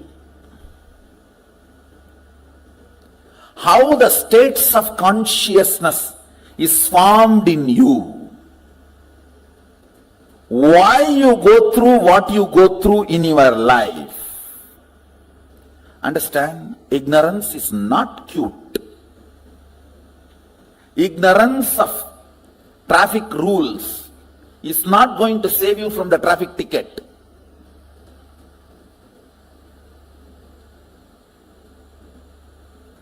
Ignorance of traffic rules is not going to save you from ticket. Ignorance cannot be a reason for not following. Same way in the cosmos, ignorance is not cute. Yes, you can be victim, singing song, oh, I am ignorant, innocent devotee. Who is going to care? No. A devotee cannot be ignorant. Jnana varishta bhakti, devotion established on knowledge and understanding, with thoughts, with the idea I exist, I consciousness. That state is called thinking, Jagrat. All of you are able to understand the word wakeful state, Jagrat? If you understand the word Jagrat, wakeful state, raise your hand. Great. I am using the Sanskrit word so that I will not forget, and all of you also will not forget. So let me go to the next word. I am introducing these 4 words. With thoughts, without the idea that I exist. That's called swapna. You may say, no. In dream also I remember I exist. No, listen carefully. In the dream, you will be writing your college examination with sitting with your son. How can that be? College exam you wrote much before the marriage. How many of you had this kind of a completely overlapping dream? You need to know the identity I you feel in the dream does not have independent understanding. It is just overlapping, crisscrossing of few thought currents. See, like laser beam, if 4 or 5 beams cross, that point looks like a independently shining, which is not. Same way, in the dream, few thought currents crossing, you feel as if your identity exists, but it is not. It does not have consistency. In one dream itself, that will change 20 times. How many of you have observed it? In the waking state itself, it changes. Why? Dream state. How many of you say that? But in the waking state, at least little decent. In the waking state, it's more like an unstable spouse. Every half an hour divorce. And every 1 hour patch up. But in the dream state, it doesn't even behave like an unstable spouse. It behaves like a 10 minutes son, 10 minutes boss, 5 minutes brother, 5 minutes enemy. You just don't know how it behaves. Listen carefully. The number of thoughts gives idea that you exist for a spark. That's what happens in the dream state. How many of you are able to understand what I am saying? That is why the idea of I in the dream state is so illusory. Many times you don't even remember you when you come back from dream. What was your idea about you?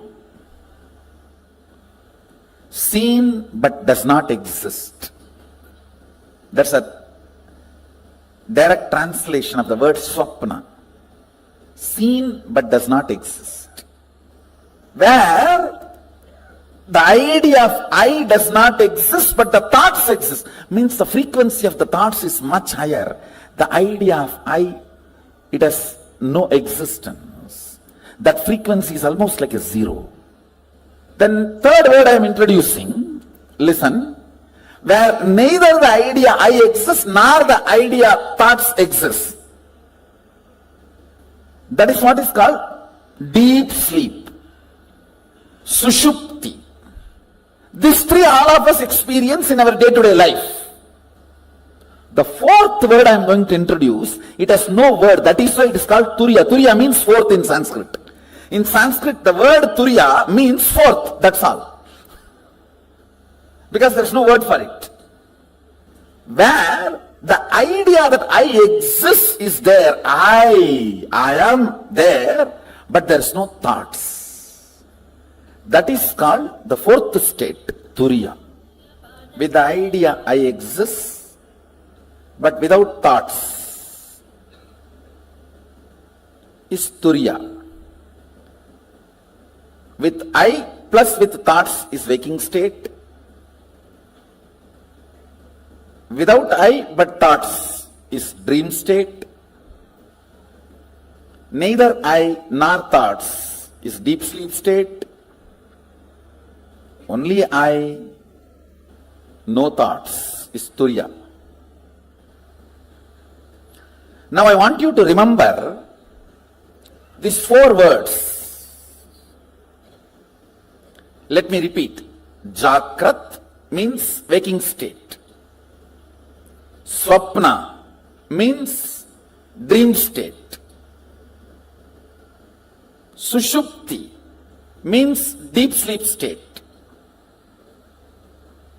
Turiya means fourth state, awakened state. There is a 5th word Mahadeva introduces in Agama called Turiyatita, means not only you are awake, you are alive, you can move anything you want. See, if you have manifested the powers of moving a matter, how many of you are successfully able to move a matter? You have seen the glimpse of Turyatita. Turyatita is the state where awakening becomes power manifestation. Means you are able to play with your awakening. These are the 5 states. Listen, let me repeat once more. Jagrat, waking state. Swapna, dream state. Sushupti, deep sleep state. Turiya, awakened state. Turiya Atita, alive state. Where you are awakened to the higher reality and you are able to manifest it as you want. Alive with your awakening. Where when you say, hey, static matter, dynamic activity and strategic existence is one and the same. Move, you are a static matter, I am saying, and it moves.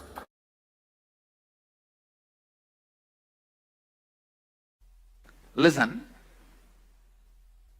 all these 5 states, deep sleep, dream, waking, awakened, alive, all these 5 states in Sanskrit, Sushupti, Swapna, Jagrat, Turiya, Turyatita. All these 5 states cross each other. You may ask, how? Because you are no more a single integrated being. All the time, one part of you is planning, strategizing about your future and possibilities. The other part of you is just interested in denying you, which is strategizing. The part which goes on strategizing about you and your future is called mind, head, intellect, logic. The part which goes on denying you does not want the direction. Not because it is right or wrong, just it does not want. It's like a tantrum throwing child, what you call as heart emotion. Please understand, you have been given a very wrong idea, your heart and emotion is always right. No. Both are corrupt. Understand, both are corrupt. Both carry deep incompletions. Heart wants something just because it does not want that. Heart denies something just because head wants it. It's not that always heart is right. No. If you feel heart is right, no. You are wrong. Head is wrong. That does not mean heart is right. Head is wrong does not mean heart is right.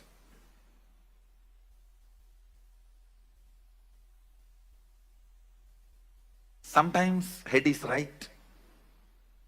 That does not mean heart is wrong. Sometimes head is wrong. That does not mean heart is right. Both have their incompletions, both have their problems. Because you are no more a single being. See, invariably when the whole humanity has started experiencing this dual being, two-part, that is when our masters declare the Kali started. So 2 parts of you experiences 2 different states at a time always. Please understand. If your head, which is strategizing about your future, is now awake, your heart is in dream state, sitting somewhere and doing something else. If you have to put your head and heart together, keep yourself in the waking state, you feel stressed, tensed. Oh, I can't be like that for a long time. Maybe few minutes, okay. Not more than that. How many of you understand what I am saying? How many of you experientially feel, yes, I go through this? Understand, the line, vertical line is a heart projector. Vertical line is heart's line.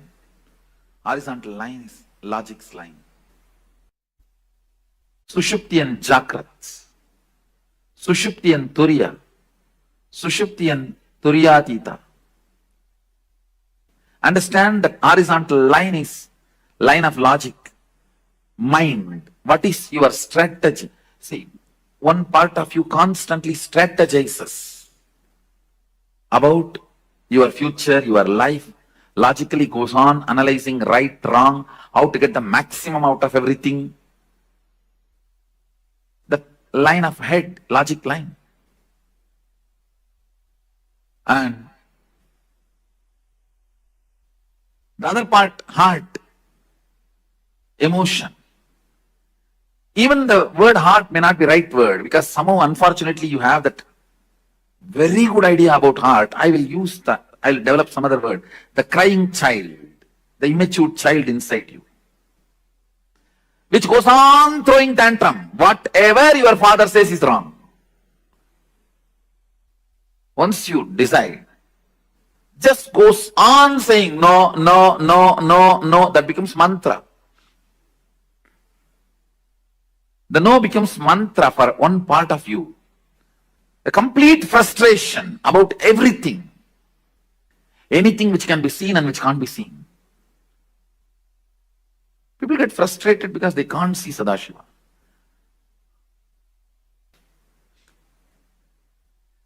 It is good. Sometimes you are not able to see. No, we get frustrated even with things which we have never seen, we never experienced, we never perceived. The tantrum throwing child. So better I use the word TC, tantrum child. The tantrum child is the vertical line. The tantrum child in you is the vertical line, and logical, strategizing mind, that is the horizontal line. Both of you go through, please understand, some of you are small family inside, some of you are joint families inside, some of you are apartment complex inside. Please understand, do not believe you are one person.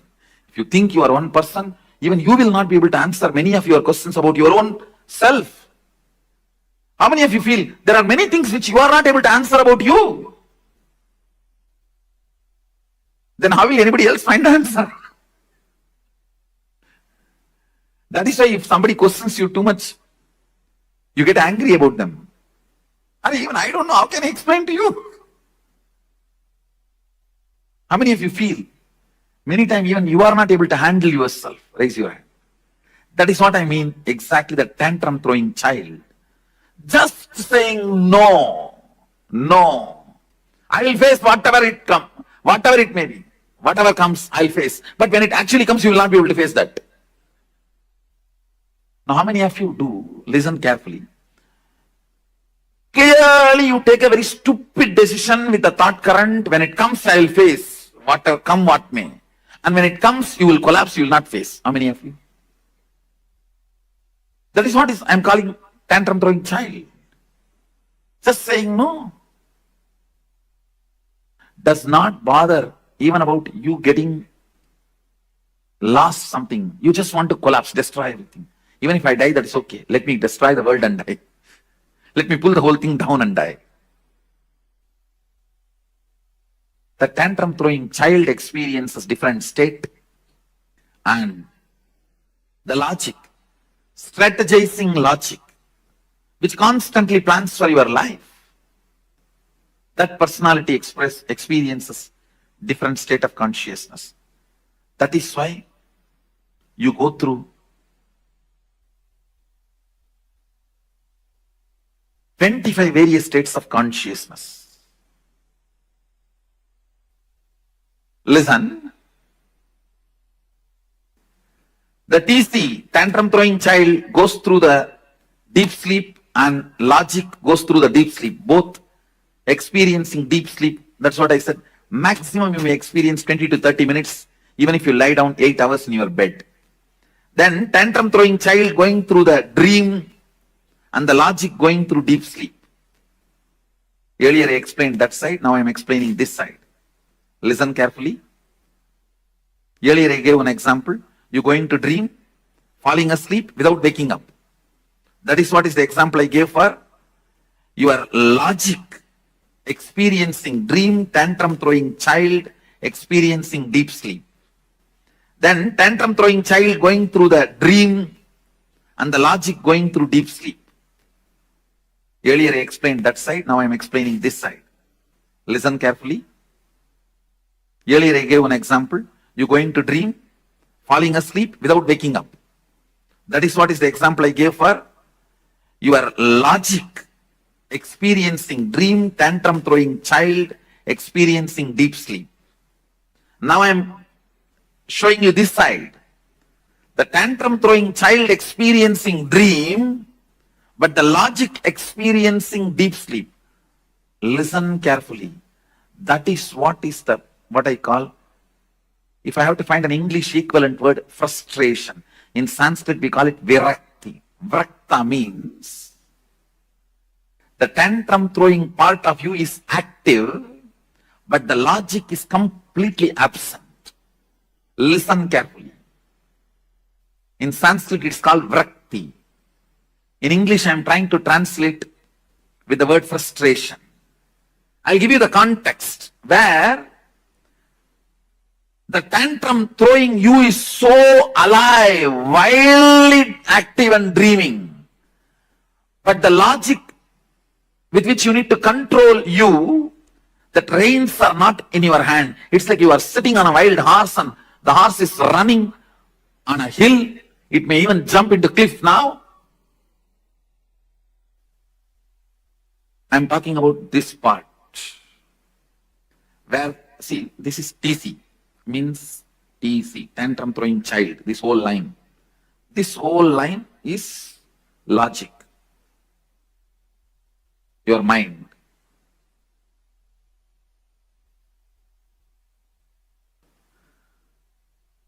I'm talking about this state. The tantrum throwing child experiencing swapna, dream, wild. Going literally wild. And your logic, which is supposed to control, put a rein, is sleeping. It's like you are sitting on a wild horse and you are not able to control the wild horse. It is running. It may jump anytime off the cliff. All the decisions you take in frustration, please understand, all decisions you take in frustration will destroy you. Even if you think it is good decision, I tell you, do not do permanent damage to you because of your temporary sadness. Just don't take decisions when you know you are frustrated. Whenever you know your tantrum throwing child is wildly active and your logic with which you need to control your perception is absent, don't decide. You will be overloaded with frustration. Don't decide. How many of you understand you went through this in your life? In waking state, but your logic is in deep sleep. It means you are not frustrated, you are very destructive. Understand? Very consciously, you agree for destruction. You agree for the kind of a tantrum throwing lifestyle. You agree to be in denial. What can I do? That's all. Very consciously you wind up, you withdraw. I may use the word self-denial for this state. The state now I am circling. The state now I have circled, I'll call that as self-denial, where the tantrum throwing child is awake. I should use the word wake up. It's an waking state. But your logic, the strategizing mind, the strategizing component of you is completely asleep. The next, the tantrum throwing child entering into Turiya,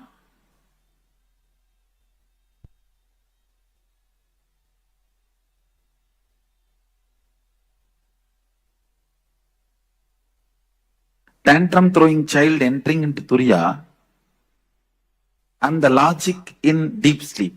One good thing is, the moment tantrum throwing child enters into Turiya, he gets healed. He is no more dangerous. He gets healed. Listen, very important thing. If a tantrum throwing child in you catches the glimpse of thoughtlessness, Turiya, even once, the whole thing becomes seeking. That is why the hippies become seekers even if they get one glimpse. The tantrum throwing child in you becomes a powerful seeker even if you catch one glimpse of Turiya. So I will call this state as Turiya plus Sushupti, the which I marked, seeking awakened but don't know what to do. Your logic does not know what to do, how to proceed. But you know something you need to discover. I'll call that as a seeking, but not active. It means you don't plan about how to go about it. Your logic has not found any method. It has not discovered any way to seek. But the tantrum throwing child is now throwing tantrum about everything which is seen and or felt, which is not matching with the reality of the Turiya. See, now the Turiya becomes the benchmark, the awakened state becomes the benchmark. Anything which is not matching up to that mark, you throw tantrum about it, but you don't know how to make everything match up to the standard. Understand? At this state, you will say big capital letter no to everything external. But you don't know to whom you should say yes. You only know to say no to everything, but you don't know to whom you should say yes.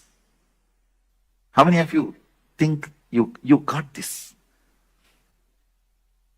Your tantrum throwing child experiencing deep sleep and your logic experiencing dream state.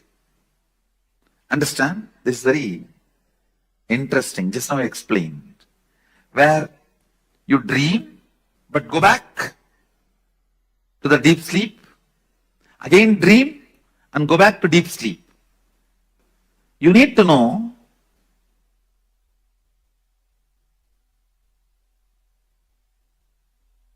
maximum only 30% of you is your logic part. 70% of you is the tantrum throwing child inside you. That is why how much ever you strategize, always that tantrum throwing child wins in your life.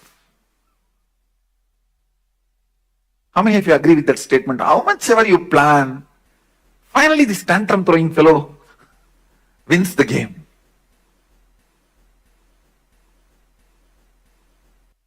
Even if your logic, for example, tomorrow you have to give a presentation. Your logic is planning for your presentation even in your dream. But the tantrum throwing child pulls you back from the dream to deep sleep state. That is what I will call this Sushupti Swapna, what I marked.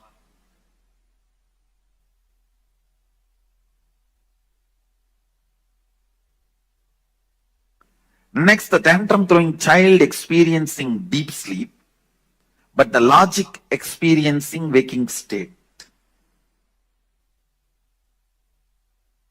I'll say in this state, your logic thoroughly plans for your future. You will sit and think, nicely plan. But within next 24 hours, you will forget the whole thing and you will start thinking again the same thing and do the same plan. As if the whole thing got control deleted.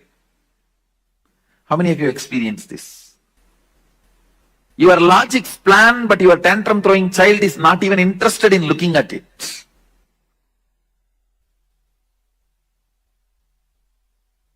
That is what this state, where 70% of you are sleeping and 30% of you is strategizing. It's like 70% of you boycott that meeting. How can any corporate meeting be successful if 70% is boycotting? What you desire is your logic. What you believe is your tantrum throwing child. You will never get what you desire. Please understand, you will get only what you believe. You desire always to have wealth, but you believe you will never going to get it. You are never going to get it. You desire to have health, but you strongly believe that is not part of your life. So you will not manifest what you desire. You will only manifest what you believe. People always confuse between desire and belief.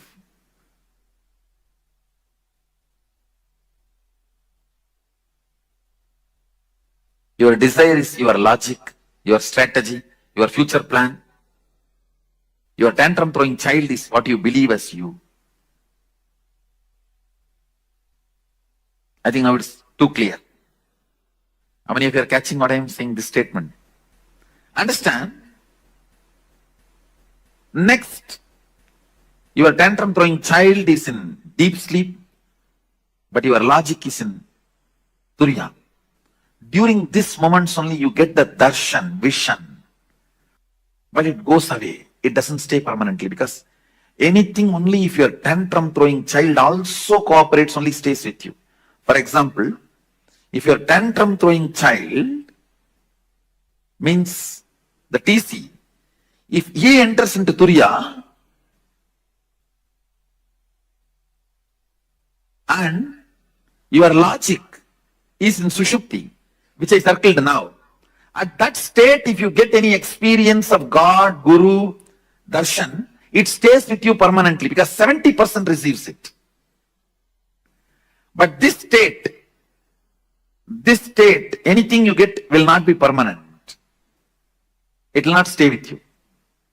It doesn't stay with you. In both states you get, but this, only if your tantrum throwing child enters into Turiya and you experience something, it becomes permanent. Means your belief enters into that state, not your desire.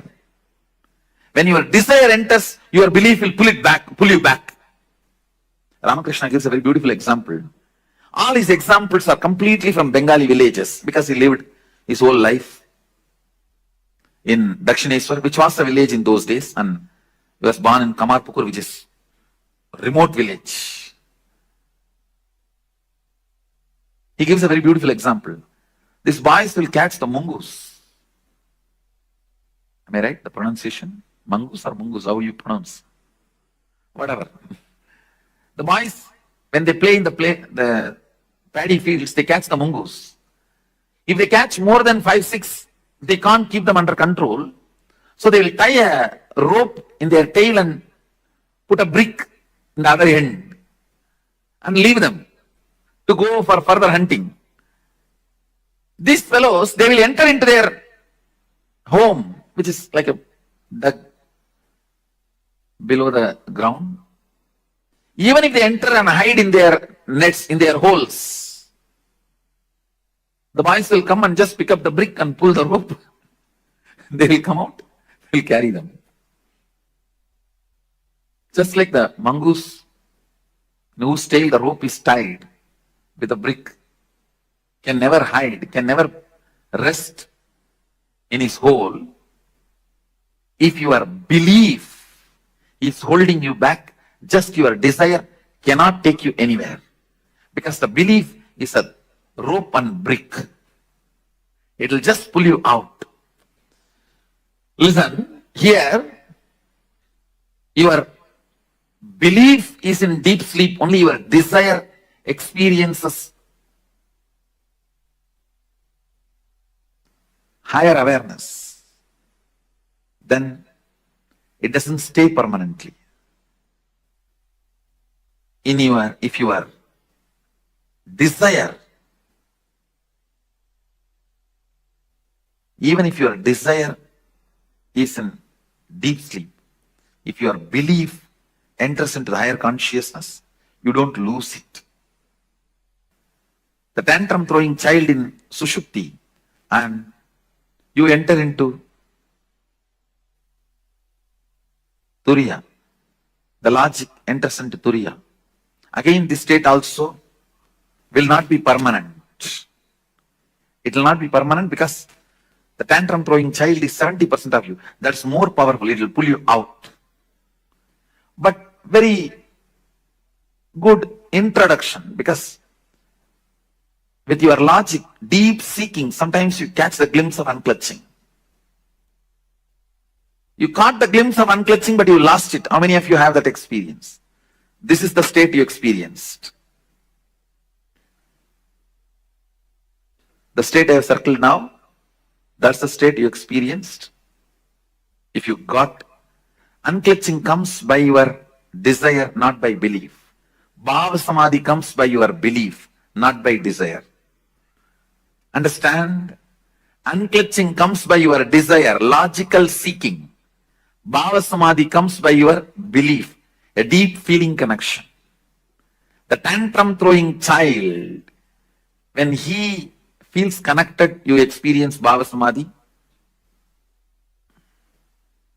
Belief is in deep sleep and desire is in Turiyatita. That's the state I have circled. You do catch Satori, but which does not stay back. It doesn't stay back. It goes away. But if your belief catches Turiyatita, desire is not cooperating. That is, I can say, this state. Your belief means tantrum throwing child is catching Turiyatita, but your desire, logic, is in deep sleep, Sushupti. It's not cooperating. This will become permanent, but this will not be permanent. If you achieve this, you will always lose. Achieving this is very easy, but you will lose it. Achieving this needs little practice, but you will not lose it.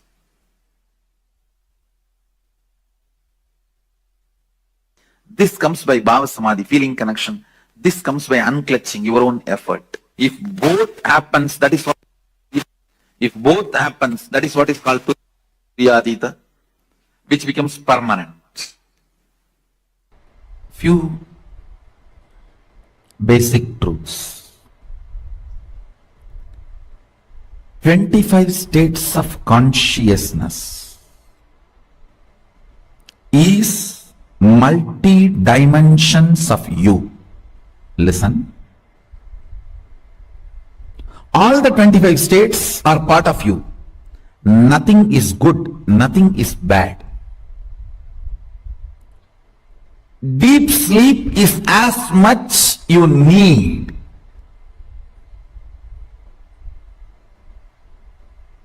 Please listen.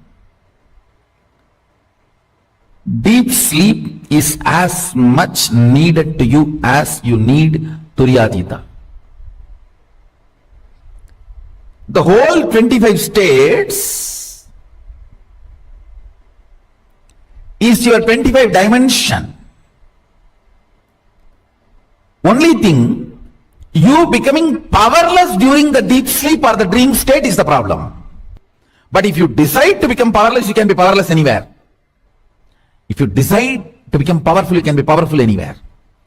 Fundamentally, this whole 25 state is 25 phases of you, 25 dimensions of you. Nothing is bad, nothing is good.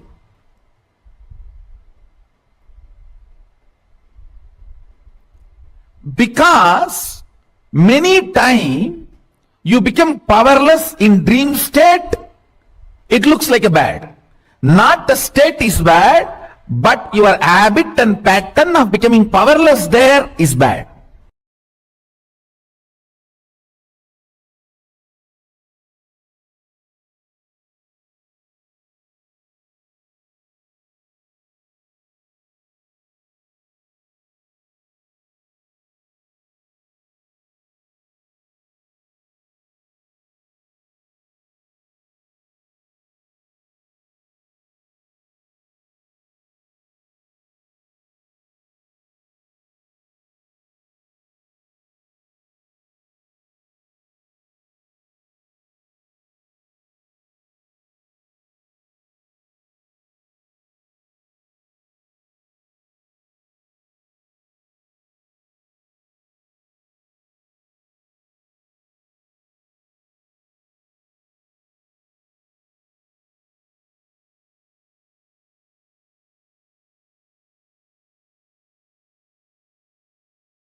Nithyananda.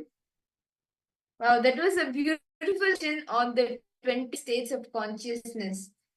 We all understood how any behavior of ours, any reaction, any behavior of ours, always within these 25 states of consciousness, with the 5 bases being the swapna state, the shushupti, jagrat, turiya, yatita. The swapna, like the sleep, the deep sleep. The shushupti, where you're in a, this is like you're in a dream. Swapna is the dream state. Shushupti is deep sleep, where there are no thoughts, and the jagrat is the waking state. All of the, and the turiya is the awake, and the turiyatita is the alive, the completely alive state. All of the permutation combinations of these 5 states, these permutations combinations are the 25 states of consciousness. Sometimes we go into the swapna and swapna, the deep sleep and deep. Then we do the swapna and shushupti, or the jagrat and swapna. So the permutation combinations of all of these 5 base states form the 25 states of consciousness that all of us go through. So, and it continuously changes. At one moment, we may be in the next moment, be in another state. But all our behaviors, our way we function, are always within these 25 states of consciousness. How many of you are understanding this? Because all Nithyanandam, Rahul Kannaya, nice to see.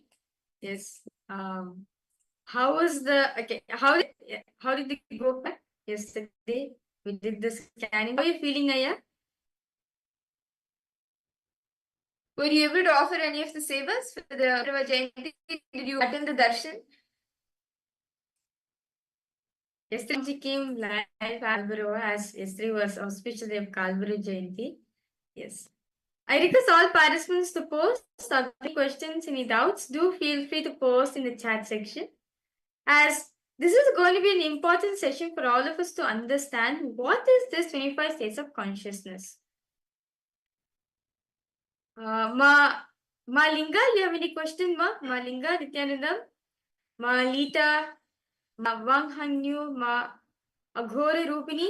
Yes, you have instance, Ma Shulga, Ma Kylie Wong, Ma Gabriel, Ma Gabriel Harris. Okay. Malinga, are you able to understand these 25 states of consciousness? Ma Ananda Godni, Ma Lita, Ma Basti. If any of you have any questions. Okay. Wow, nice, Aya. That's nice. See, actually, today we are going to be entering into a very more, much more deeper truths, where we are going to be understanding that how the thought currents we cherish within ourselves, right? How it impacts the world around us, ultimately our relation with God. So today we are understanding about the Jiva, Jagat, and Ishvara. So we are just now only going to be entering into that session. That's nice.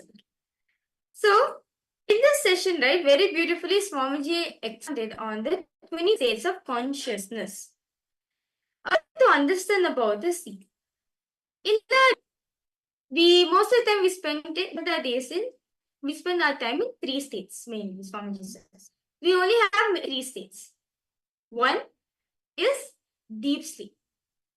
Deep sleep state, in Sanskrit we call the state as Shupti. Second is called the Swapna. The dream state, like what we do, right, when you're going to bed, the dreaming state, when you're dreaming. We fall into the state of the dream state, the Swapna. Next, third is Jagrat, awakened state. The way what we are in, what we are supposed to actually, what we are in actually, the waking state, what we are in right now, right? And but Paramashiva elaborately says that we have 25 states of consciousness. So that's when consciousness comes. There's 2 more states. See, above the waking state, we have the next, above that we have Turiya state, which is the awakened state. Turiya state is the awakened state. Then above that, we have a Turiyatita state, which is alive state, where you know you're alive in every single thing. But Swamiji says, most of the time, we always spend time on 3 states of consciousness. So, the crossing of these 5 states put together forms the whole 25 states of consciousness. How many of you are understanding this? Very beautifully, Swamiji explained this truth with a diagram also. So, it's actually very easy to understand. See, these 5 majors, right? Crisscrossing each other makes the whole 25 states of consciousness. See, when you go to sleep every day, you usually enter into the swapna state. When you have dreams, when you go to sleep and you have dreams, you're usually in the swapna state. When you're in the dream state, you have the thoughts. In the Shushupti state, neither the thoughts are there, nor the idea of other. And in Jagrat, you have the sleep state, you have the idea of I. And these are the 3 main states, as I was sharing, and of course, what's field. These are the 3 states that usually go in. So either it is either only swapna or only jagrat, or permutation combinations of these. And with the initiations of the power manifestation that is initiating us into, we tap into the Turiya state. Then the Trita, the ultimate state, Swamiji always in that state.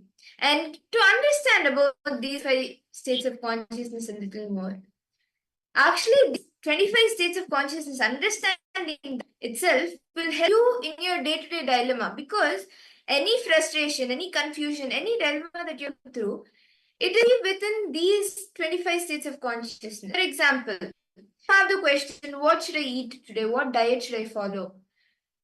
What is the best for me in my day-to-day business, my career, my life, my relationship? When you have all of these questions, these questions come to you in these different states of consciousness.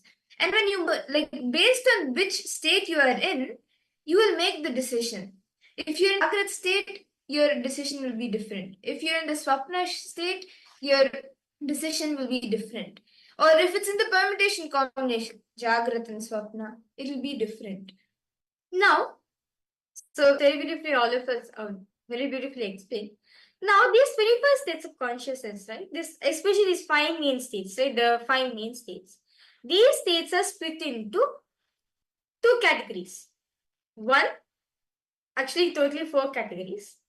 One with I consciousness. The feel I exist, that I consciousness, that I exist. Thoughts, with thought, without thoughts, with I consciousness and without consciousness. Okay, so far is all participants understanding? Is everyone with me so far? If you have any questions, any doubts, feel free to post in the chat section. So this whole 25, this 5 states of consciousness is been split into 4 parts. I consciousness, without I consciousness, with thoughts and without thoughts. Now, what are these? Now, the state where thoughts exist and that I consciousness exists is the thinking Jagrat, what we are in right now. You know for a fact, the I consciousness, you can, okay, I'm there, I'm aware of it, you're aware of the I consciousness, and the thinking is happening, the thoughts are happening. This is thoughts plus conscious. Now, what about minus I consciousness? Swapna. In Swapna, if you are aware, the dreams which we are getting in getting to bed, it's nothing but thoughts. Your mind is awake at the time, but the I consciousness, the body is fast asleep. The moment the I consciousness happens, right? So the state where the I consciousness is not there, but thoughts are there, is Swapna. And where neither of these, the I conscious nor the idea of thoughts exists, This state, neither the I nor the thoughts exist. This state is the sushupti, deep sleep state. You don't have idea of I, like doing this, let me do that. Or you don't have the thoughts running in you. Like, okay, this is happening and all of that. The consciousness, the idea of I, and the thoughts, neither of these exist in the state sushupti, the deep sleep state. But when the idea of I exists, but without thoughts, when consciousness exists, but the thoughts don't exist, this state is the the fourth of consciousness. And the Turyatita, most ultimate state which Swamiji exists in, beyond beyond the I and the thoughts, the I consciousness and the thoughts. Understand now all of us understood, right? The 5 states of consciousness, how it's been segregated, what we are in right now. This crossing makes the whole 25 states of consciousness. If you wonder why we're behaving the way I am right now, or is all a decision, because the state in which you're established in, all the behavior pattern, all the decision making of your life, whatever, all this is based on the state in which you're established in. The state in which you're established matters a lot. As see, sometimes when you are in the lowest states of consciousness, we do take powerless cognitions for ourselves. It matters a lot. The moment you switch the state, the moment you're in powerful states such as Turyatita, you also will be able to take better decisions. So understand why you're behaving the way you behave. All decisions taken in life needs to be considered from the state in which you're established in. Now, to understand this whole 21st states of consciousness better, we request all the participants, actually, Swamiji tells each and every one of us to draw this table out. Only when you draw this table, you'll understand this better. So, you can have so basically have the table where the mind is x-axis, the mind is on the y-axis and the body is in the x-axis. And you can make the 21st states of consciousness. So, you can see now, a beautiful diagram is being given for all the participants. We request you to draw this table. We request all of you to draw this 21st states of consciousness table. It is only for your understanding. It is only for your preference. So that, like, even though after the program is over, like, even though when you're outside the program, right, you can see, hey, I'm in this state right now. Let's change my state right now. So we request all participants to take and please start doing this.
Nithyananda.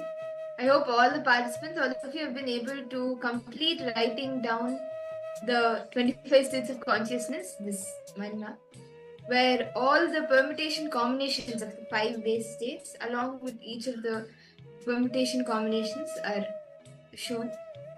Yes, so Rahul Kanaya, Ma Ananda Agorni, Ma Wang Hunyu, Ma Lita. I hope all of you have been able to complete writing this down. Ma Ishq. Okay. Ma Ishq, I would like to say something, Ma. Just connect to Swamiji wherever you go, Ma. Swamiji will bless you. Okay. Swamiji will always be there. Okay. So all the participants, all of you are done writing. Okay, Ma Wang Hanyu, are you done writing it, Ma? Ma Linga, Ma Shulini Durga, Ma Ghora Rupini. Okay, that's nice. Everyone's done writing. Now, let's do a small test. Whether we actually understand it or not. So the first question for all the participants. Okay, actually you can have the table in front of you and you can do this, okay? So the first question is, if you are tired, if you're experiencing tiredness, which state of consciousness are you in? Can you just all the participants suppose? If you are experiencing tiredness, which state of consciousness are you in? Come on, let's see. Swamiji actually told this answer in this session.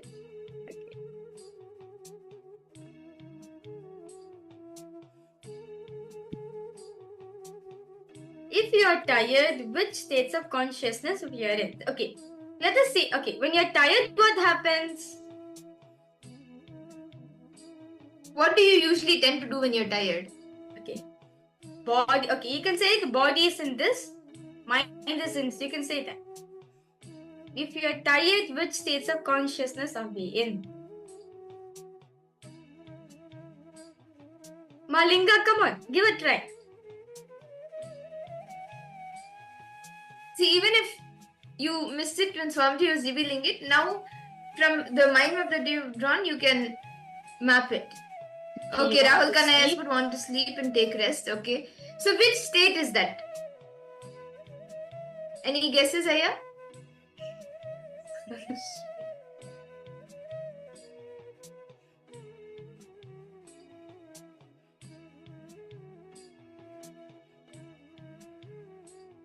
Swapna Jagrat. Swapna Jagrat. Okay. Okay. So let's now reveal. Okay. Anyone else would like to guess? If you're tired, which states of consciousness are we in? Malinga, Ma Ananda Gurini. Okay, Jagrat Swapna. Okay, Jagrat. Body is in Jagrat, mind is in Swapna. Okay. Okay, that's nice. Okay, let's now verify the answer.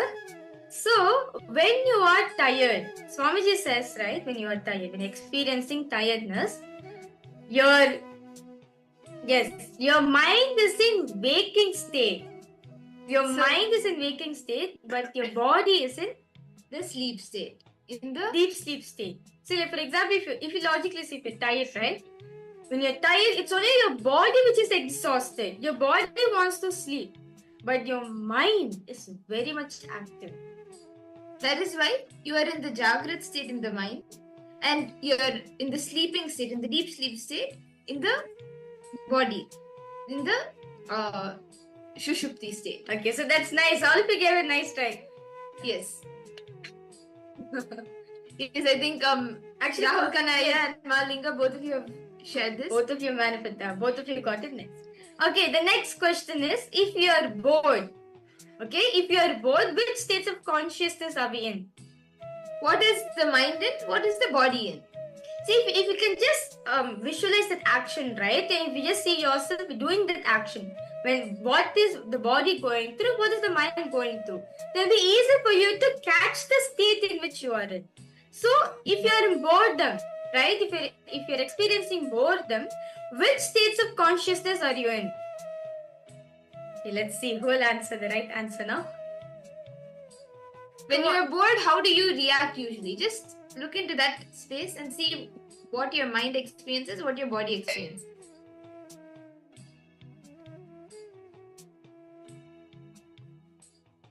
When you are bored, which states of consciousness you are in? Okay, let's see.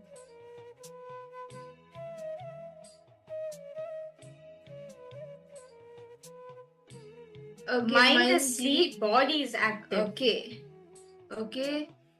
Rahul Kanaya has posted. Then Ma Linga, Ananda Agurini, all of you can post as well. Ma Luhya Mona, Ma Margarita.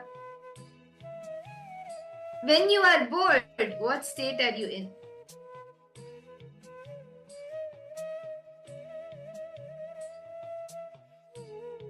Ma Linga, Ma Lita, Ma Basti, Ma Anandeshwari, Ma Wanghunyu.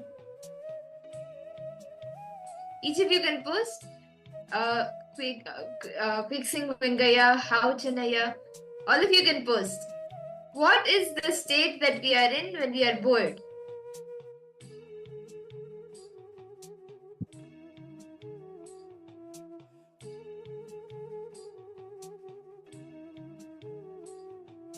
Okay. So, Okay, Malinga, come on, give it a try. What do you, okay, if you're sleeping, okay, if you're tired, which phase of the body is in which state?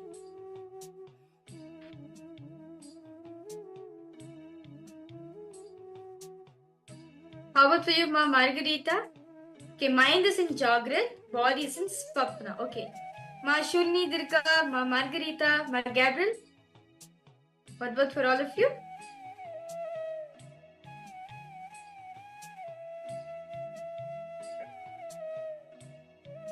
Okay. That's nice. Let's reveal the answer. okay. So once again, Rahul Kannaya and Malinga, both of you have gotten it right. Yes, the mind is in the sleep state, in the Shushupti state, and the body is in the waking state, in the Jagrat state. So this is the Shushupti Jagrat state. Okay. So now comes a little tougher question. Okay. So which state in which makes you experience frustration? Okay, this is a really tough question. It is all participants to post. Which state makes you experience frustration? Which state is this?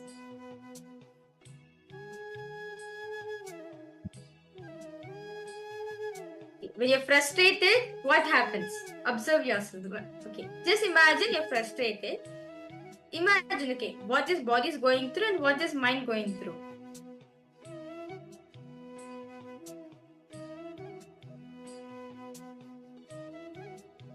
When you're frustrated, which state are you in?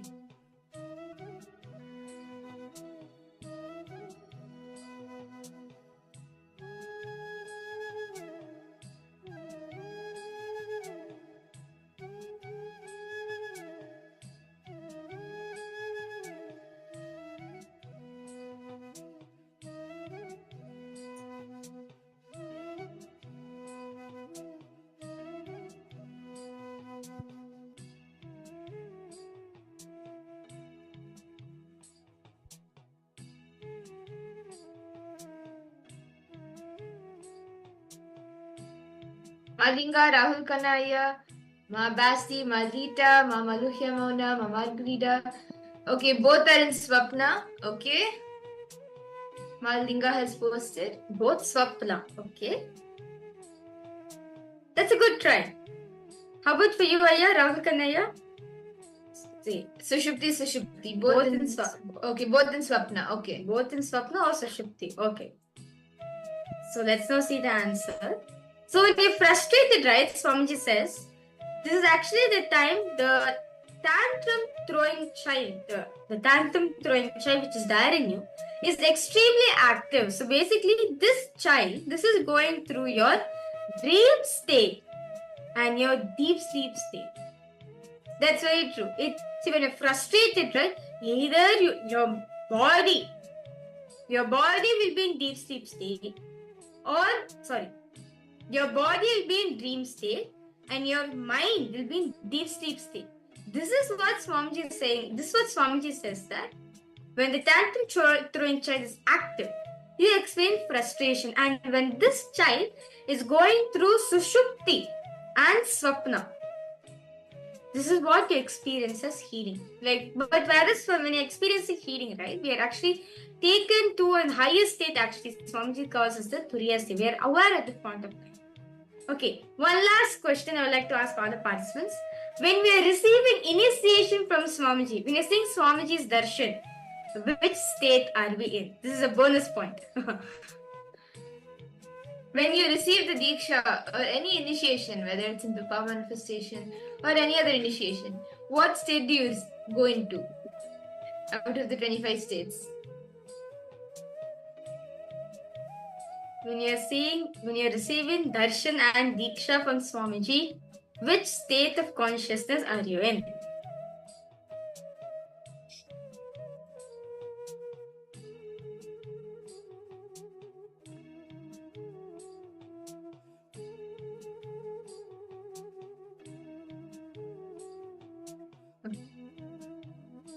Okay, Jagrat, the body's in Jagrat, and Turiya, the mind. Okay, Malinga.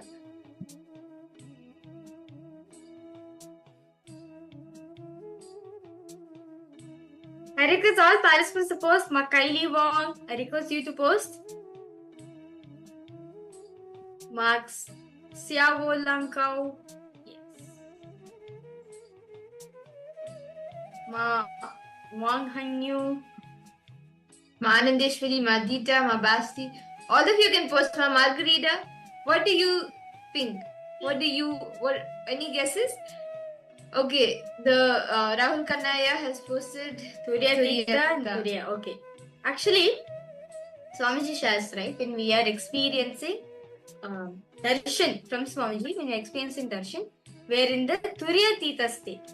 Turiya Tita state is the ultimate state of samadhi where Swamiji is in. But for us, especially when we receive initiation from Swamiji, our mind, our eye consciousness is there, right? It is from Jagrat Turiya Tita or Turiya Tita Jagrat. From this state only we go to the higher. So basically, always the Turiya Tita will be there for us. That's nice. Rahul Kannaya, that's a good try. Yes. Okay. Actually, Swamiji shares that only when we come to Jagrat state, see, when Swamiji is always established in the Turiya Tita state, right? Swamiji needs to come to the Jagrat state to talk to us. And say, even for us to receive from Swamiji, we have to touch the Jagrat state. If you are in Swapna or Sushupti, you can't receive Swamiji. Only if we are in Jagrat state, only we can even receive Swamiji. Swamiji said, both of us have to come to Jagrat. Only when both of us in Jagrat, I can take you to higher state of consciousness. Okay. So that was a very beautiful quiz all of us had. So with that beautiful session, let's now enter into power manifestation. So as today all the participants, we are continuing to manifest the power of length dimension. So all of you are going to be scanning a height of a particular building. So basically, we are going to be showing a particular building of many buildings. It will be a random building. And what you will be doing is you will be scanning the height of the building. It is a random building. You can scan the height of the building and also the place, the name of the building as well. See, the length dimension is anything in the logic dimension. Swamiji beautifully says whether it is 2 plus 2 or whether it is Ganga flowing from Gangotri all the way down.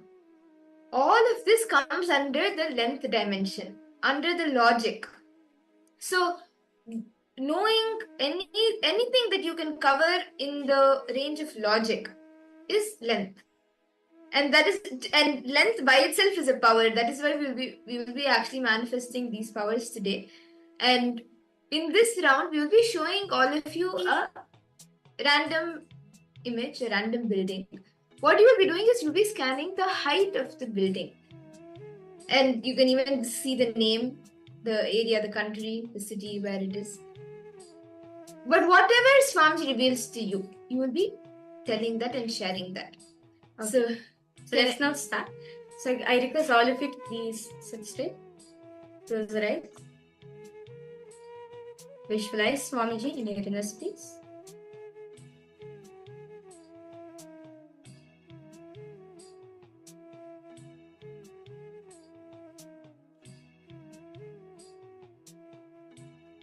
Now, tensely start chanting the Mahavakya.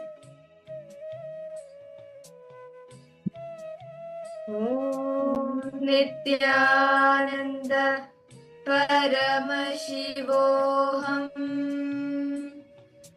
Om Nithyananda Paramashivoham.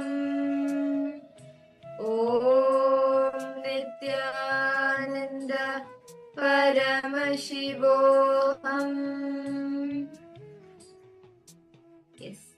So now we will be projecting an image for all of you, a building for all of you. You can start scanning and see what is the height of this building. And you can post, as you see, as Swamiji shows you, you can post it in the chat, whatever Swamiji reveals to you. Ask Swamiji to reveal the height of this building is being projected.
Spiritual lullaby for samadhi and suprabhatam, wake up call, wake up song for Paramashiva. This Mahavagya is spiritual lullaby for you to fall into samadhi. Suprabhatam, wake up song for Paramashiva to wake up in you. Just remember this one powerful cognition. This Mahavagya puts me in samadhi. This is spiritual lullaby for samadhi and Suprabhatam, wake up song for Paramashiva in me. For Paramashiva to manifest.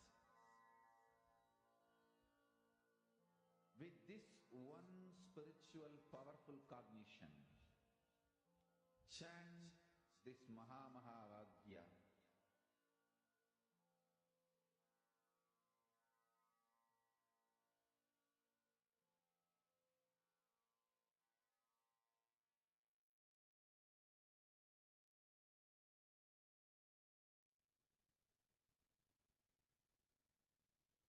Nithyananda. I now request all the participants, please relax. And you can post in the chat whatever Swamiji revealed to you, however Swamiji manifested and showed you the answer. Can I request all of you to post what the height of this building that was being projected is? Rahul Kanaya, Madita, Ma Wang Hunyu, Ma Basti, Ma Margarita, Ma Kalidi Wong. All of you can post. Okay, Aya, your request was the answer. Okay, sure. I'll repeat the answer, Aya. So, when we are receiving initiation from Swamiji, right? We are actually from Jagrat Turiya only, from either like we are only in the Jagrat state only we can experience the darshan. So it should be in either Jagrat Turiya Tita. Jagrat Turiya Tita only we experience in darshan time. Because Turiya Tita says the ultimate samadhi space which Swamiji has established. Yeah. So for us to experience darshan, we have to come to Jagrat state. Only if we are in Jagrat state only we can experience it. Okay. Yes. So Aya, what were you able to see as the height of the building?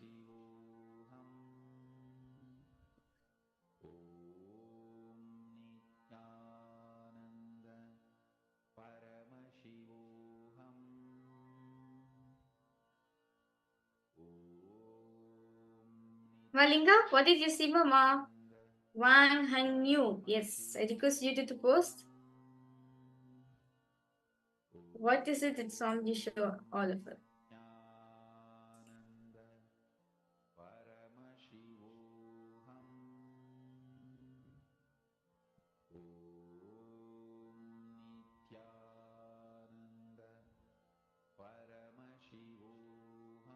Okay, I have posted 212, 212, 457.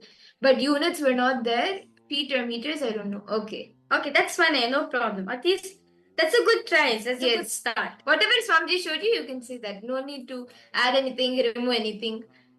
Whatever Swamiji showed you that's great. What is Ma Linga, what did you see, Ma? And Ma Maluhya Mauna, Ma Margarita, Ma Ananda Agora. Okay, Ma Gabriel posted 1,162 feet. Okay. Okay. That's nice.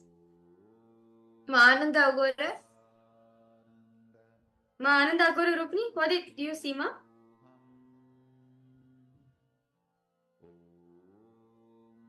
Okay. That's nice to see. Let's verify the answers for all the participants. So, this building, right? This building is actually located in Seoul, South Korea. And the height of this building is 1,819 feet. Sorry for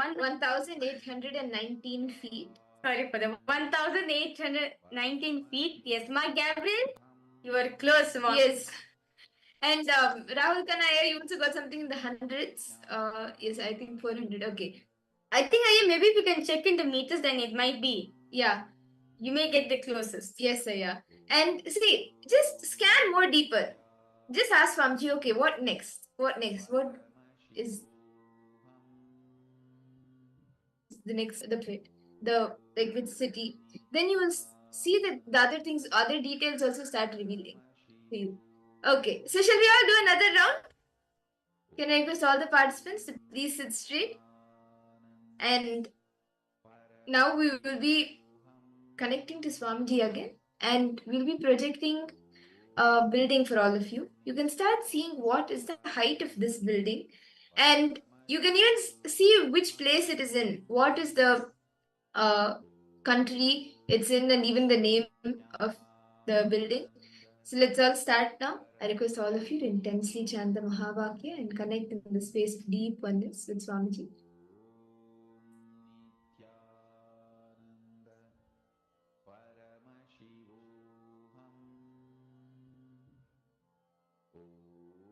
Ask Swamiji to reveal what's the height of this building.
Yes. I request all the participants now please relax. And you can post in the chat whatever Swamiji revealed to you. See, don't filter out anything, don't change anything, add, remove, guessing that okay, maybe it looks small, it may not be this, or maybe it's too tall. It's don't guess all of that. Whatever Swamiji revealed to you, without like changing that, just post as it is. Okay, Rahul Kanaya has put 457 meters is okay, this was the previous round. 1500 feet approx. Okay. Okay.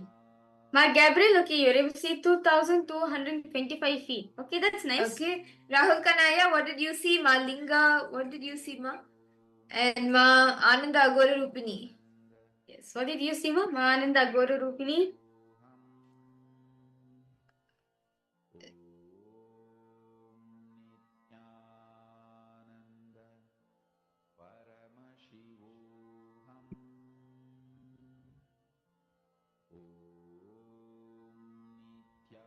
Nithyananda, Ma Shobana Saxena. Okay, yes. I just saw your message, Ma. Okay. Just give me a. May I know, Ma, where are you from? Where are you joining us from, Ma? Ma Shobana Saxena.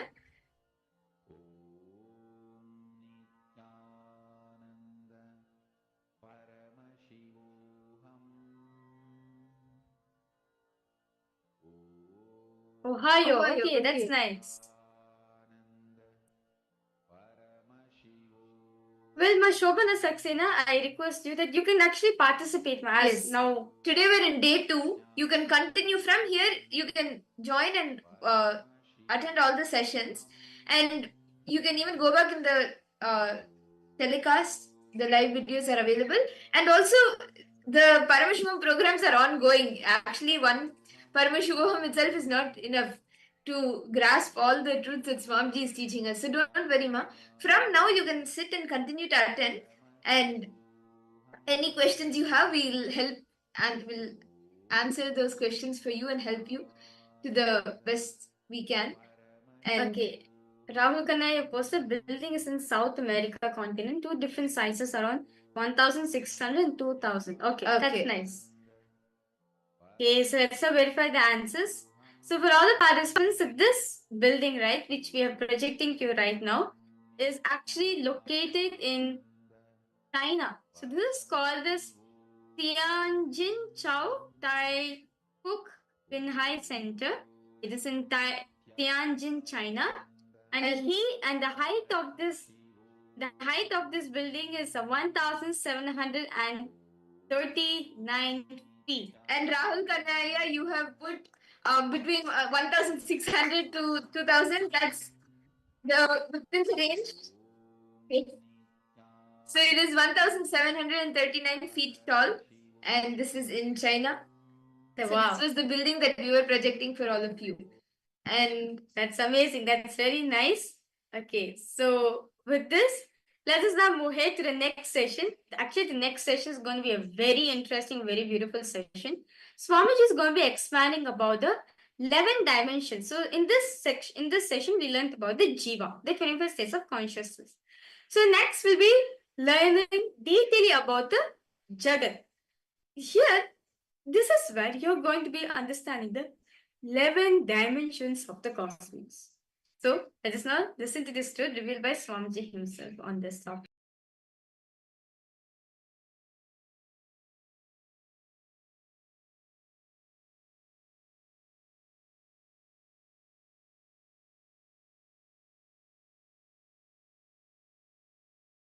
Hindu tradition is a powerful knowledge source. Understand? Thousands of years before Mahadeva has spoken about this 11 dimension. Modern day science is still sitting with the 5th dimension. Mahadeva has gone to 11 thousands of years before. And you need to know, in Hinduism, 11 genders, not 3. West talks only about 3. Male, female, and the whole thing, everything they classified into LGBT. In Hinduism, 11. 11 genders, male biomemory in female muscle memory, male muscle memory in female biomemory. And same way there's a clear description of experiences of these 11 dimensions. If 25 states of consciousness knowledge is shared with the world, whole psychology, psychiatry, this department will collapse. About everything.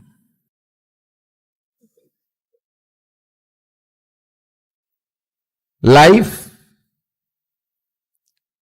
desire, good, bad, purpose of life, right, wrong, about everything. Having powerful cognition, getting matured, having powerful cognitions, getting matured. Because of that powerful cognitions, manifesting powers.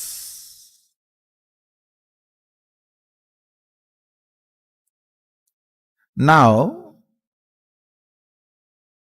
giving powerful cognitions to you about the universe is introduction to 11 dimensions of the universe. Listen, the modern day so-called science is able to understand only 4 dimensions: length, breadth, depth, time.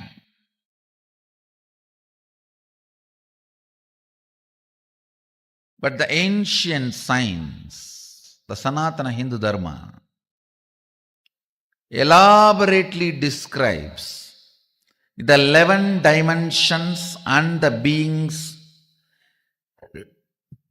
exist in the 11 dimensions: length, breadth, depth, time and space.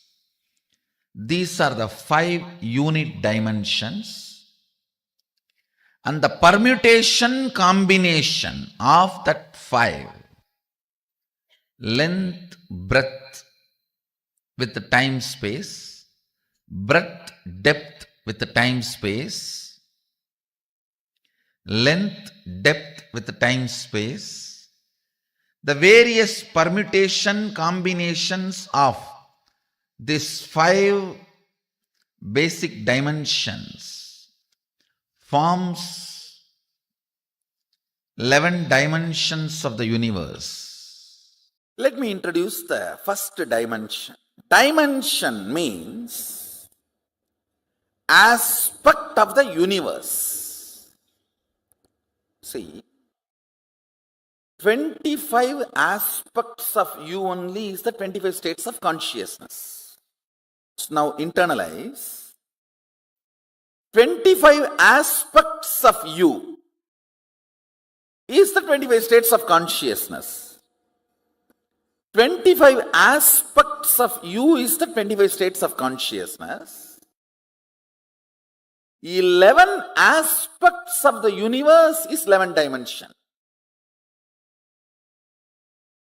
5 aspects of God is Panchakritya.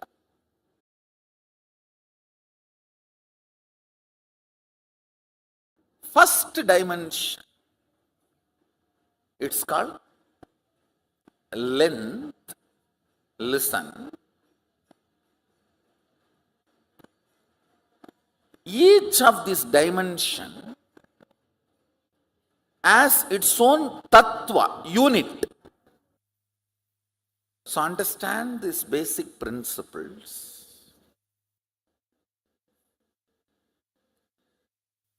Length. Length means anything which flows with a systematic certain logic. Whether 2 plus 2 is 4, Or if you add this acid and this acid, this is the product, comes out. This chemical and this chemical, this is the chemical, comes out. Anything repeatedly flows in the same logic is length dimension. Whether 2 plus 2 is 4 or the Ganga moving from Gangotri to Ganga Sagar. It's all logic. Listen carefully.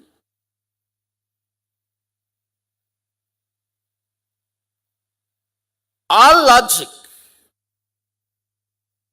which moves systematically comes under length dimension. If I introduce other 2-3 dimensions, then you will understand. You will be able to grasp the depth of each dimension. Length dimension is a power by itself. If you master the length dimension, anything which works as per the logic will be under your control. You are master of it.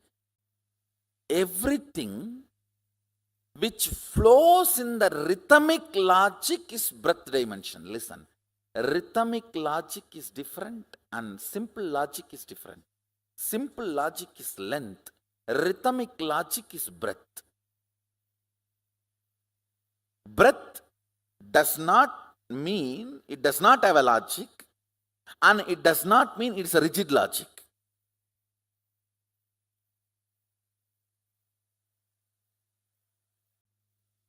All language,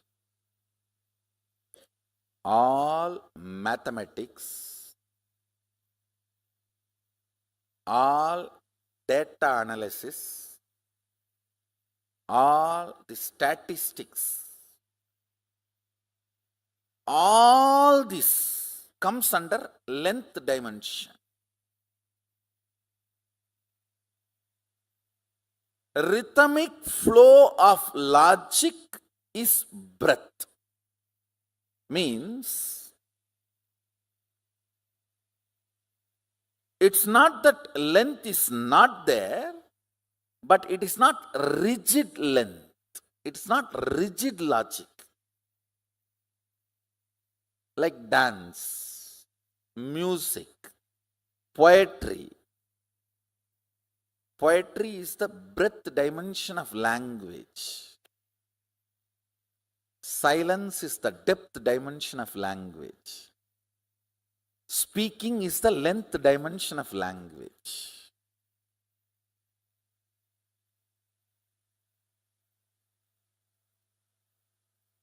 Mathematics is the writing dimension of length. Painting is the breadth dimension of writing. Yantras are the depth dimension of writing. Listen, now I am giving you a very important understanding. You need to come to these cognitions. That is why the lessons about the 11th dimension. These cognitions are needed. Actually, I am teaching you how to come to powerful cognitions with this 11th dimension. With this 11th dimension, the two important results you need to achieve. Mahadeva says the first result is manifesting powerful cognitions, then manifesting powers. Listen, there is a big difference between these two. Listen carefully. If you read through third eye, it is manifesting powers. If you realize, if my third eye is available for me, it is available for me because my third eye is connected to Swamiji's third eye. It means I can connect with his third eye. If I can connect with his third eye, I can connect with anyone's third eye. and using anyone's third eye and starting reading is manifesting powerful cognition. The rhythmic flow of logic length is breath. All the actions and activities of heart and art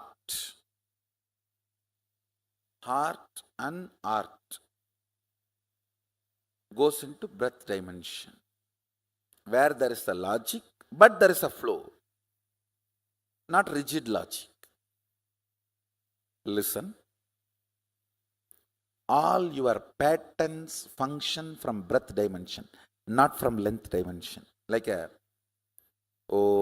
if I sit in cold, tomorrow I'll get fever. Because my father had diabetes, I will also have diabetes. This kind of stupid cognitions. Rhythmic flow of the body language is dance. Rhythmic flow of the verbal language is poetry. Rhythmic flow of the sound is music.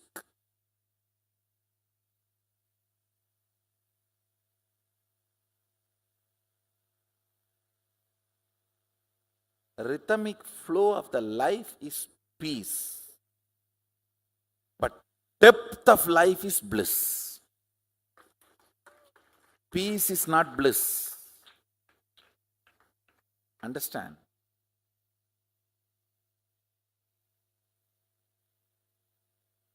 Powerfulness of the length is relaxation. Powerfulness of the breath is peace. Powerfulness of the depth is bliss.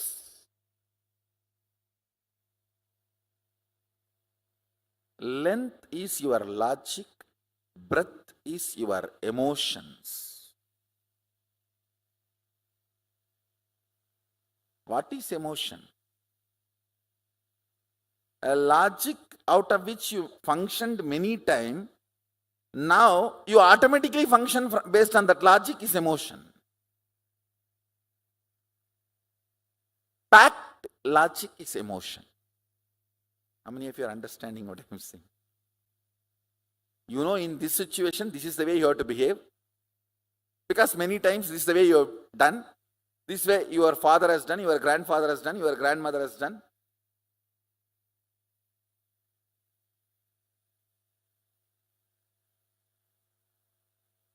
Length repeated again and again, which became your muscle memory, is breath. Breath repeated again and again, which became your biomemory, is depth. Depth is your conclusions. Depth is the cognitions and conclusions you carry about you, life, God, people, everything.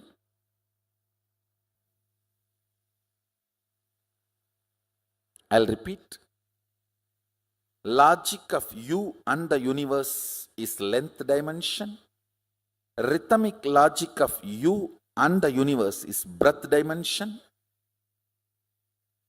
Cognitions from which the logic and rhythmic logic of you and the universe manifests is depth dimension. Listen. Listen to the fourth statement. Time, kala. Time is a rough word, English word. Let me use the word kala directly. Kala, that's the fourth dimension. No difference between your kala and kala of the universe. Listen carefully. Anything which makes you feel universe's time is different and your time is different is not you.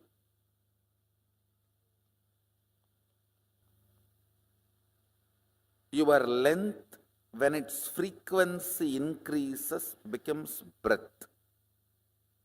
Your breadth, when its frequency increases, it becomes your depth.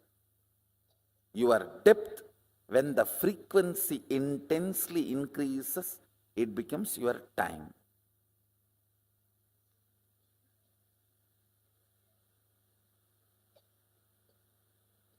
In breadth, length is included. In depth, length and breadth is included. In time, length, breadth, depth is included. This fourth dimension is the space where your so-called normal human life faces a breakthrough. Time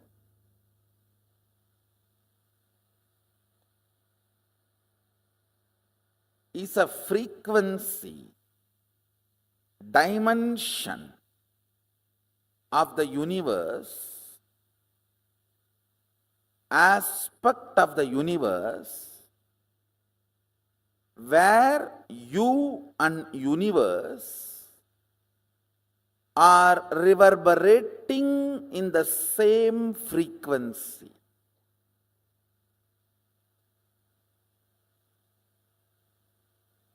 Unit of time of the sun, moon, Kailasa and you is one and the same. Listen, yesterday I said, our 1 year is 1 day for them, but unit is same. Only quantity difference. How many of you are understanding? It's only quantity difference, but not. So in Tattva, principal unit, listen carefully, your logic and logic of the Devatas are different. They are not same. Your breath and Devata's breath, not that far away, little closer. Your depth and Devata's depth, little more closer. But in time, your unit of time and their unit of time is one and the same. There is only quantity difference.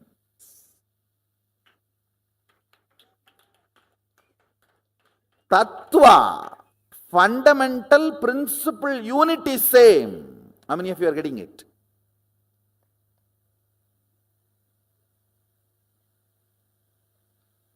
Yes. For us 1 year is their 1 day, but our 1 year is 1 day for them. It means what? Unit is same. Your remembrance of you powerfully associated to some subject or not associated to something. For example, you may remember you powerfully by feeling I have a young body. You may remember you powerlessly feeling, oh, I don't have a bank balance. If you associate yourself with some things, you remember you powerfully. If you associate yourself with some things, you remember you powerlessly. How many of you are understanding this? This binary is time. That's all. Catch it. Listen. This binary is time. Kala. Kala, Sanskrit word, means jumping between associated powerfulness and associated powerlessness. Understand. Listen carefully.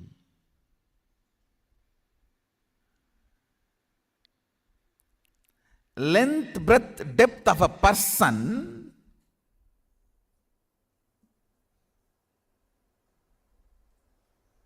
is not he. The space he carries is he.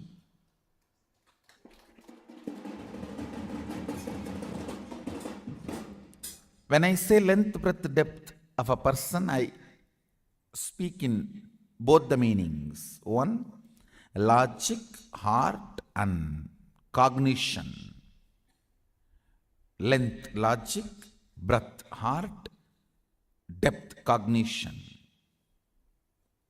This three does not really constitute a person. And length, breadth, depth of the size, shape. Size and shape does not constitute a person. That is why you fall in love with the size and shape, get frightened when you see the space.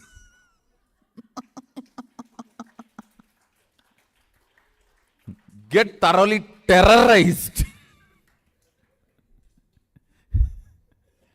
Getting mesmerized by the size and shape and getting terrorized by the space is called marriage. A full cycle of marriage is getting thoroughly mesmerized by the size and shape, length, breadth, depth, and getting thoroughly terrorized. I have seen some of the people getting terrorized by the marriage so strongly, they decide forever in any janma no marriage. A lot of people are deciding that. That is why more and more by birth the attitude and aptitude moves away from male female. Length, breadth, depth does not constitute a person. The space constitutes a person. Understand, the space you carry decides who you are. Your polished vocabulary, your sophisticated poetic body language, your cute romantic behavior, you will not be able to keep all this consistently even if you are an amazing actor. No. No. Be very clear.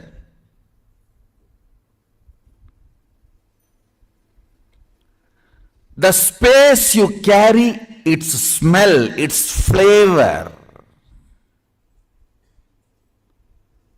comes out of you like energy.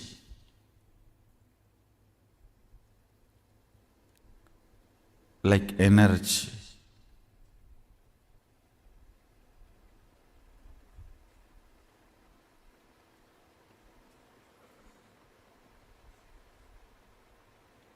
Many of the Indian restaurants use this as a tactic.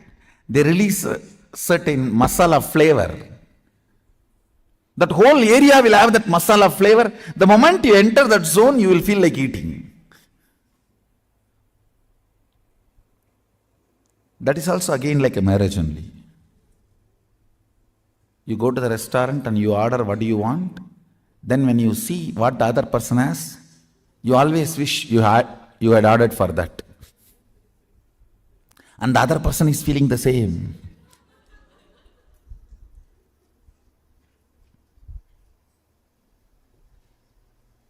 And you can't even exchange the plate, owner will not allow.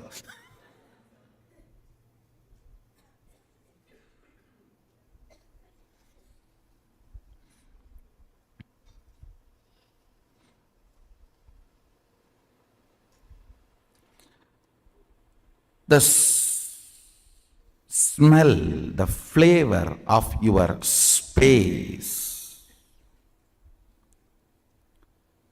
The flavor of your space is what I call Shakti. Understand? The explosion happening in your inner space is Shakti. Please listen. This is the good news for you.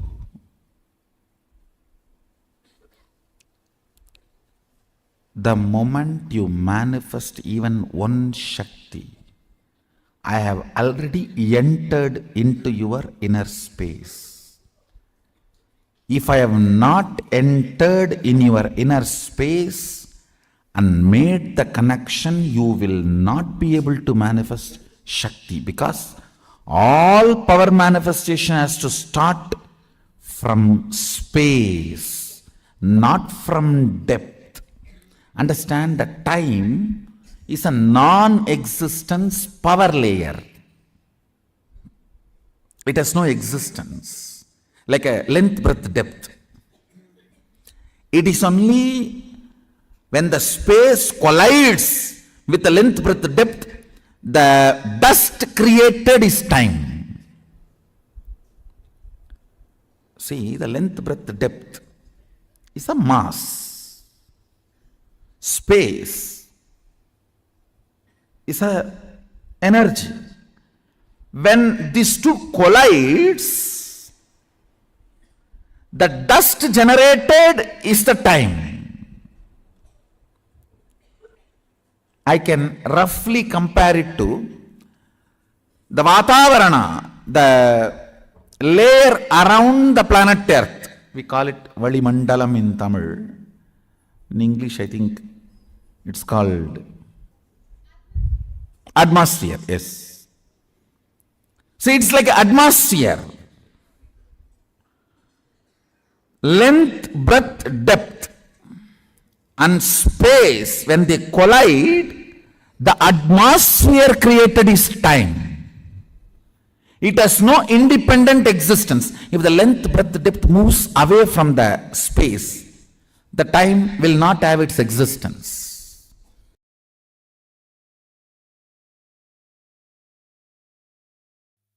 Listen. If something is a straight logic,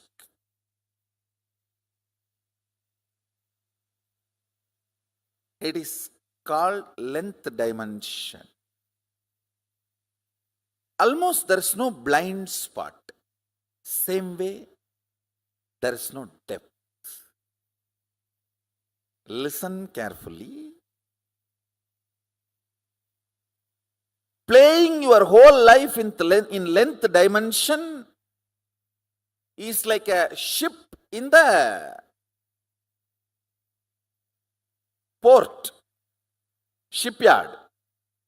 Safe, but ship is not built for it. Ship is safe in shipyard, in port, but ship is not built for that. You are always safe if your life is based on logic, but you are not built for that. Anybody who feels secured by the logic dimension's abundance is foolishly feeling secured. Please listen.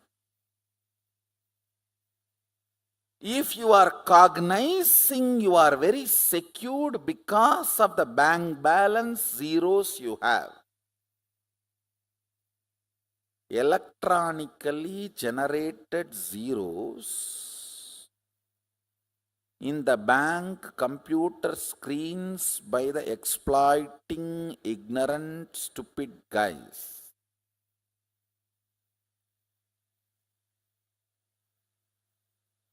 if that is giving you the concept of security, you are stupidly secured.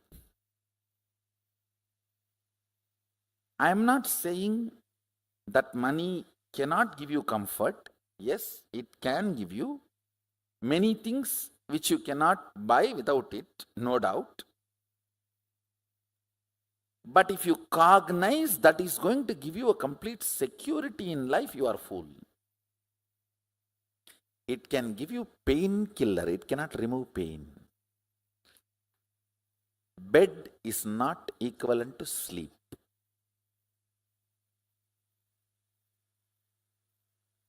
When you don't have bed you equate bed to sleep. Only if you have multi-bedroom house, you will understand bed is not equivalent to sleep.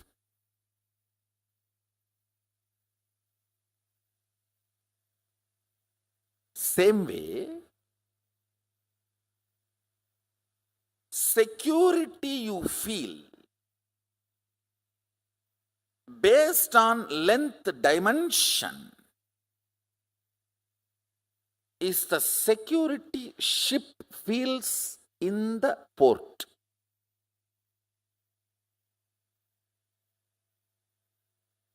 Is that security for the ship? No. Security of the ship is its ability to handle everything of the ocean.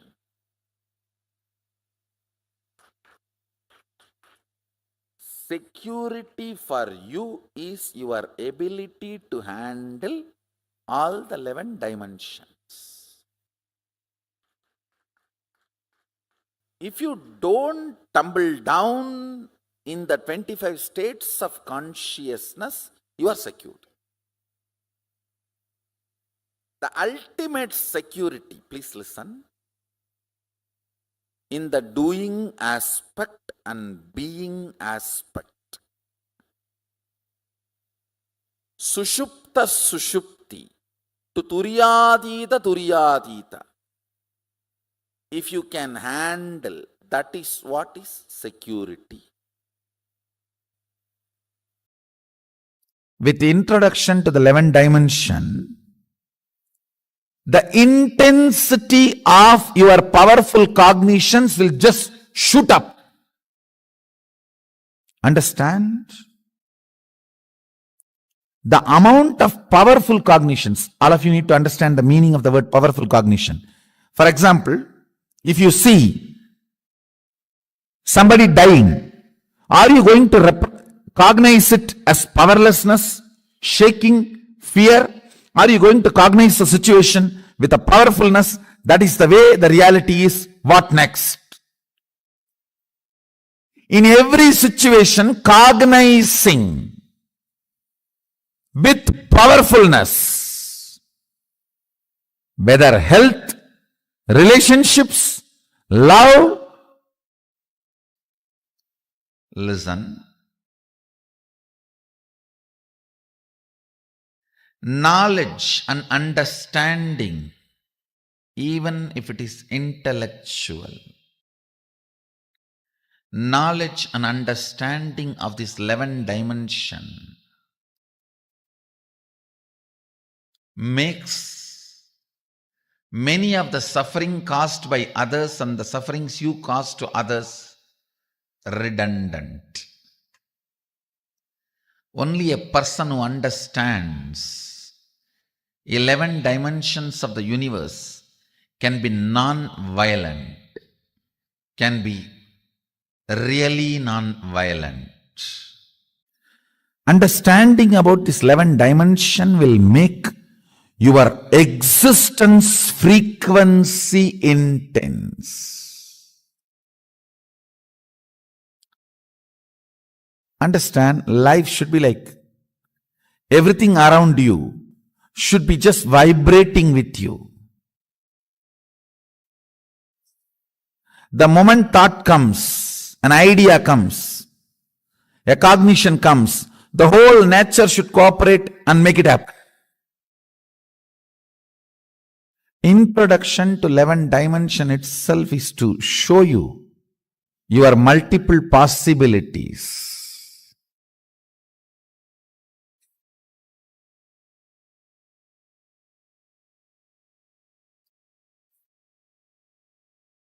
Actually, I am interested in you, not your identities. That is why when people try to come and tell me, Swamiji, I am this, what can I do for your mission? I tell them first, your consciousness, let you make it to the higher frequency.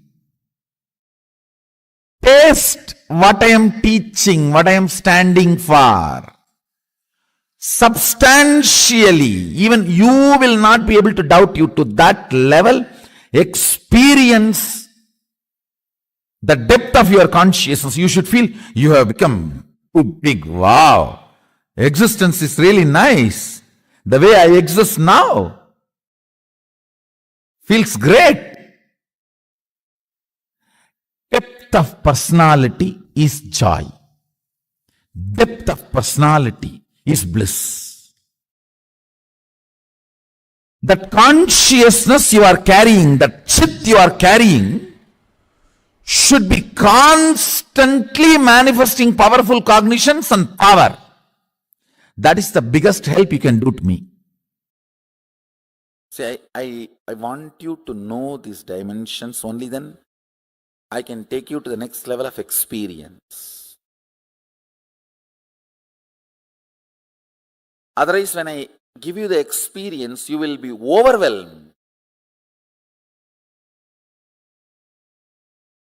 See,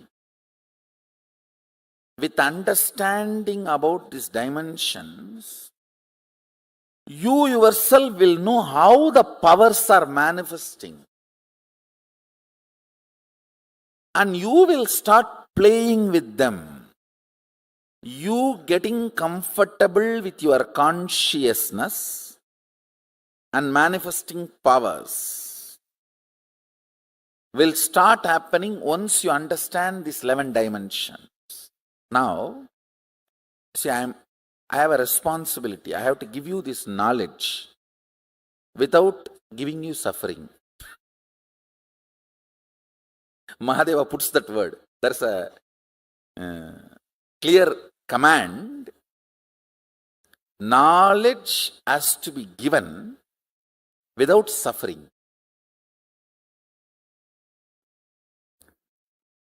Listen, first thing you need to know about the universe because you are living in universe. Ignorance is no way cute and ignorance is not going to save you anywhere. Second, why I am teaching about this fundamental units of the universe, 11 dimensions, because understanding about these 11 dimensions will make you manifest multiple powerful cognitions and powers. I'll repeat.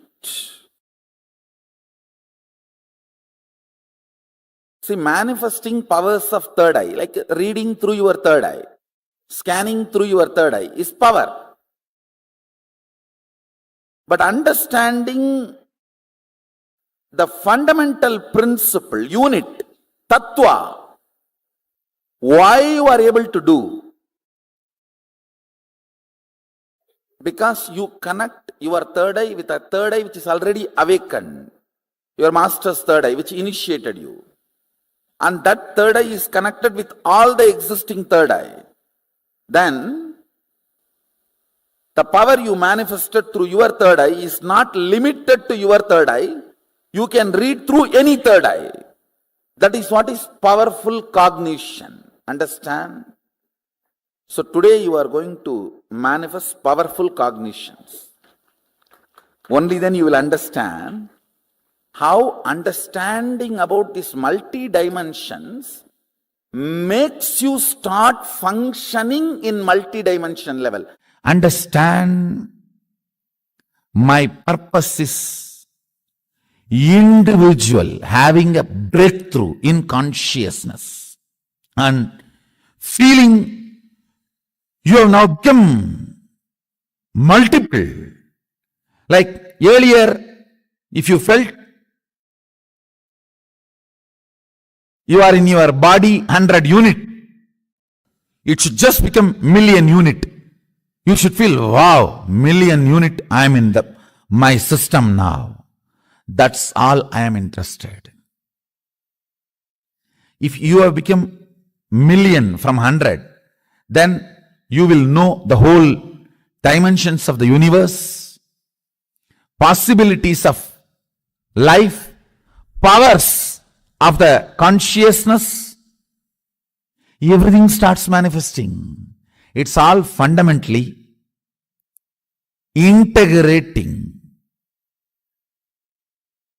you and making you experience superconsciousness. I am interested in you, not any adjectives added to you.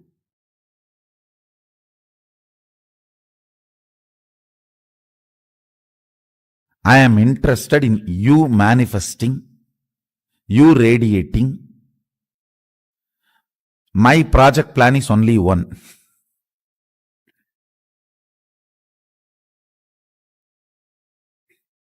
You manifesting, you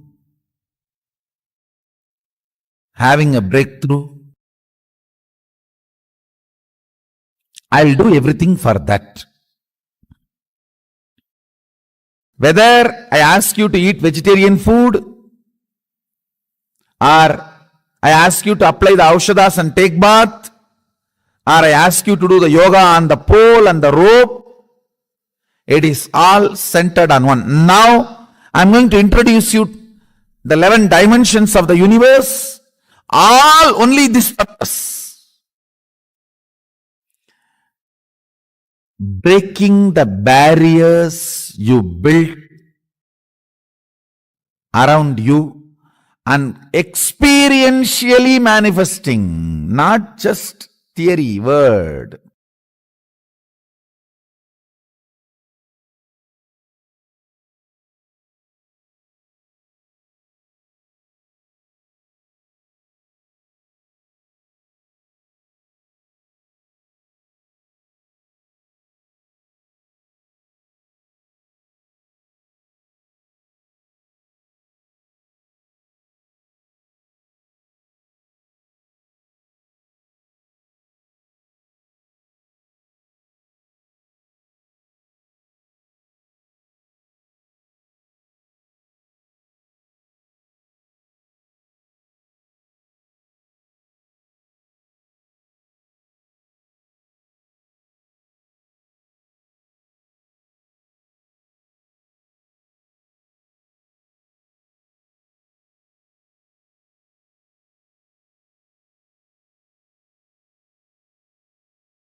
Nithyanandam,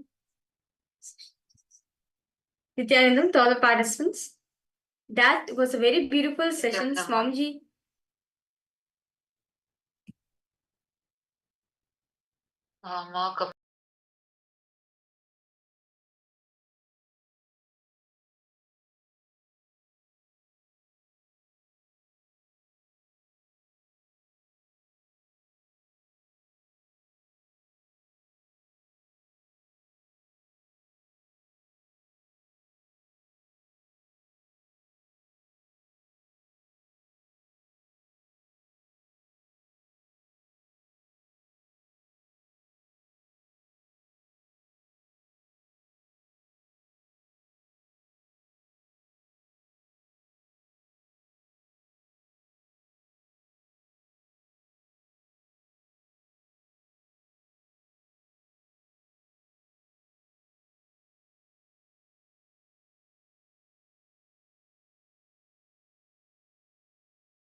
It's Nithyananda for all the participants. We like to complete for a technical glitch. Okay. Very beautifully, this Swamiji spoke on the 11 dimensions, right? So, in the very start, in the very beginning, Swamiji very beautifully said how science is now only discovering the dimensions of the universe. But 5,000 years ago, not just 5,000 years ago, the ancient rishis, right? Paramashiva elaborately has said that there are 11 dimensions of the universe. So, the 5 dimensions science established so far, with sciences, these they have gone through so much, is the length, breadth, depth, time, and space. See, there are 5 dimensions that we hear of. But apart from this, there are more dimensions. There are 11 dimensions that Paramashiva revealed. And within these 5 dimensions, usually we all tend to only be in the length and breadth dimensions. Sometimes we tap depth dimension into our depth. And beautifully, Swamiji explains how the length is everything related to logic, anything in the logic dimension. Day-to-day life that you thinking and all your activities that you do in the logic dimensions, your studies, your work, all of that is like how we were seeing in the power manifestation, the height of the building. Now, if an architect sees that, they can make an approximate. It's this tall, it's this wide, so it will be approximately this many feet. And how Swamiji says 2 plus 2 is logic, and even Ganga flowing from Gangotri all the way down, knowing that logic, the entire logic behind that is the length dimension. And breath is the rhythmic flow of nature, the rhythm of life. And actually the length, breadth, depth, it does not constitute a person, but the space dimension constitutes a person. Are each of you catching this? How we usually are all times with the depth. Depth is like understanding, internalizing the source of our person, internalizing the truths that Swamiji is revealing, the powerful cognitions, like consciously snacking on them, how much they become a part of our life. That is the depth in us. Nithyananda, Ma Shobhana Saxena, nice to see you for the program. I would like to know, is there a reality which you want to manifest? Ma Shobhana Saxena. Is there any one reality which you want to manifest more? You can post in the chat section. So, all the participants, so all of us understood, right? The length, depth, time, space, okay? So, these 5 dimensions put together, actually, there's much more than this, okay? You said there's 11 dimensions. Now, to understand, the length, breadth, depth does not constitute a person. It is only space which constitutes the person. What does Swamiji mean by this exactly? See, take an example of a thread. Okay? You have a thread. One thread, right? In one thread, we have 2 ends. If in the same thread, one end of the thread is the logic, is your logic. All the logic you have gotten acquired so far. The end of the thread, it will be the logic of the cosmos, the length dimension. Anyway, breath. All the emotions, all the creativity you go through in your life. The other side of the thread, it is the breadth dimension of the cosmos. Now, the depth dimension, all the cognitions which you cherish so far, all the identity, cognitions. The other side of the thread, it is the depth dimension. Swamiji says, all these 3 does not constitute the person, does not identify a person is, yes, okay, we may think logically, there only will length, breadth, depth, if you can constitute a person, right? But no, it is only the space dimension. It is only the space dimension constitute a person. So I request all participants now, let us all discover a new dimension. See, actually, we have 11 dimensions, but most of the time, we only limit ourselves only through this 3 dimensions, maximum 4 till time, but not more than that. We can enter into this space dimension. Sometimes we tap into the depth time dimension. See, but it is very important to understand these 11 dimensions because at different points in our lives, like whether it's the 25 states of consciousness or these 11 dimensions, we are living in these dimensions, and that is why it's very important for us to understand and know where exactly we are in when we are in the length. How much of our day is we are expressing the length dimension? How much of our day we are expressing the breadth dimension? So can I request all the participants to take in your paper and list 25 activities that you do in a day. It can be any 25 activities, but 25 activities in a day. It could be like getting up and your morning routine or going to work. And maybe, for example, if you're a teacher, you may be teaching kids, or if you're architect, you may be building, maybe making the plans, or if you're a software engineer, you may be working on different softwares. Whatever it is, 25 different activities that you do throughout. Can I request all the participants to please take a few minutes and write this down?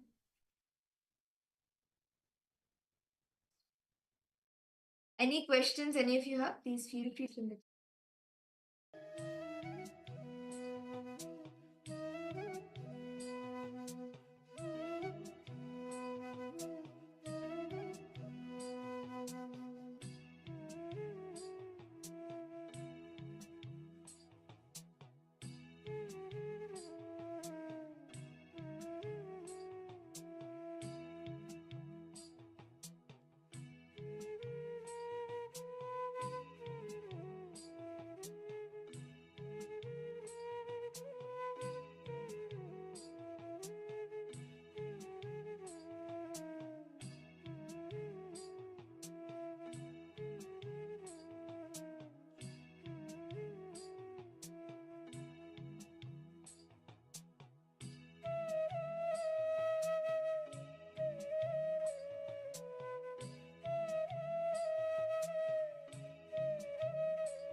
Nithyananda, I hope all the participants, all of you have been able to write down 25 activities that you do throughout the day.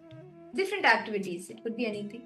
And if you're comfortable, you can even share the activities in the chat with us, and you can even post in the private chat to us so we can help you further. See, now what you will be doing is all the 25 activities that you have written, let us take a few minutes to analyze and classify which of these activities are in the length dimension and which are in the breadth dimension and which is in the depth dimension. How much of these activities go towards length? How many of these are we manifesting the breadth in us? And how many of these are we manifesting the depth in us?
Nithyananda, I hope all of the participants, all of you have been able to write down for the 25 activities.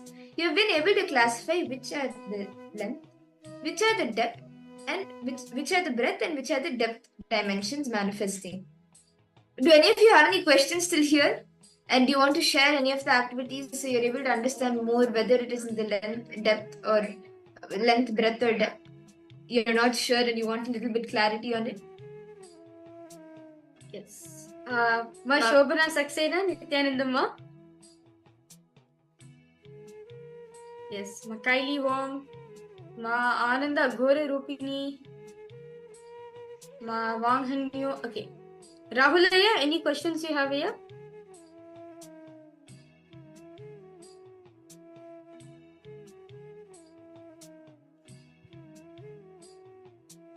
So, is all the participants understanding what does it mean to be in what is it if we are in breadth, length, or depth?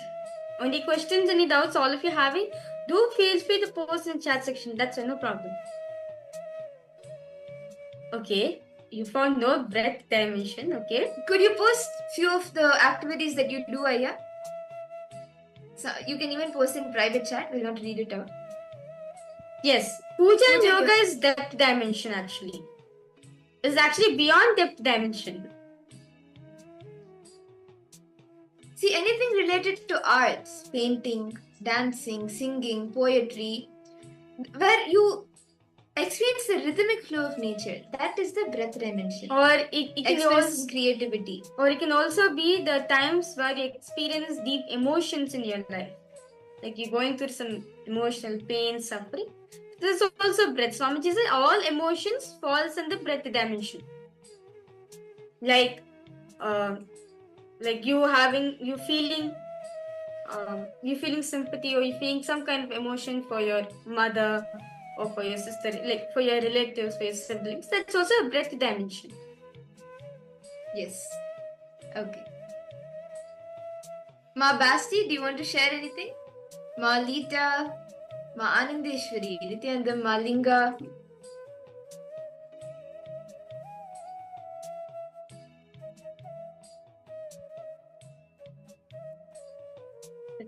So now all of us, Malinga, yes, any questions you have, Ma? Malita, yes, Nithyanandam. Okay.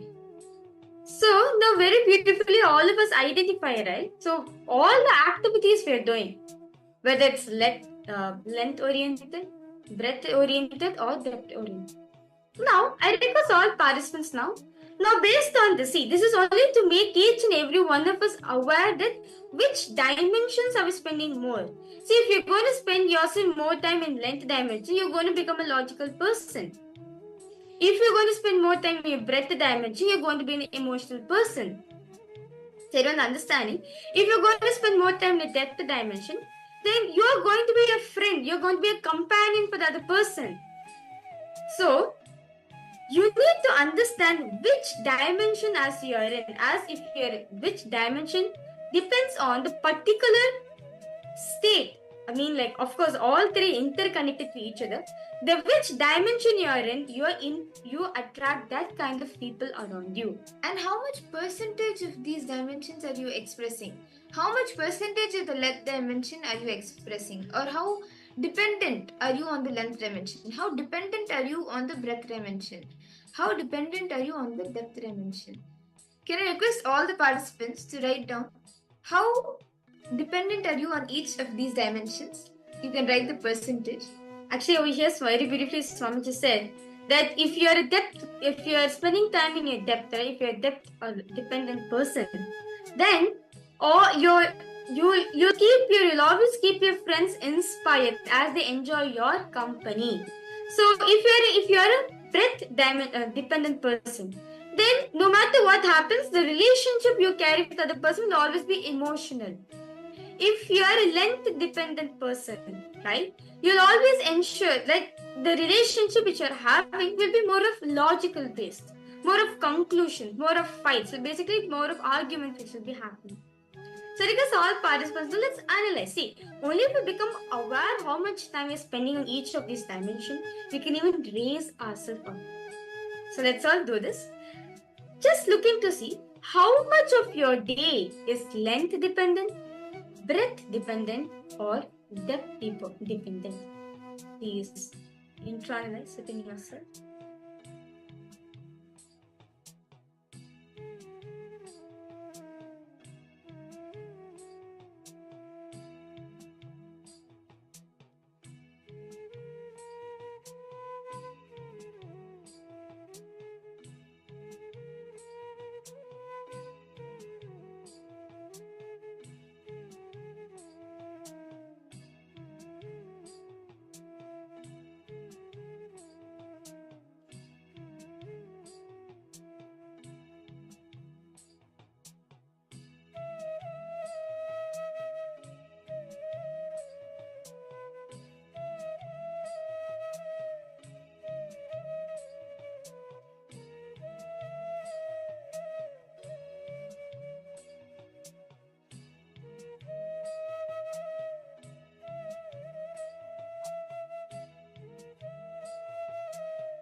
Nithyananda, I hope all the participants now, all of you have been able to finish how much percentage you are length dependent, how much percentage you are breadth dependent, and how much percentage you are depth dependent. Can I request all of you to post in the chat how much, like, have you been able to internalize and write down the person? And you can even share how much percentage you are able to come to, how much you are in the length, how much in the depth you are. Irene Lemos, yes, Nithyananda Ma, welcome for the program. Okay, so Aya, you have posted something.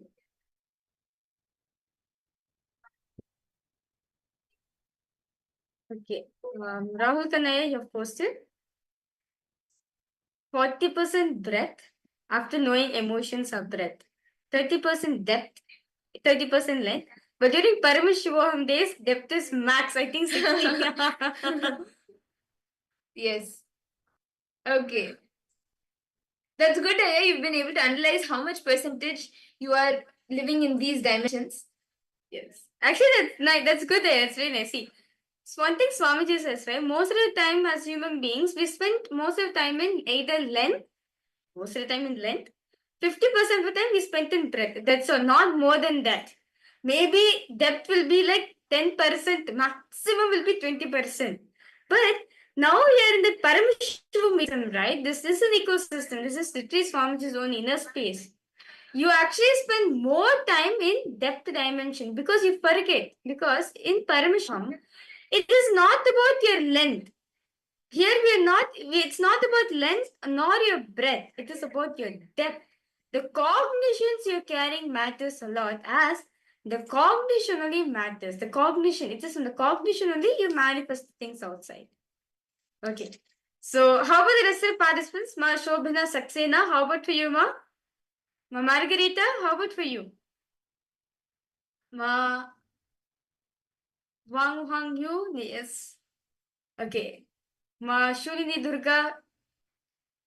Okay. Kiksing Mangaya, Nithyanandam, welcome to the program. Nice to see you for joining. Roman Rishi Jugarnath. Nithyanandam to you. Welcome. Okay. So with that beautiful session all of us had. So now all of us see. In the previous session, all of us understood state of consciousness we are in determines the decision we are making and how our behavior is. Now, by knowing the dimension, which dimension you are at, you actually attract that kind of people around you. You project that inner space also. Understand Swamiji says, Jiva, Jagat, Ishvara, all three are connected to each other. If Jiva, if your inner space is confused, then the world around you, you'll feel the world is there to exploit you. But and Ishvara, God, you will not be able to relate with him. You'll feel distance from him. So the cognitions you're carrying matters a lot. The cognition defines you, which state you are in. So with that beautiful realization, right, with that beautiful session all of us had, let's now enter another round of the power manifestation. This round, we are going to be having a little different. So we are going to be manifesting the power of breadth dimension. Till now, since morning, we have been manifesting the power of length, the logic dimension. Now we'll be manifesting the power of breath, which is the rhythmic flow of nature, like anything in the arts dimension, in the creativity dimension. So what we will be doing is we will be showing all of you the name of a painting, a specific painting. So we will actually be doing the power of GPS. Okay. So this is going to be the power of GPS. Okay. So basically all of us know, right? If we thought we want to, let's say if you're lost somewhere, what do? You go open to Google Maps and and you want it from this place or the place, the Google Maps will help you. You put the place from where you want to leave to the place you arrive, and the entire map gives you the directions, go right, left, and for these many kilometers. Now what you will be doing is, this entire thing, you will not be asking a Google map, but your third eye will be doing the GPS, like you will actually be drawing the GPS and going around to see. We will be giving you two locations. So from place A to place B, you will be scanning the directions, how you can travel there, how you can go to that place. So you will be doing the power of GPS. Okay. You will be drawing the directions on a piece of paper. So we are going to be showing two places for all the participants, okay? Point A and point B. What you're going to be doing exactly through the third eye, you're going to be capturing those two images and dropping it in your inner space and asking Swamiji to reveal the direction. So basically, you're going to be drawing the GPS. You can also tell approx how many kilometers is there, how much, what's the duration, and any sites, like any predominant sites that may be in the middle. That may, for example, if you're in an area where there's a downtown and there you're going from one house to the hotel, and in between the most predominant place there is the downtown there, like that, any predominant places that are also there in between, you can even scan that till the most, as much as detail as you can scan the directions, the like a left, right, turn, all of that, and also the kilometers, the speed, if you travel in this speed, how much time it may take, all of that, as much as in detail that you can, you will be scanning through the third eye. Okay, so let's now start. So I'm now going to be projecting two pictures for all the participants. Let's now start. So I request all of you to please close your eyes intensely. Connect this one sheet.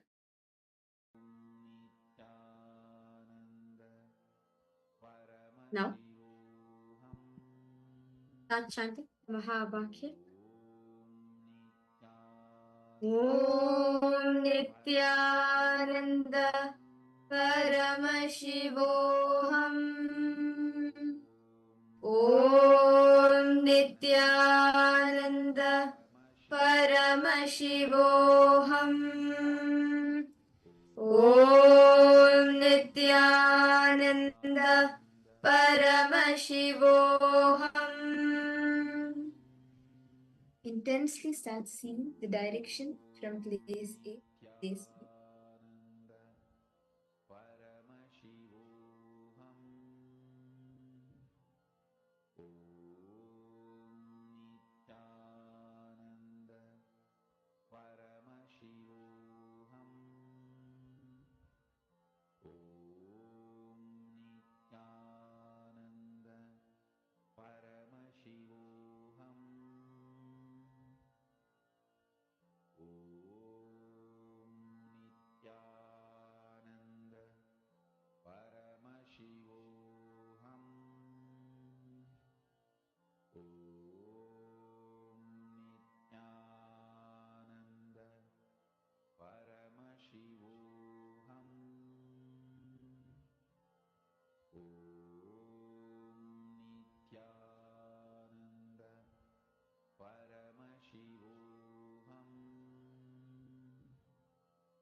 Nithyananda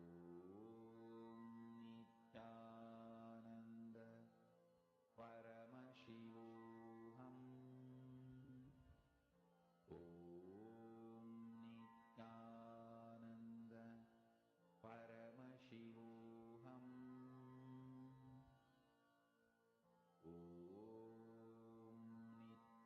Nithyananda Paramashivoham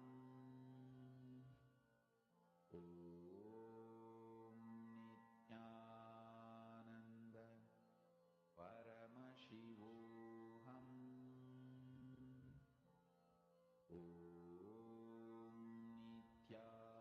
Nithyananda Paramashivoham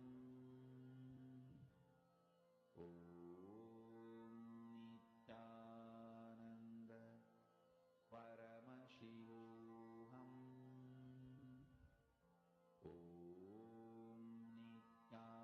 Nithyananda Paramashivoham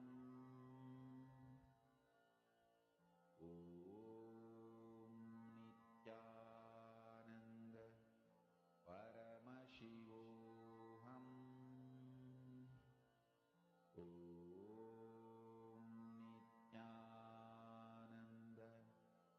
Paramashivoham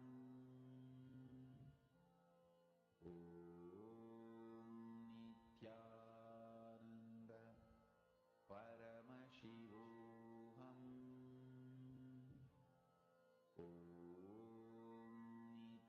Nithyananda Paramashivoham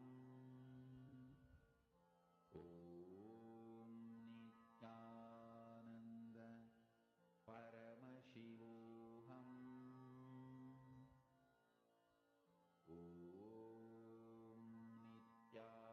Nithyananda Paramashivoham Nithyananda Paramashivoham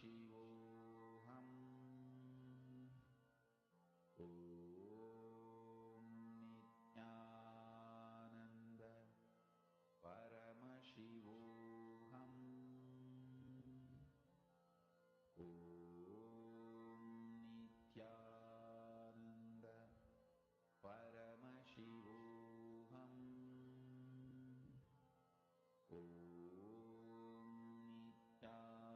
Nithyananda Paramashivoham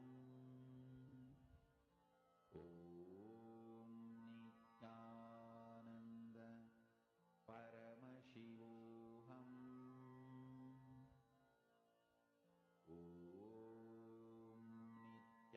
Nithyananda Paramashivoham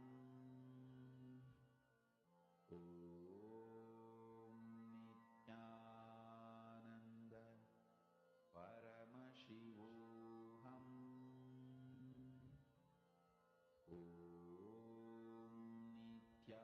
Nithyananda Yes. Paramashivoham. I request all the participants to now post in the chat what did you see as the directions? What was the details Swamiji revealed to you?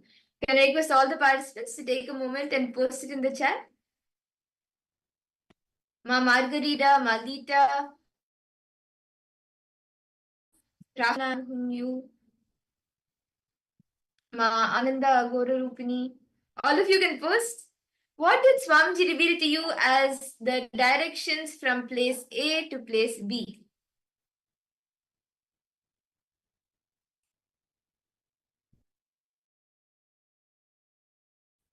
Can I request all the participants to please post?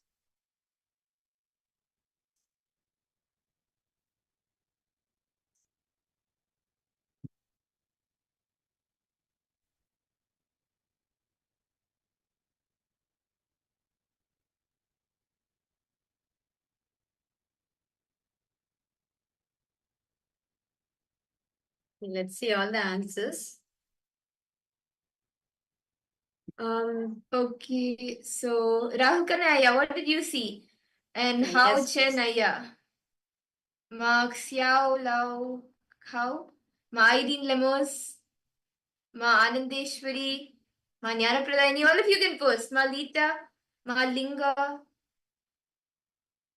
What did each of you see? Okay, Rahul Kannaya has posted, Ma, I saw one tourist attraction with fountain and many people, and then left, right, and some not busy line came. Okay. How about the rest of the participants? Manandeshwari, come on, Ma. I request you to post. What did Swamiji show you? Something Swamiji has shown each and every one of us. Request all participants to please. Ma Shobana Saxena, Ma Shulini Durga, Ma Kalili Wong, Ma Mahulia, Ma Margarita. Request all the participants. Ma Ghora Rupini. Yes, I request you two to post, Ma. What did Swamiji show for each and every one of you?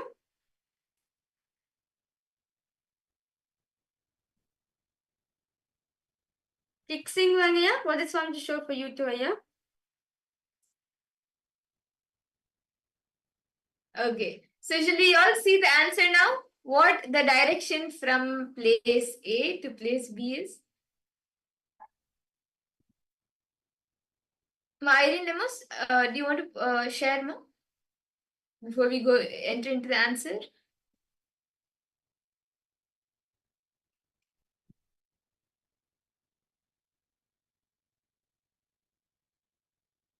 Okay. Let's verify the answers. So for all the participants, actually this place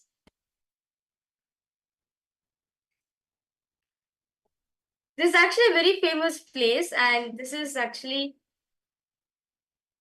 the place A is a place in Japan. It's a tourist area in Japan, and it goes to Riga, which is in Latvia. Yes. So this is in Tokyo, Japan, and it goes to Riga, Latvia. And it is what we have given is actually the flight, the directions for a flight, because these are two completely different countries altogether. And Rahul Kannaya, what you saw, I think, was a little interesting, because in a flight, it's not quite really busy. It's just whoever has booked, only those people board the flight. It's not like any heavy traffic zones. So maybe you were able to see less traffic because it's only one lane going in that direction. It's not like heavy traffic like on the roads. So maybe that's why you saw. And both of these places are tourist places. That's a very nice thing to see. Okay. So with this, as we are continuing to manifest the power of bread dimension, do not worry for all the participants. So we are now going to be entering into very participants to take note of this session, because Swamiji is going to be giving this as an initiation for each and every one of us.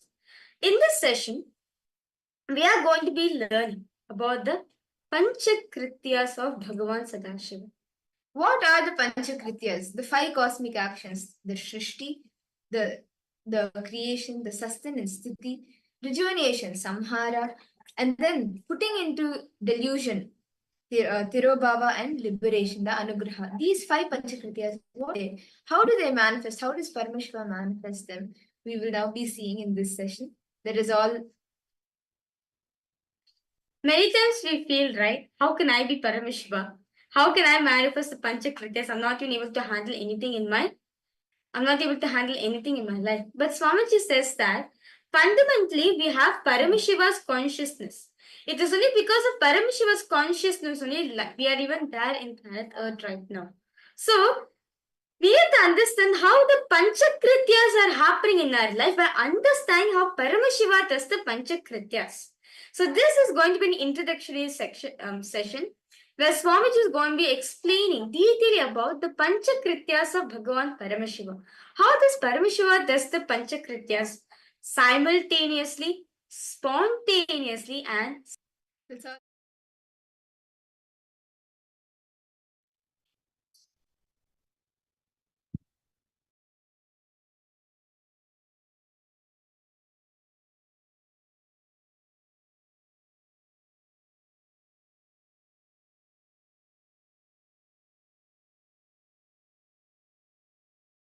The 11 dimensions of the universe, 25 states of consciousness, and then 5 aspects of Sadashiva, supreme reality, Ishvara, creation, operation, rejuvenation, delusion, liberation.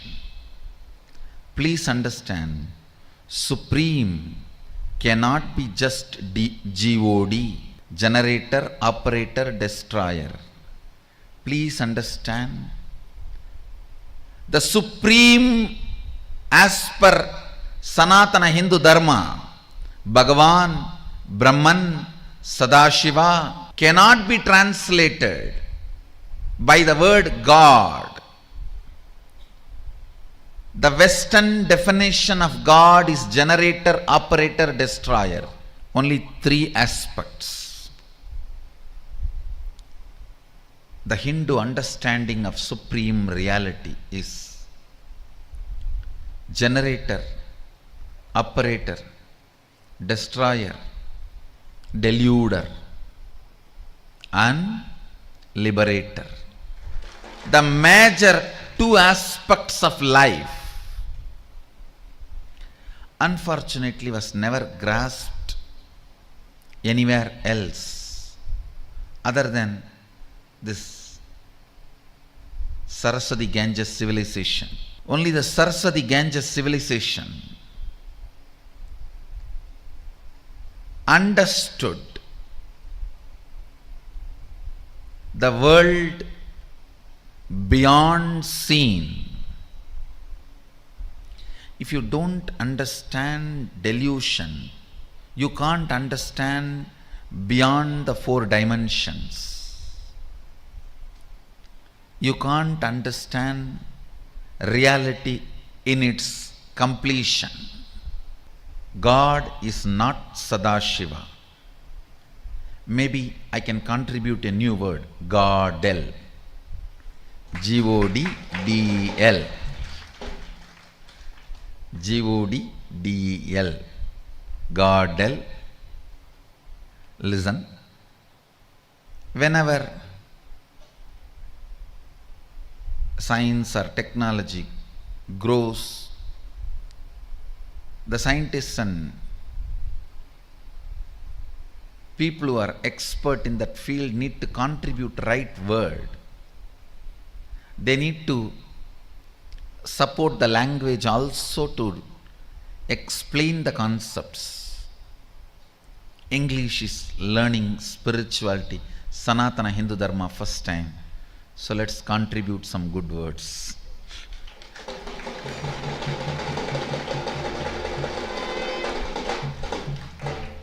English is learning Sanatana Hindu Dharma from the source, I think first time. So Godel should be the word, not God. God is not Sadashiva. Sadashiva, Brahman, Bhagavan, all these words used in, the Brahman used in Upanishad, Bhagavan used in Puranas, Sadashiva used in Agamas, cannot be translated as G-O-D, God, used in Western theologies. Understand,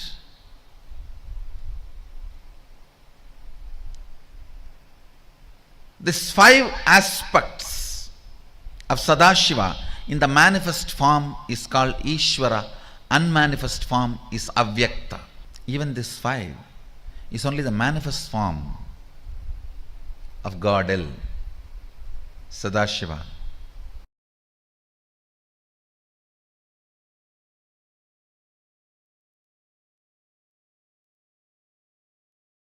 Paramashiva introduces himself how he is manifesting to teach Agama as Sadashiva.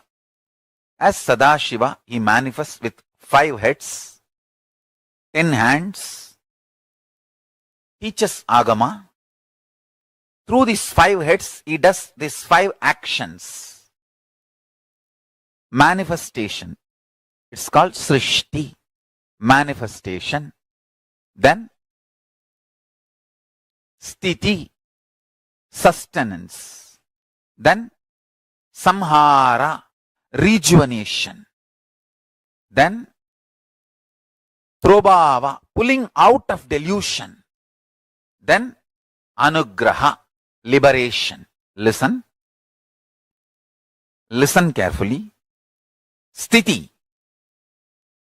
Sthiti means maintenance. The first action is srishti. Second is sthiti. Third, sthiti means maintenance. First, srishti, manifestation.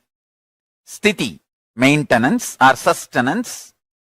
Samhara, rejuvenation or dissolving or destruction, whatever word you want to use.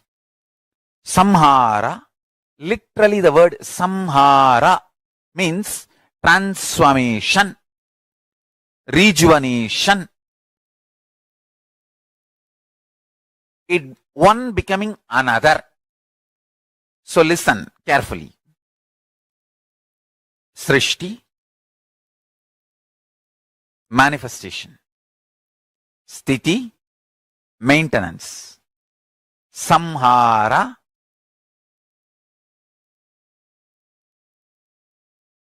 rejuvenation.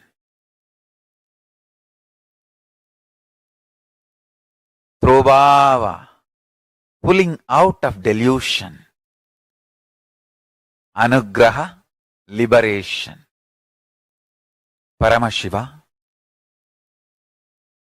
does manifestation, maintenance, rejuvenation, pulling out of delusion and liberation.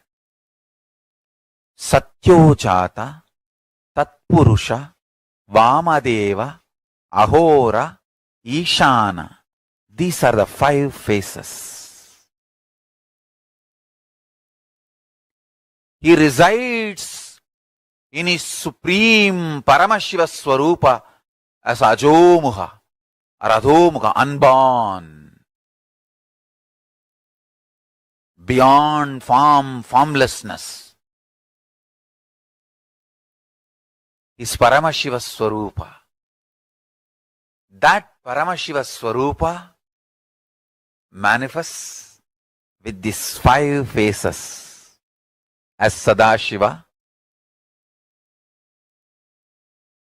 Tatpurusha, Vamadeva, Ahora, Satyojata, Ishana.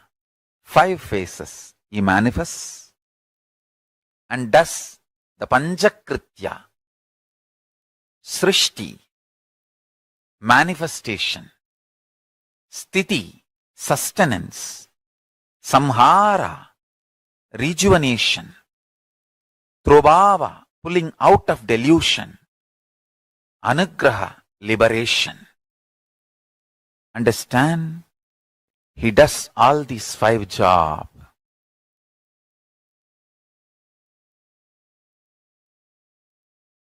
Through these 5 phases.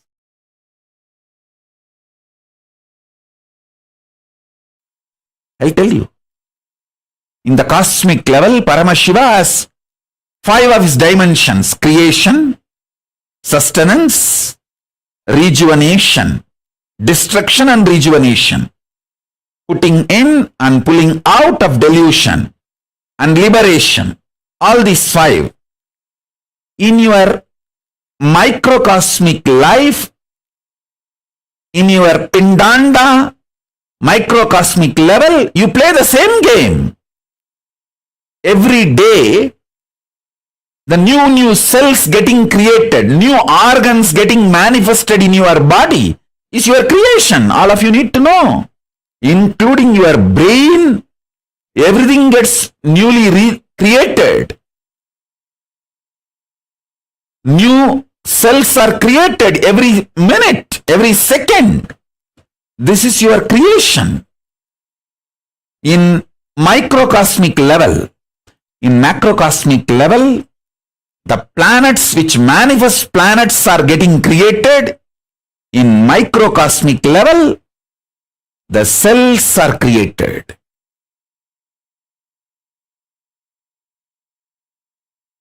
In the macrocosmic level, whatever is created is continuously getting sustained. In microcosmic level, the body you create is getting sustained. The life you manifest is getting sustained by you.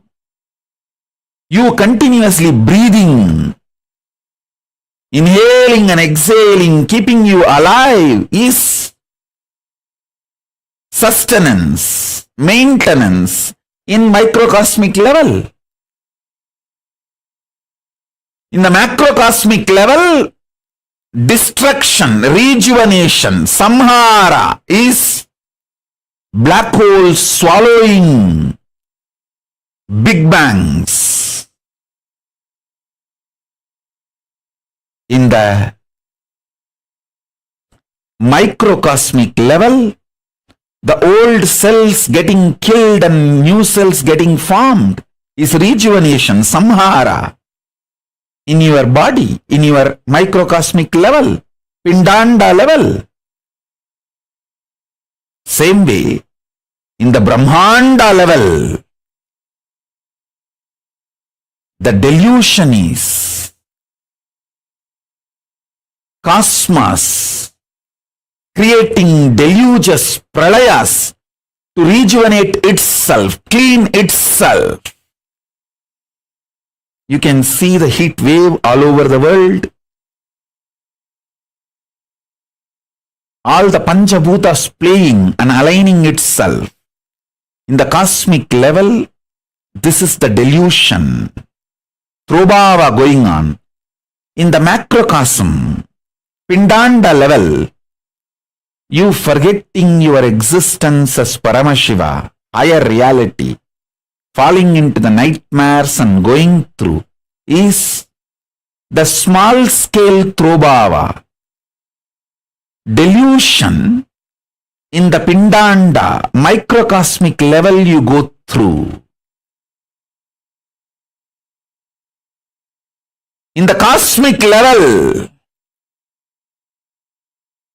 Brahmanda level, liberation, anugraha is Paramashiva himself manifesting as this Nijavadara Nithyananda and making this KAILASA happen.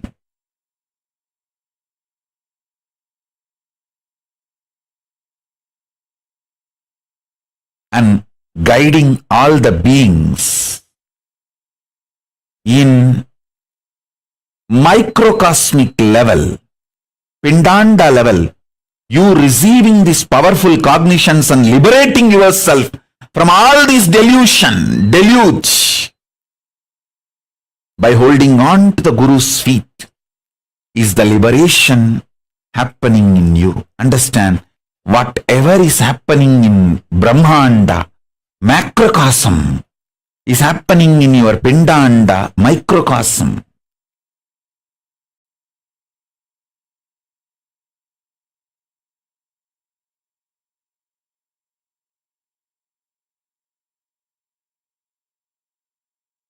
So don't worry about your delusions.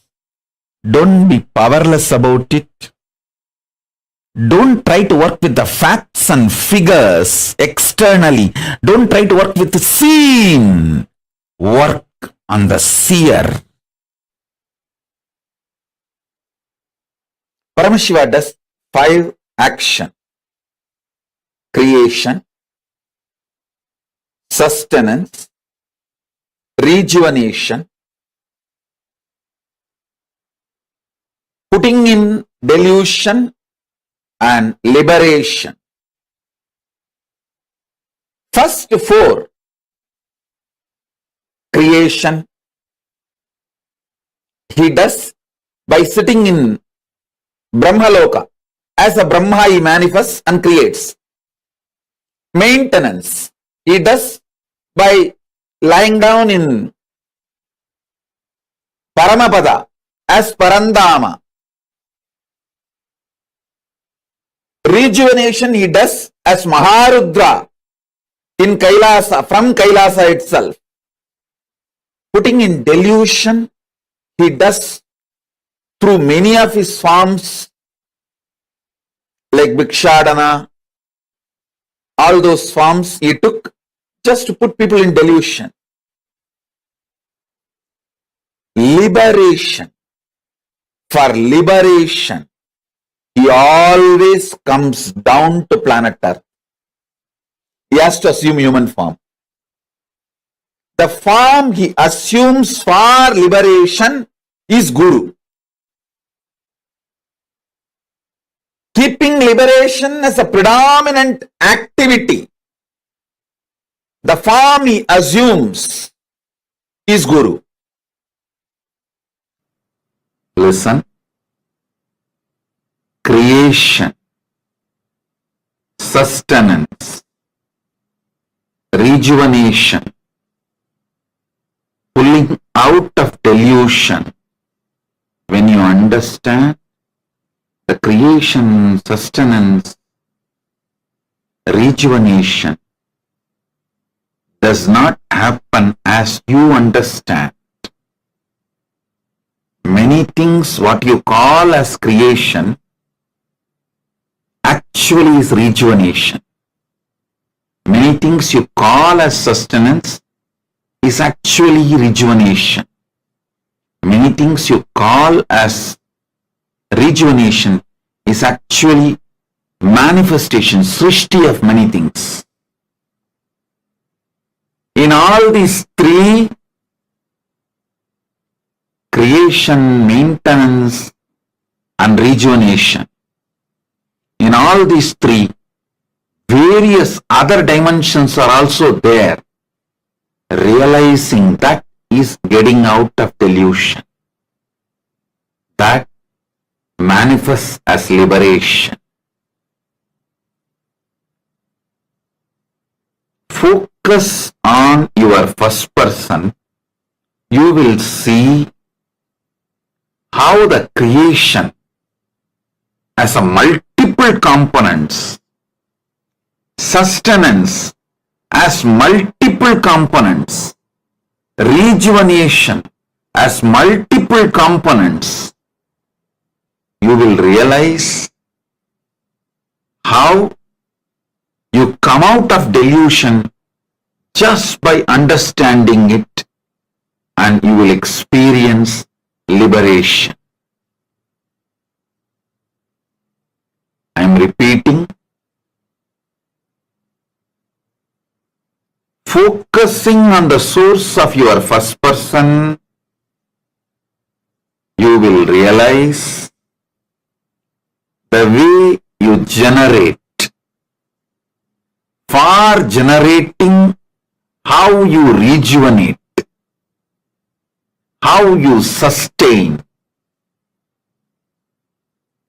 how you sustain for sustaining, how you create and how you rejuvenate, how you rejuvenate and for rejuvenation, how you create and how you sustain.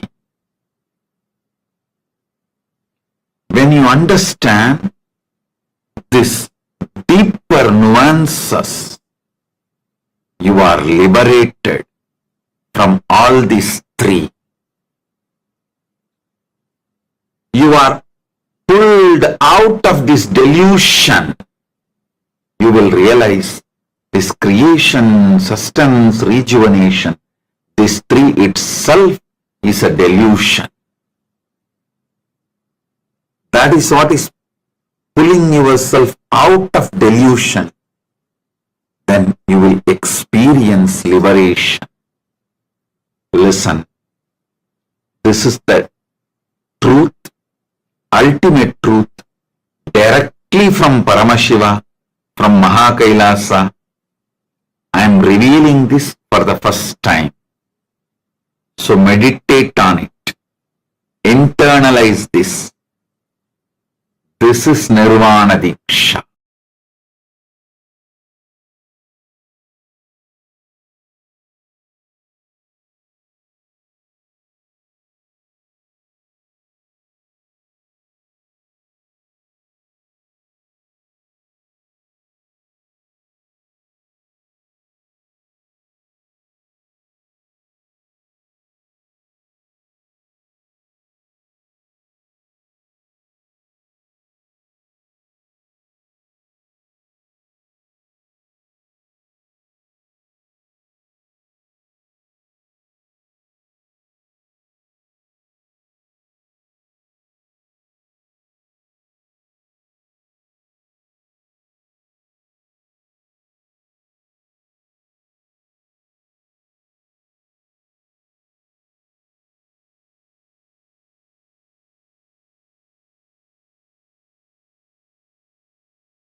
Nithyanandam, to all participants. Hope all of you are able to hear us clearly.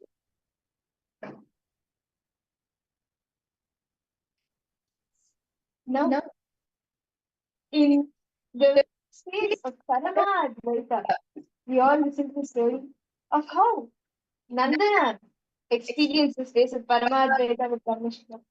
We also listen to how Swamiji experienced the pure space of Paramadvaita with Arunavi.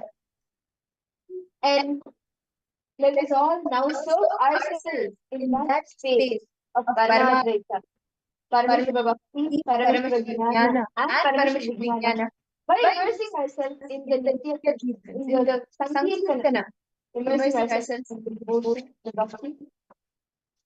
And now, for the participants, all of us are going to invoke the presence of Swamiji in our beings by doing Sankirtana.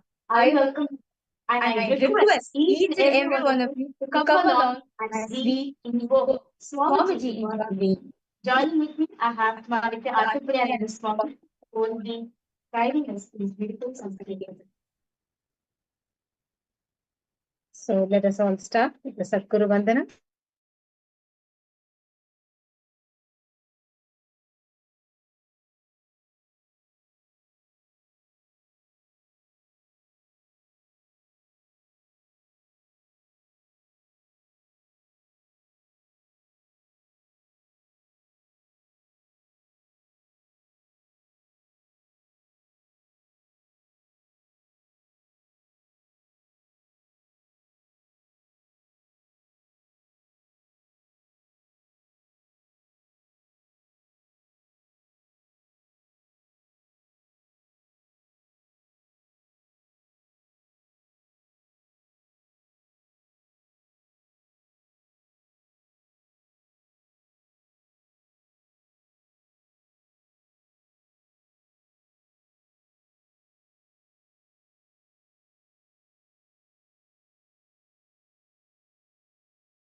Nithyananda, all participants would like to complete for technical language. Now, let us now enter the beautiful segment by singing our beloved song. Nithyananda. So please sit straight with folded hands. Let us start with the Sadguru Vandana, invoking Swamiji and deeply connecting to Swamiji. Nithyanandam Paramasukadam Kevalam Jnanamurtim Dvandvatitam Gaganashadrisham Tattvamasyaadilakshyam Ekam Nityam Vimalamachalam Sarvadi Sakshibhutam Bhavatitam Trigunarahitam Sadgurum Tam Namami.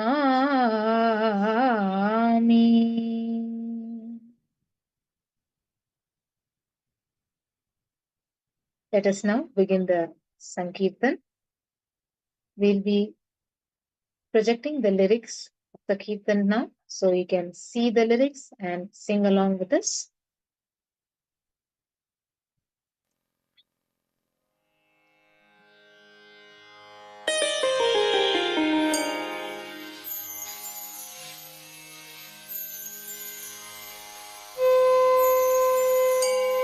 We request each one of you to participate intensely and get involved in the Kirtans. Chant the name of Bhagavan.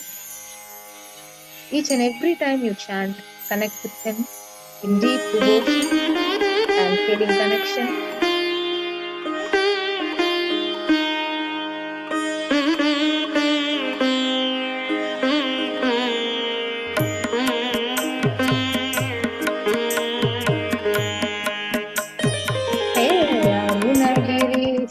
Rupa Paramahamsa Nithyananda Hey Arunagirishwara Rupa Paramahamsa Nithyananda Hey Kalabhairava Rupa Karnavatara Nithyananda Hey Kalabhairava Rupa Karnavatara Nithyananda He Sarvadeva Swarupa Punavatara Nithyananda He Sarvadeva Swarupa Punavatara Nithyananda He Adiguru Nithyananda Paramahamsa Nithyananda Adiguru Nithyananda Paramahamsa Nithyananda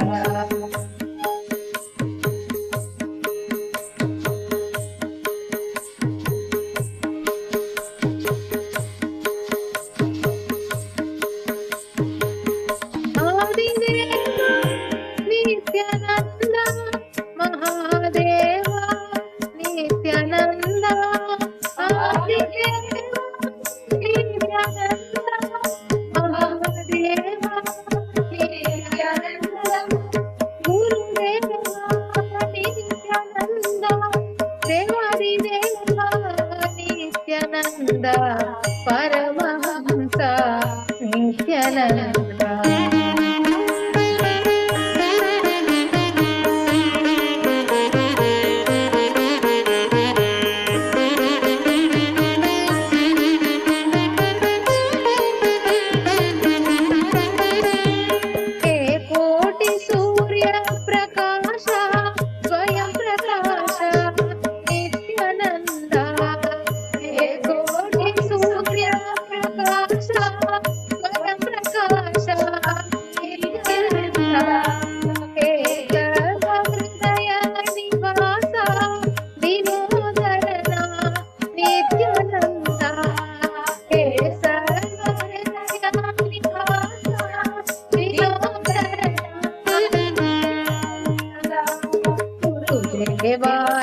Nithyananda Paramahamsa Nithyananda Gurudeva Nithyananda Paramahamsa Nithyananda Mahadeva Nithyananda Mahadeva Nithyananda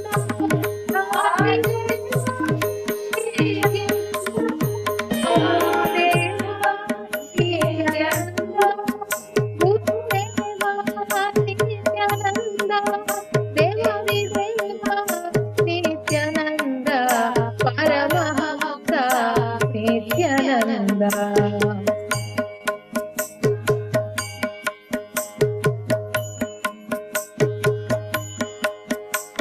Request all the participants to chant along to sing along with the Kirtans.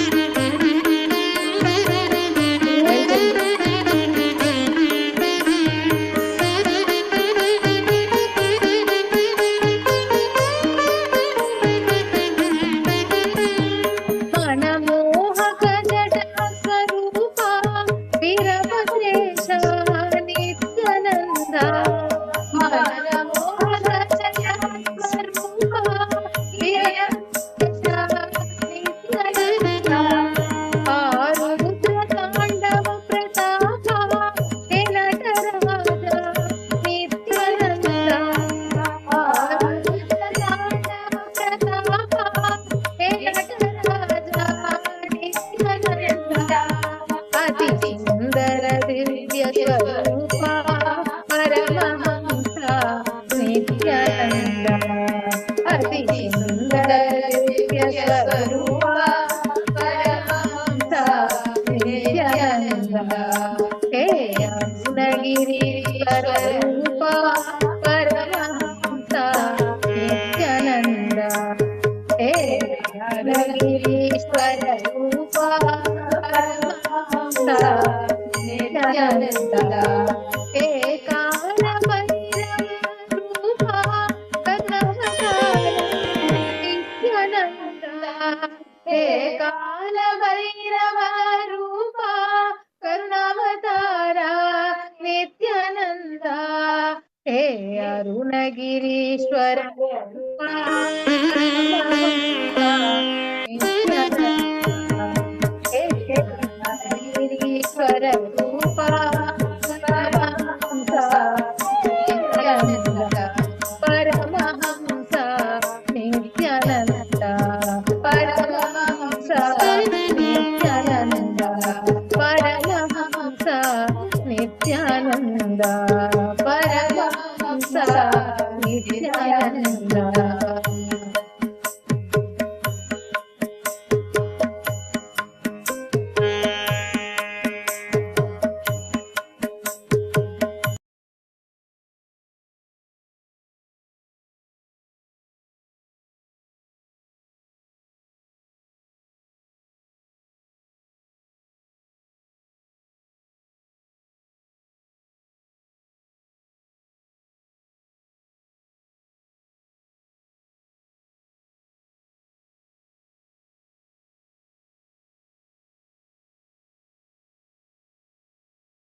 Wow, that was a beautiful and kirtana that all of us just had.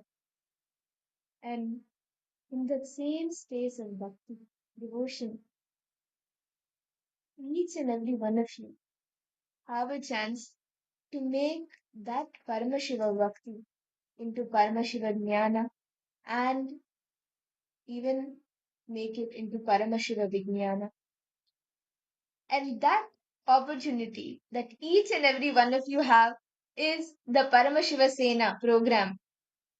By attending the Paramashiva Sena program, you can make your Paramashiva Bhakti into Paramashiva Jnana and finally, ultimately, into Paramashiva Vijnana. As Swamiji said, Paramashiva Vijnana is Paramashiva, Swamiji, knowing you. He himself, Swamiji himself will know you. And the Paramashiva Sena program, the becoming Rajya Sabha member of KAILASA is an opportunity that you should not miss for any reason. And this program, it's like, first, it's one program, the in-house program happening after 5 years. And Swamiji himself is attending to each and every person. Each, like literally, Swamiji is there 24 by 7. 24, not even 24 by 7. Literally, 24 Swamiji is there. Swamiji is making himself available in the Paramashiva Sena program for each and every one of us. And you can become a part of the Paramashiva Sena, a Rajya Sabha member of KAILASA by attending the program. You can experience the Paramashiva Vijnana, where Swamiji himself will know you. And understand this program, right? Like it is literally conducted and guided by Swamiji himself.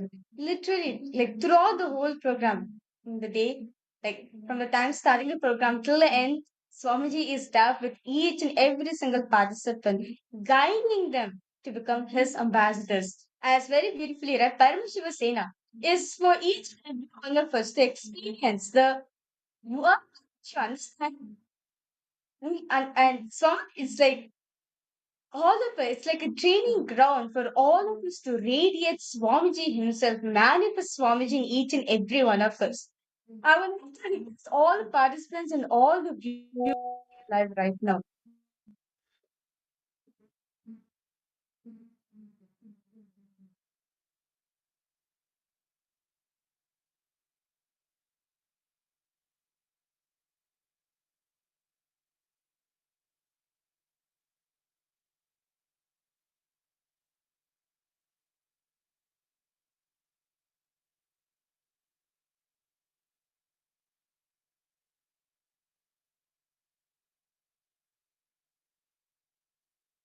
See, understand, by becoming a part of the Paramashiva Sena, becoming Paramashiva's ambassador, you get to experience the Paramashiva Vijnana, the space of Paramashiva Vijnana, Swami himself knowing you. And it's such a sight to see how, for each and every participant of the Paramashiva Sena program, each and every question, Swami comes, like he is making himself available. He attends to each and every participant, whether it is the smallest questions or even questions related to how like the science of how to connect what is Paramashiva Vijnana, how to connect one from another, all of these, any questions, as Mavrita was sharing, this is the training ground for you to become an ambassador, Kailasa, an ambassador of Paramashiva himself. And if you have not signed up for the Paramashiva Sena yet, you should, because this is an opportunity that you should not miss for whatever reason. And Swamiji, out of his utmost compassion, has opened like it's over. It's over. It's going to see the next 2 seasons. The next season started on January 13th to February 14th, and then immediately on to March 15th. It's like back to back. And Swamiji is attending to each and every one of us. Ma Virupaksha, a person participant like to know when the sessions on the chakras will take place. Okay. Actually, ma detail about this chakras will be happening in the Paramashivoham Level 1 program actually. Detailing it will be happening in the Paramashivoham Level 1 as Swamiji revealed this whole science of the chakra thing. This is the first thing Swamiji revealed, right? So detailing the participant will be learning the Paramashivoham Level 1 program. Yes. All the advanced sciences only will be learning in the Paramashivoham Level 3. Yes. Okay. Thank you so much. Ma Virupaksha, are you joining the Paramashiva program? Yes. Okay. Ma Swamiji, the next 2 seasons for you. Take steps. Not all the obstacles are there. Just step. Jump. How about for you, Ma Gracina? Ma Stephanie, Ma Leah Kori, Nithyanandam. Why? Ma Gracina, why? What do you think it's not possible? What's the obstacle you're facing? Yes, on January 13th. Yes. Ma Gracina, you're going to be Swamiji's ambassador. Come on, Ma. What's the most blessing you can get?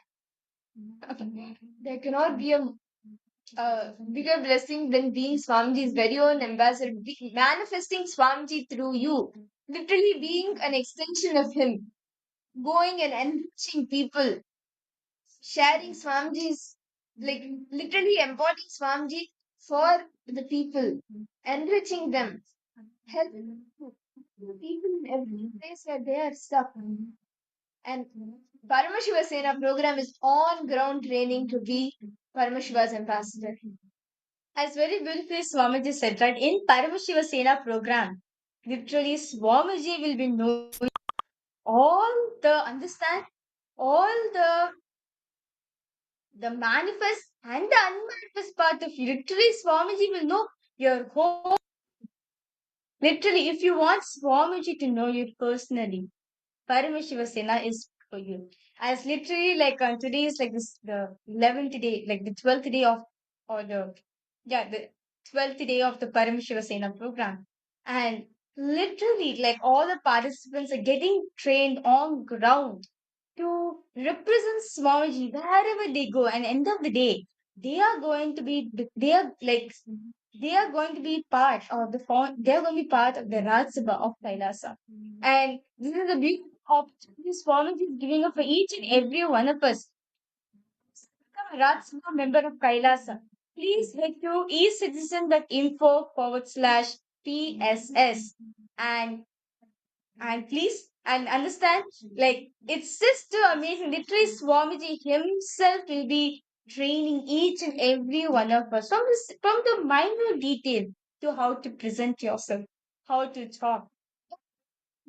As or something the AI, you will be trained in like from basic body language, speaking skills, leadership skills, AI skills, Everything. On ground training to be Swamiji's ambassador. And the best part is Swamiji is making himself available. Swamiji is there for you. He will get to know you. He will know you end to end, internally, externally, everything. And any question that you have, anything that you are facing, Swamiji himself attends to each and every participant of the Paramashiva Sena. So if you just want to experience Swamiji, like that dimension of Swamiji, you have the opportunity now by signing up for the Paramashiva Sena, becoming a Raj Sabha member of Kailasa, and just go on enriching both yourself and others as an ambassador of Swamiji, as an ambassador of Paramashiva. I see several participants logged in. Ma Komati Kalai Chelvan, Nithyananda ma, welcome. Ma Vani Goyal, Nithyanandam. Ma Vani Goyal, yes, Nithyanandam, welcome. Ma Yuvon, Nithyanandam ma Deborah, Nithyanandam, ma Mahasada Shivpriya, ma Arindeshri, Ma Ulrich, Nithyanandam to each and every single participants. And those of you, if you really want to have the personal connection with Swamiji, right? If you want to have the personal, like the intimate, one-on-one connection with Swamiji, then Paramashiva Sena is for you. You want to experience Paramadvaita. This is the place for you. You want to experience what Swamiji experienced with Arunagiri Yogeshwara. This is the place for you. You want to experience how it is to be Swamiji's very own extension, Swamiji's very own ambassador. This is the place for you. Ma Stephanie, Ma Irene, come on, why don't all of you take a step now? You can put your intention today, understand? When you take the first step, Swamiji will manifest the rest for you.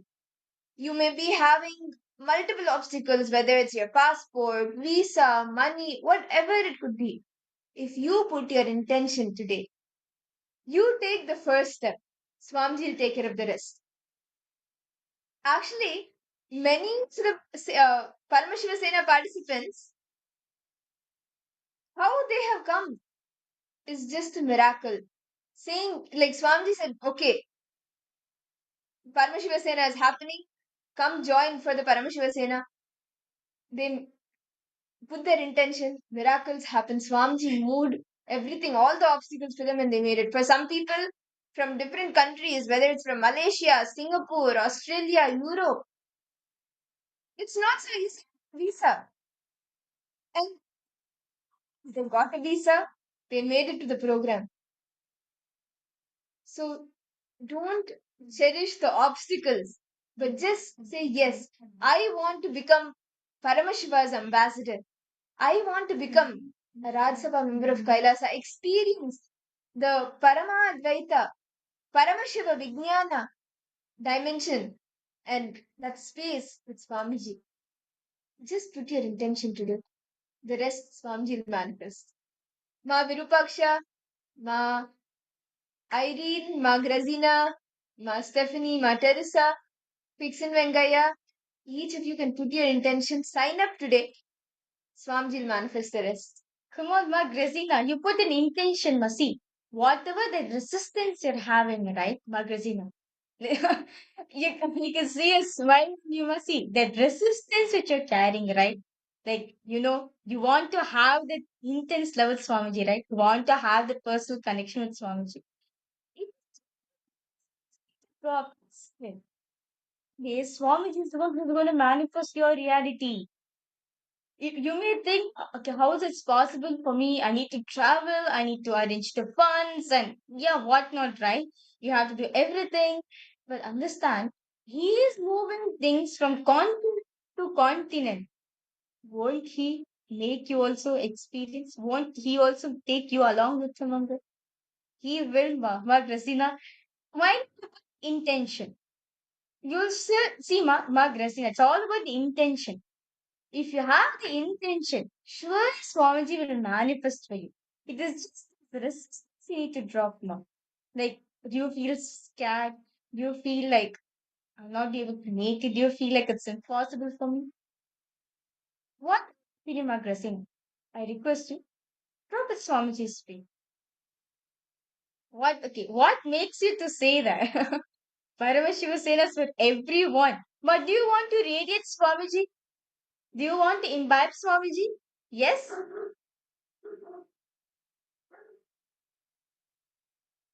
Yeah? Then Paramashivoham is for you. Yes. See, Swamiji doesn't see us based on whether you're capable or not.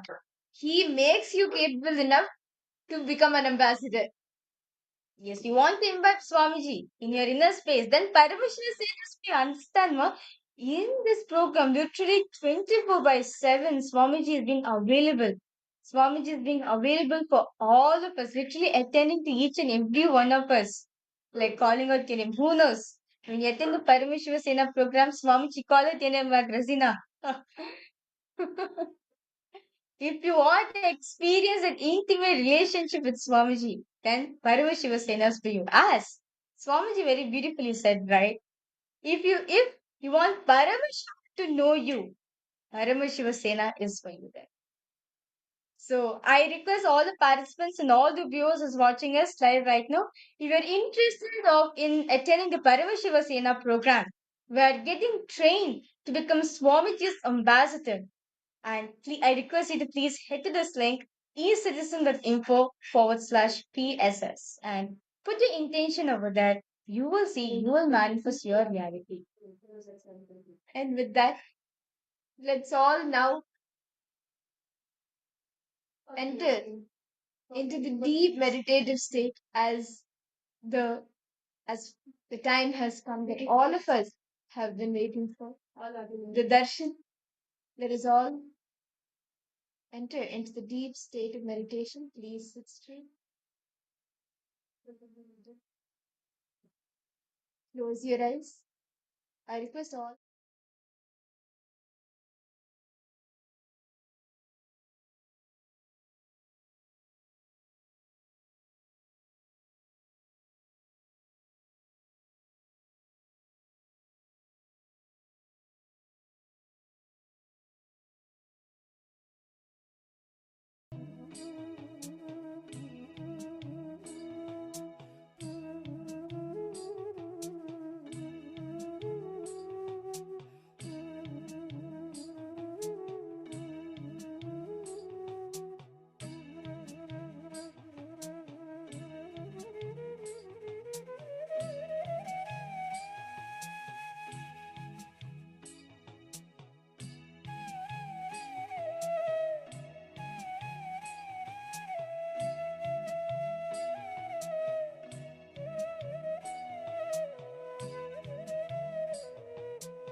Close your eyes.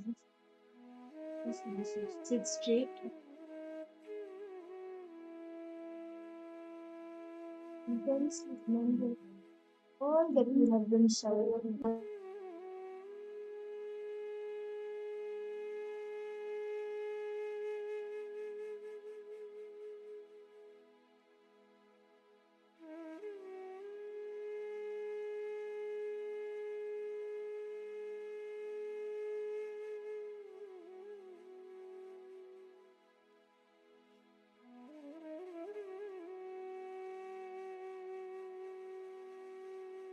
In the pure space of gratitude.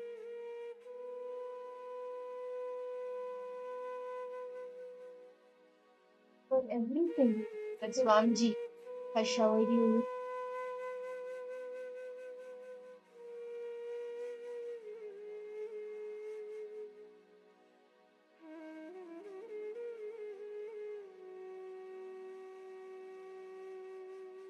Everything Swamiji manifested in your life. How did he come into your life? Transform your life.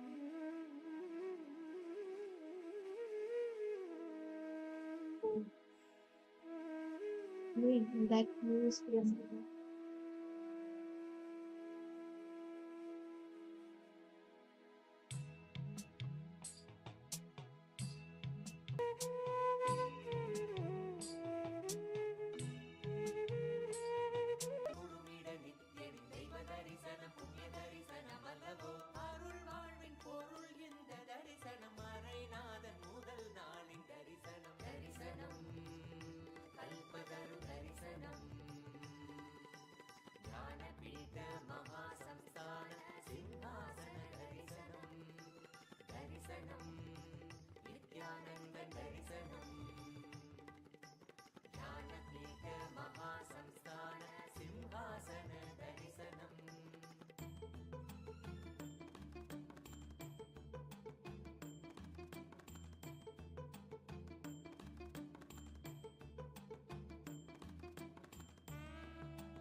கடந்திடும் திவ்ய தரிசனம் எதுவோ பக்தர்களும் பொங்கும் எண்ணம் கடந்திட தியானம் தனை வையம் தனி சொல்ல வந்த தரிசனம் அல்லவோ அருள் வாழ்வின் பொருள் இந்த தரிசனம் மறைநாதன் முதல் நாளின் தரிசனம் தரிசனம் கல்பதரும் தரிசனம் ஞானபீட மகாசம்ஸ்தான சிம்ஹாசன தரிசனம் தரிசனம் நித்யானந்த தரிசனம் ஞானபீட மகாசம்ஸ்தான சிம்ஹாசன தரிசனம் தரிசனம் கல்பதரும் தரிசனம் ஞானபீட மகாசம்ஸ்தான சிம்ஹாசன தரிசனம்.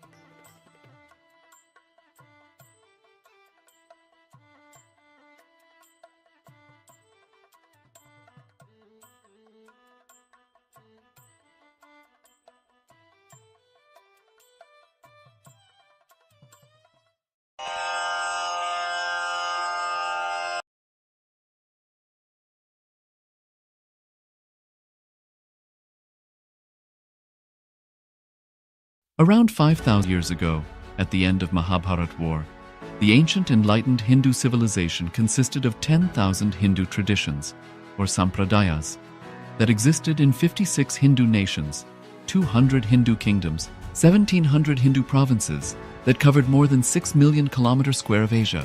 The Supreme Pontiff of Hinduism, SPH, Bhagavan Sri Nithyananda Paramashivoham, is the reviver of KAILASA, this ancient, enlightened Hindu civilizational nation. KAILASA is an unbroken cultural, religious, historical, civilizational, and sovereign continuation and revival of multiple of these historical Hindu sovereign states and Hindu ecclesiastical entities. The unbroken continuity of these ancient Hindu nations through KAILASA results in the legal recognition of KAILASA as per the international customary law, particularly the doctrine of continuity. The international law, the doctrine of continuity, implies that upheavals and revolutions within a country, changes in government, territorial adjustments, measures taken during military occupation, or other internal transformations do not negate the existence of the country, do not affect the legal personality and international obligations of the country or state. The Vienna Convention on Succession of States in respect of treaties, 1978, addresses these principles of the doctrine of continuity as it outlines international law during situation of state succession or continuation. International law recognizes a state's legal personality by recognizing its identity. This perspective extends even during the period when the given state or country is annexed or occupied by a foreign power. Even in such cases, the legal personality of the state is considered to persist, enabling its subsequent re-establishment. Historical examples dating back to the 18th century include cases like Portugal and Genoa that were re-established after the Vienna Congress of 1815. More recent examples include countries such as Poland, Ethiopia, Czechoslovakia, Albania, and Austria that were re-established after World War II. Even when a nation is deprived of its territory, the nation continues to exist. Its sovereignty and international legal personality continues to persist. The Dalai Lama, as the spiritual and temporal leader of Tibet, exemplifies this principle. In 1959, the Dalai Lama was exiled and forced to flee. Despite the challenges faced, the Dalai Lama continues to advocate for the preservation of Tibetan culture and garners worldwide support for Tibetan autonomy on the global stage. Similarly, from 1309 to 1376, the Pope of Catholicism had been in exile in Avignon. Despite this, he was recognized as the head of state as well as head of the church and given full privileges of the position after their return to Rome. Even in 1861, much of the papal territories had been lost, leaving the Pope with no sovereign territory other than the papal residence and related buildings. Yet his temporal powers were still acknowledged. He was recognized as a head of state, and later, the Lateran Treaty of 1929 formally re-established papal sovereignty over the Vatican City. The Sovereign Order of Malta further exemplifies this principle, retaining international recognition as a sovereign entity despite the permanent loss of their territory upon Napoleon's invasion in June 1798. Despite such permanent loss of territory, the sovereignty and the international legal personality of the Sovereign Order of Malta continue to persist. Much later in 1894, the order settled in Rome and acquired two properties, the Magistral Palace and the Magistral Villa that received extraterritorial status. Today, the order maintains diplomatic relations with 112 countries, issues its own diplomatic passports, currency stamps, and vehicle registration plates, and has been granted observer status in the United Nations. All these examples of state re-establishment illustrate the principle of continuity of states, as per international law, that a state's legal personality persists over time. A nation continues to exist even after a complete loss of territory.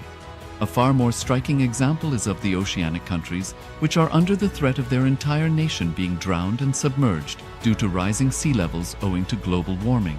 In response to such existential threat of climate change, Pacific Island nations, including Tuvalu, have enacted constitutional amendments and made international declarations affirming that their nation and their sovereign rights will continue to persist, despite their entire territory being lost to the sea.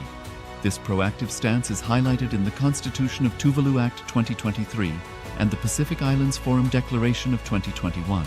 The Supreme Pontiff of Hinduism, Bhagavan Sri Nithyananda Paramashivoham, through the line of succession, is the present 203rd Emperor of the Hindu Sovereign Kingdom of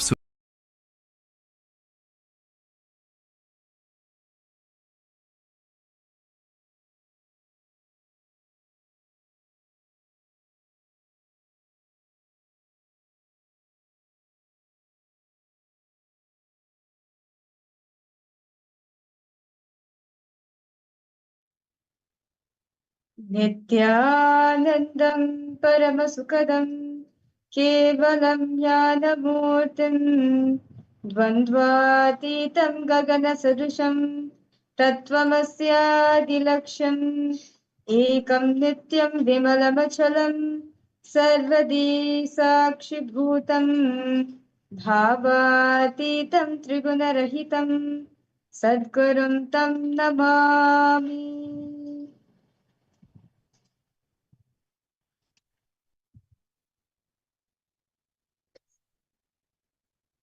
Nithyananda, welcome each and every single viewers watching us in various different social media platforms for today's satsang. Today, all of us are going to be understanding, and one of the most important revival with Swamiji, the Supreme Pontiff of Hinduism, has been doing.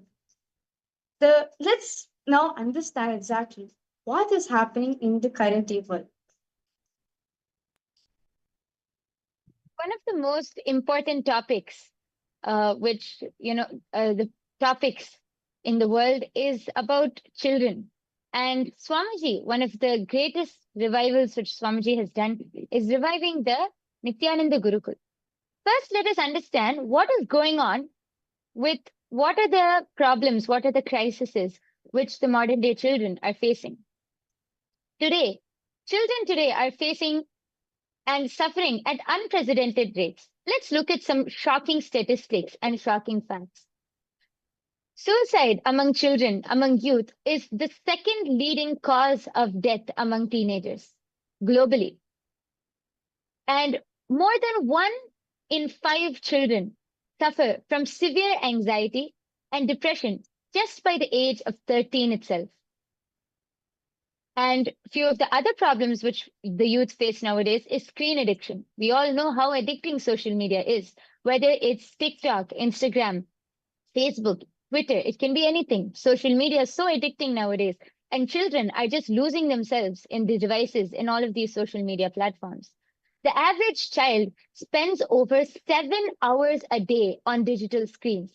This addiction leads to low self-esteem, emotional instability, social disconnection, even depression. Let me show you some shocking articles which you will be able to see the mental health statistics of the youth nowadays. 12.6 million people between the age of 18 and 25 experience mental, behavior, or emotional health issues in this past year. This is just in the last 1 year. This amounts to 1 in 3 young adults, a percentage that is higher than any other adult range. So 1 in 3 adults, young adults, experience severe depression, anxiety. And here you can see another one of the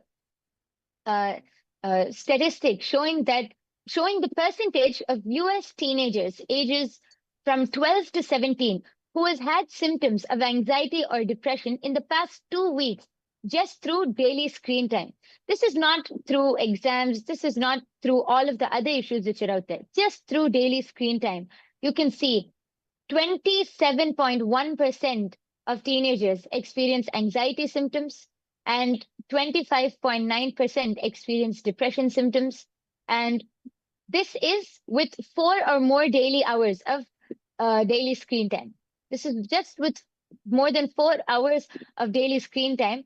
27.1% of teenagers experience anxiety symptoms and depression symptoms.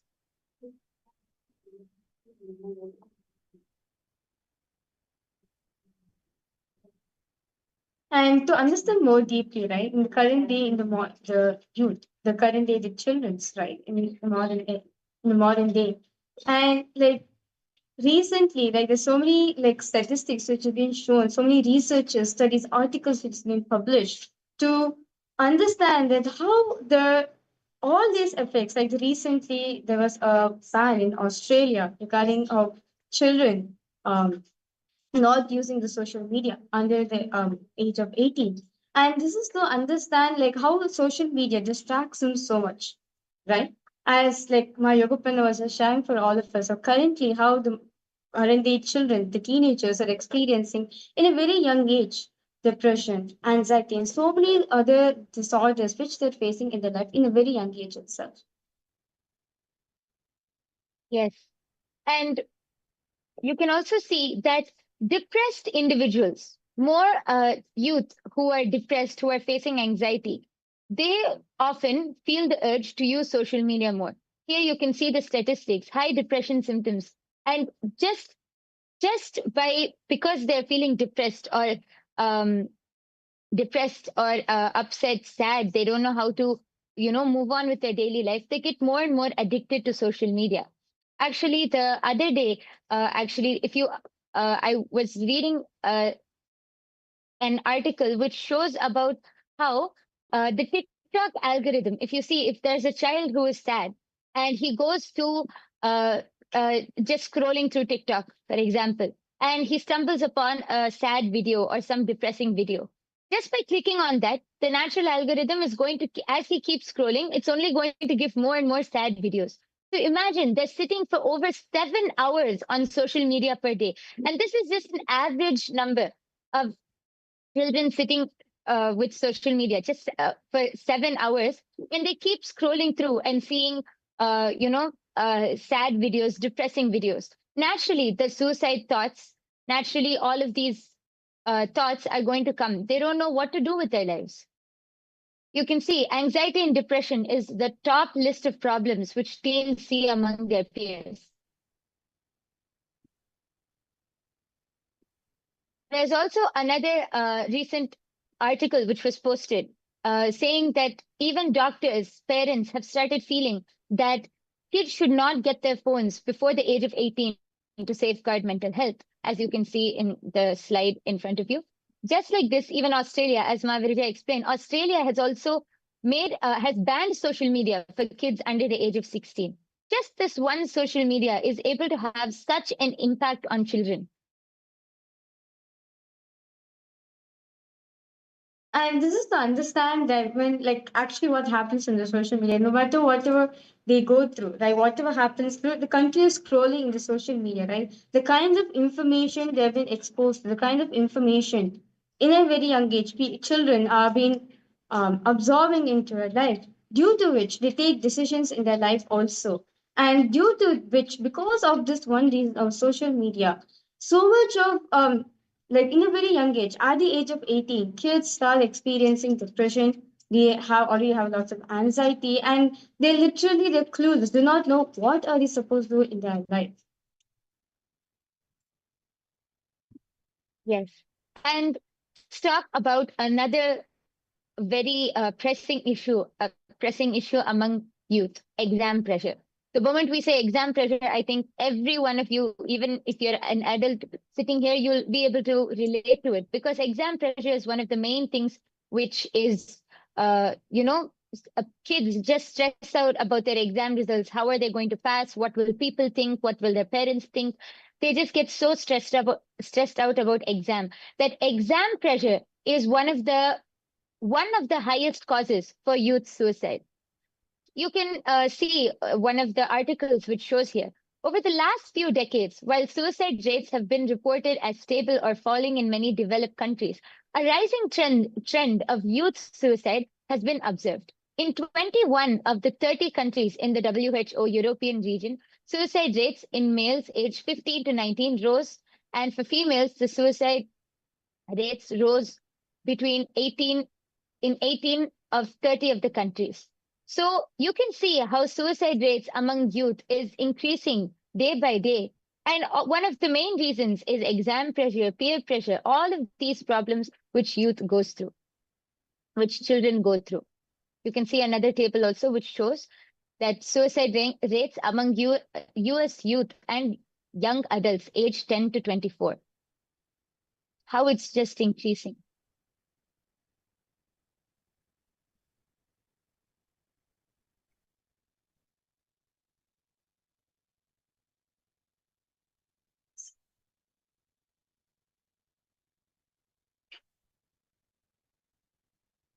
Now, we have seen now just a few. Actually, even this is not all of the problems which the youth is facing nowadays. But we have seen a few of the main problems which youth and children are facing nowadays. Now, as a parent or even as a normal adult, all of you might be thinking, what is the solution? What can we do to help the next generation? That is where the Gurukul system comes in. Swamiji has so beautifully revived the authentic ancient Gurukul, that enlightened ecosystem which was given to kids before. So let us turn our attention to this Gurukul system that has stood the test of time. The Gurukul system. Now, for many of you, you might think that the Gurukul system just might be about only education. No, Gurukul is much, much more than that. And that is what we are going to learn today. Yes, Mavirija, why don't you go ahead? Okay, so actually, the Gurukul educational system, right, which first and foremost thing, when a child enters a Gurukul, he is shown to his own possibility. He comes to know. He understands the various different possibilities and potential that the child has within himself. The first and fundamental thing all of us realize in Gurukul, the inner potential which each and every one of us are carrying within ourselves. And we have the freedom to start expressing, right? To start expressing the potential which we have within ourselves, the creativity which we have within ourselves. As very beautifully Swamiji reveals that Gurukul is the place, right? Gurukul is it's not teacher centric.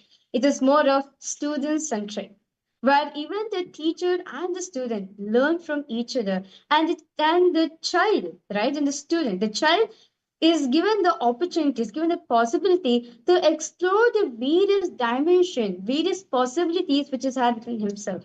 The freedom to um, understand, the freedom to tap on the potential, the possibility the child has within itself. Exactly. And as Mavirija explained, Gurukul is not just about learning one thing, or it's much more than that. As Swamiji so beautifully revealed recently, Gurukul is not education centric or exam centric. It is in Gurukul, the kids learn how to build a competence for life itself. See, one very important thing which children need nowadays is competence, not just in one thing which they do, for their whole life, in anything and everything which they do. So few of the very amazing things which are taught in Gurukul, which through the whole enlightened ecosystem which Swamiji has given us, children build so much of mental clarity. They are brought up as leaders that, as Maharija was explaining, children have so much of knowledge, have so much of talent, so much of potential. And through this ecosystem, they're able to express that fully without any societal conditioning or without any parental conditioning. They're able to fully experience, they're able to fully explore themselves, they're able to fully express that creativity which they have. They're able to express whatever and learn. So, for example, sometimes many children might be facing the pressure that, oh, okay, my father is good at this, I have to become like this. Or, I have to only do this, I have to fulfill my father's expectations or my mother's expectations. But in Gurukul, whatever the child expresses, the Guru uses that to empower them in that aspect. But not only that one aspect, in everything also. So actually, there is a very beautiful thing which is taught and which is very important in this whole Gurukul education system, in the whole Gurukul system itself. And to understand more further, Swamiji says very beautifully, right? This Gurukul educational system, where literally the child will flower with all the possibilities and with a very young age, right? Get understanding, grasping these sacred science of Hinduism, the enlightenment knowledge, right? All the powerful cognitions, the various different to the life positive, powerful cognition which is being taught to children at a very young age, that as they grow up, right, as they grow up, as they become teenagers and grow up from it, whatever decision they take in their life, they take the decision out of possibility, out of the powerful cognition which has been given to them actually. And in Gurukul, the kind of safe environment which is given for each and every one of us, right now out there in all the kids out there in the world, there's so many different things which has been happening, as all of us saw the statistics, right, of the current day children, what all the kids are out there experiencing currently. But in Gurukul, you're given a very safe ambience where you're continuously reminded of your possibility. We're continuously reminded that you are the leader, right? Meaning, like as Swamiji says, Gurukul is going to be is a place where the government leaders offer tomorrow, where you are continuously reminded of your higher potential, your possibility which is there in them. And no matter what obstacles they come in their way, reminding them, hey, this is your goal, this is your purpose, this is your potential, you can do it more. Empowering them to live the life how they want it to be, a successful, blissful life. Yes, very beautifully explained. I actually remembered one thing and I really wanted to point out one of my favorite understandings. See, now many of the parents out there, you might be thinking, but why is Gurukul really so important? Okay, we learn all of these things. Maybe can we teach it at home or, what can we do? Let me explain one of my favorite understandings or analogy. See, as per in our ancient days, the child will be sent to the Gurukul at the age of 7 itself. So let me explain. Till the age of 7, the child should be with the mother because the child is physically dependent on the mother for its needs, for its basic needs. After the age of 7, from the age of 7 to 14, the children start being able to cognize. That is when the child first starts learning, words, how to communicate. It starts grasping knowledge, whether it's anything. It's from the age of 7 to 14, the child starts grasping knowledge and being able to understand, cognize things. So now at this time, from the age of 7 to 14, the child's mind is like a banana. If you take a needle and poke it through a banana, it's simply going to go through. So the child's mind is like a banana. Whatever you teach the child, whatever cognitions you give the child, it is going to just imbibe and soak it in like a sponge. See, actually, that is why in Gurukul, from the young age of 7 itself, the child is taught with so many powerful cognitions, like pain is a lie, and continuously empowering the child, like how Mahavirija explained. Before I continue, I would like to also mention a story. There was one of the Balasans, I think he was at 7 or 8 years of age, when from that age itself, they always started teaching, the kids in Gurukul, pain is a lie, pain is a lie. Just focus on the pain and it's a lie. It is not there. So there was this one kid, he was sitting on the edge of a chair or something, and he fell down, and his hand broke. So his hand was like clearly broken. It was hanging. His hand was like very evidently broken. No crying, no pain, nothing. He just held his hand, got up, and he went and knocked on his parents' door. And when they when they saw, they were all shocked. They were. In fact, the parents were so worried. They were worrying, and they were like, "Oh God, what happened?" And he's like, "I think my hand is broken." And his hand was very visibly broken. The parents were so worried. And when they asked him, "Do you have any pain?" He said, "No pain at all. Pain is a lie."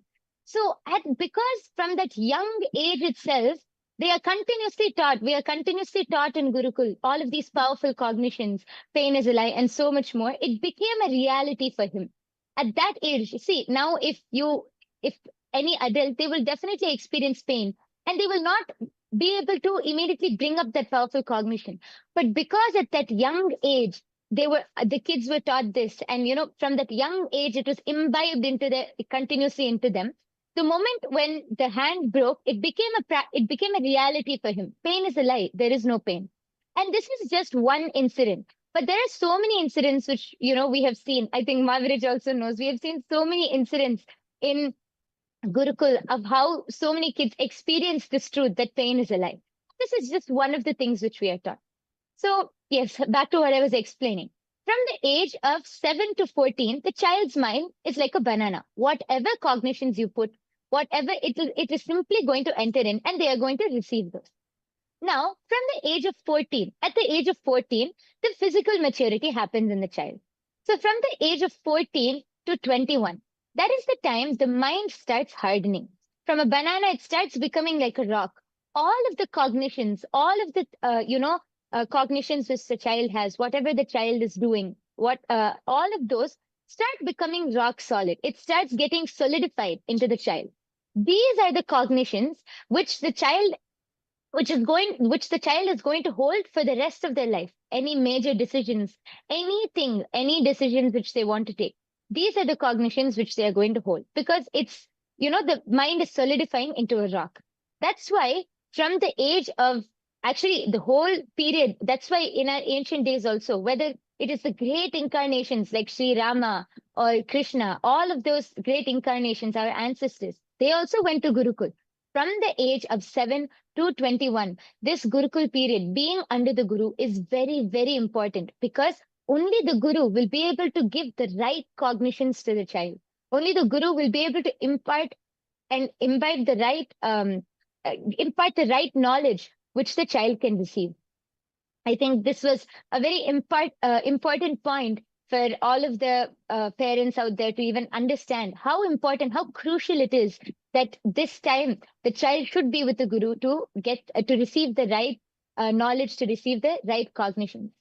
Yes. Yes.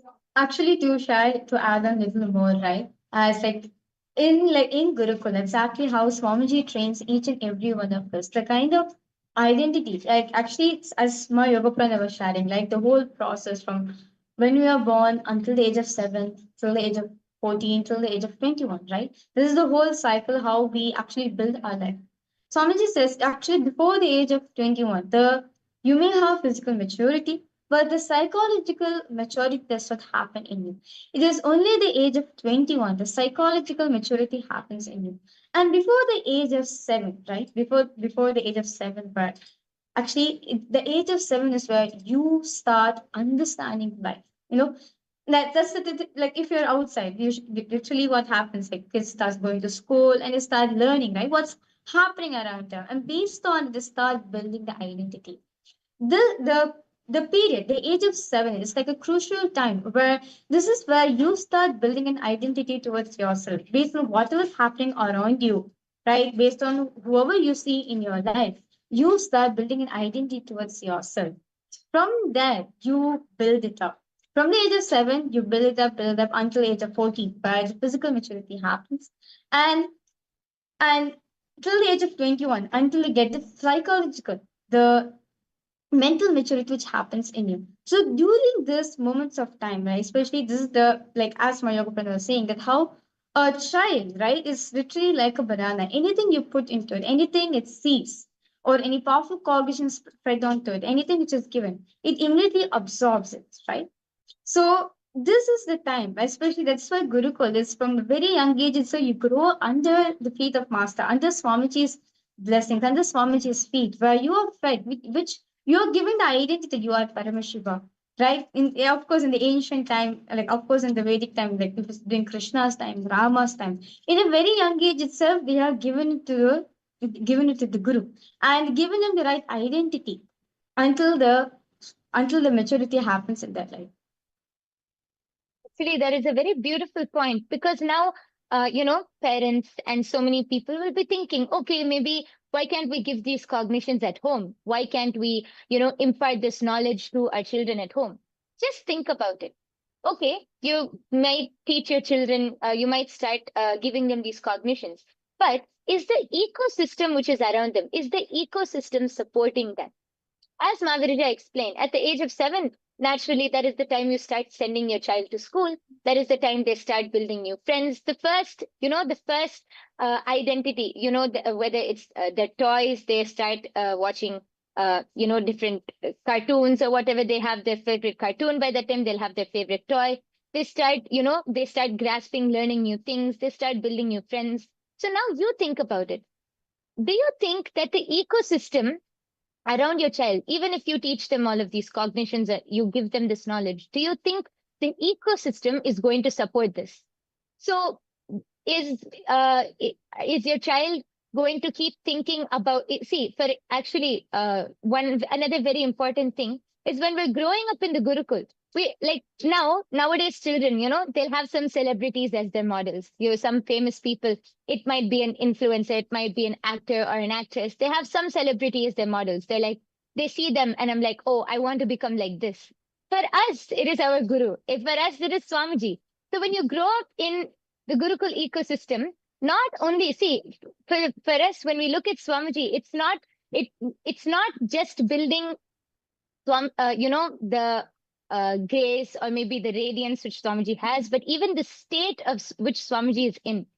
See, for example, at the age of 10, the child might have, the first crush, they'll say. So they'll look at the celebrity and they'll be like, oh, I want to become like this. I want my body to be like this. For us, when we look at Swamiji and think like that, it's not only about, I want my body to be like this or I want to look like this. It is much deeper, because when we look at Swamiji, when we look at Paramashiva or an incarnation like that, we start imbibing the state which Swamiji is in.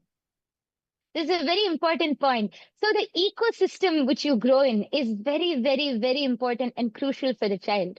The child might be, you might be at home, you might be teaching the cognitions of, all of these powerful cognitions. But the moment they go outside, they're going to be with friends, they're going to be with their peers, they're going to have device, they're going to have access to social media. And through all of this, they're naturally going to go back to the same, their same cognitions. That is why Swamiji has so beautifully revived this Gurukul ecosystem, creating an enlightened ecosystem to bring up not just kids, gods and goddesses. Actually, even now, when we talk about Gurukul, if you see Swamiji talking about Gurukul, a huge smile will come on Swamiji's face. It's because Swamiji's vision for Gurukul, it's not just bringing up kids. Swamiji is envisioning the Gurukul kids to be brought up as gods and goddesses. That is the way Swamiji is evolving the whole ecosystem. And that is the way building us, with everything which is needed for life, the competence, as Swamiji was explaining, building us with the competence which is needed for life. So actually, even I remember when Swamiji, talks about exams, Swamiji is like, exams is not even something you should be worried about. It's a piece of cake. You should just walk through it and go. Exam stress should not even be a thing, because there are so many other things that we can learn. There are so many things which we are doing. Something like Swamiji laughs when somebody says exam stress. He's like, exam stress is nothing. And so many kids also, I remember even in Gurukul, so many of the kids, so many of the Balasans, just when it comes to exams, just simply use the third eye, manifest, see the answers, write down. What is there to be stressed about exams? Like that. So the whole ecosystem which Gurukul offers, the whole the cognitions which are offered. And of course, definitely a very, very important aspect is power manifestation. I think Mavirija, would you like to take over here? Explain about the power manifestation aspect of Gurukul. So it's not just education, it's not just a cognition level, something much more magical than that. So what is this which Swamiji has gifted to all of us? This science. The science of power manifestation is actually like to understand about this, right? After the physical maturity happens, like now we have an identity, we have all those things, like within ourselves. When like Swamiji says, like when a child manifests the power versus a kid, a child manifesting the power, actually when a child is initiated into the science of power manifestation, he simply just manifests it. When Swamiji says it just happens, right? I have seen like many times in Gurukul, when Swamiji just initiates us, immediately the kid starts manifesting the power. This is because the Gurukul ecosystem, right? The Swamiji gives much importance. Swamiji gives so much of importance to the ecosystem, the Gurukul ecosystem about it. That's why Swamiji says the ecosystem matters a lot, because it's the ecosystem, the collective integrity, right? The collective consciousness. The ecosystem holds you to, it reminds you of your inner, of your possibility. So as an adult, right, we have lots of cognitions, we have lots of conditioning, we have lots of patterns and so many different things which we have, right? Once we are initiated, right, into or when we manifest the power, we need to break one by one all the cognitions that we're having in our life, one by one, all the cognition we're having, until that self-talk breaks within us and the power is so Swamiji is manifesting. Then we start manifesting. Or it is sometimes even during the manifestation also, we feel like, okay, am I manifesting? Okay, it's just manifesting because it's just one side. Right? We bring a lots of societal conditioning within us, especially when we are that intimate feeling connection with Swamiji. But when it comes to a kid, right? When a kid is initiated into the science, they immediately start expressing the power because the child is not introduced, is not exposed to all these societal conditioning, and like all these things is not there within themselves. They are just like a pure flower waiting to be blossomed. So when Swamiji initiates his energy, when Swamiji initiates into the science, they immediately start manifesting this. Actually, Mavirija, I think there's a very sweet incident which I remember, which you can share about your experience. I think you were just 6 or 7 years old when you joined Gurukul, and Swamiji initiated you and to manifest these powers. Why don't you share your experience of how you were simply able to manifest these powers? Because Swamiji actually explains how easy it is for children to manifest these powers, because they're so innocent. They're like a sponge, just ready to soak in all of that energy, that initiation. So you can go ahead and share your own experience so that people really understand. It's not just something which we're saying. It is something which Swamiji has shown, and it's something which all of the kids are really manifesting. And this is something which is open, which Swamiji is gifting to all of us. Yes, please go ahead. So actually, like Swamiji has initiated me into the science of power manifestation at the age of 9. Like I still remember, like Swamiji conducted one powerful process with the Shri Yantra. So where the Shri Yantra is drawn, and all of us are to be told to sit on the Shri Yantra, and Swamiji sits in the middle, and Swamiji conducts the whole process, right? And Swamiji will literally that energy, with the intense energy that Swamiji is radiating, Swamiji literally shared with each and every one of us through the mandala process. So, right after the mandala process, Swamiji said that all of it is awakened, all of you can start expressing the power. And I was like, okay, Swamiji said so, it's going to happen. That the conviction, it's not going to happen. I know for a fact that Swamiji said so, it's going to manifest as reality. Let me just do it. So as soon as we got the right bands, we put our 9 folds and everything, I start manifesting the power. I could literally see, the first thing I could see very clearly, it was a yellow color. Like there's a yellow color circle which is being kept on in front of me. I could see the very clear, it's a yellow color circle. And that is where, from that, till now, that continues the journey, like that's the seed, I would say. Like at the age of 9, what Swamiji did, right? Swamiji just inserted, Swamiji just initiated it. It's just a cognition, right? because because we were there, because I was part of the Gurukul ecosystem. In the very young age, I was brought up in the ecosystem, that all those impossibilities, the cognition is not being put on into me. So at Swamiji's initiated, immediately kids, not just me, many kids started experiencing the power manifestation as well. Yes. So it was, as you explained, because of the ecosystem, it was like a snowballing effect. Everyone was able to manifest. So let's just get back to point here.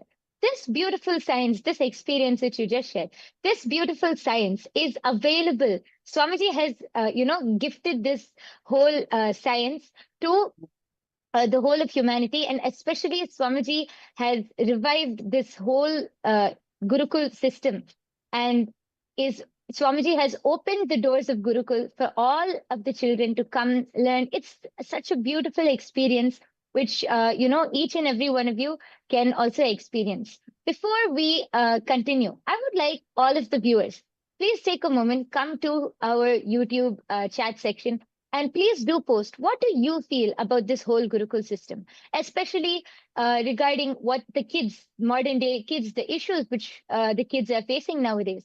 Do you feel it is necessary? What do you feel? Do you feel Gurukul system is necessary, or do you feel that there is another approach to this? What are your thoughts? And if you have any question also, please go ahead and post your questions in the chat section. We will be able to answer them, as this is a very important topic, a very beautiful topic, talking about the great revival that Swamiji has done of this ancient Gurukul system.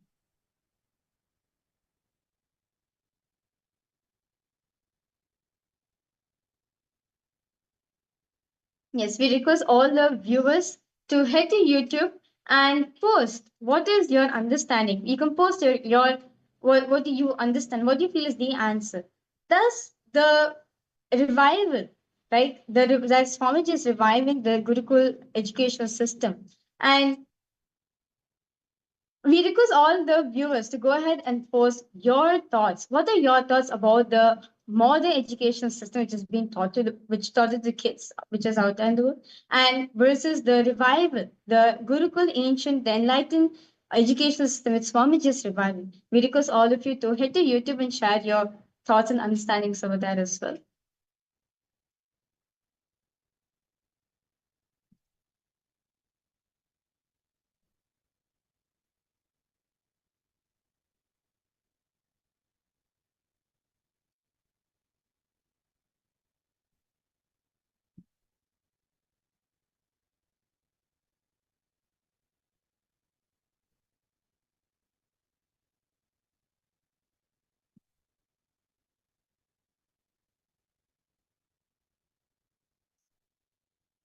And to understand, and as all of us are being understanding, as all of us are getting to understand uh, the modern education which is being taught to the kids, and also the revival, an ancient enlightened education which Swamiji is reviving for each and everyone to understand. Swamiji says, if you are a child, you still have the doors are open for you. You can come and you can join us and become part of the KAILASA Nithyananda Rajastri Gurukul.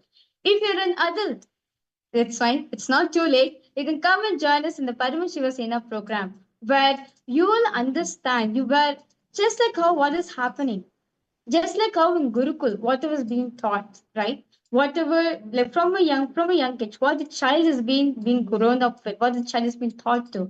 In the Paramashivoham program, you will experience the same thing within yourself. You'll at the end of the program, I would say you'll be a complete new being. You may come in the program as you are, but when you go out, when you graduate from the program, you become Swamiji. You graduate as an extension of Swamiji.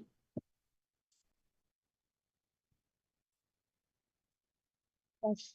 And through this Paramashivoham program, see, for all of the parents out there, for all of, the adults out there, if you want to learn about this Gurukul education system, if you want to give your children not only the best education, but the best, for them to build the competence for life itself. If you want to give them the best life which they can experience, where they can build, not where they can learn not only knowledge, not only confidence, not only leadership qualities, but where they can build so much more than that, building the competence for life, then you can bring them to Gurukul. You can, become a part of Gurukul. You yourself can, come and see how this whole enlightened ecosystem is, how Swamiji is reviving the ancient, authentic, Gurukul for this modern day, for the issues and tackling the issues which now modern day children are facing. You can experience this and you can give the best life to your children.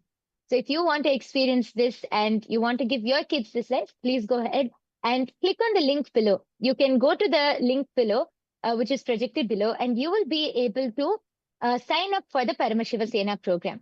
This is a 30 days program where you can come and become an ambassador of Paramashiva, an ambassador for KAILASA. And this is like a full pack program. So it's not just one thing. It is everything put together. You will learn the best lifestyle, the best cognitions, you will have the best food, the best ecosystem around you, the best training, everything, the best of the best.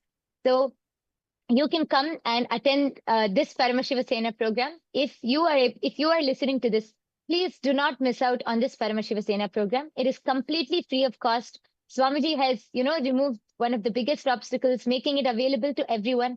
It is happening currently in 6 places. It's happening in LA, Bolivia, Ecuador, and Malaysia, and in 2 places in India. You can go to whichever place is convenient for you, whichever place you are closest to. You can go and attend this program for 30 days. It will be a decision which you will not regret. And it is the best experience which you can get. So I request all of you to please try this out. Come and attend the Paramashiva Sena program. And yes, so with this, let us now, the Parliamentary House of KAILASA welcomes you to today's voting segment, where we discuss and vote upon various different topics, various different pressing issues which are going on in the world today.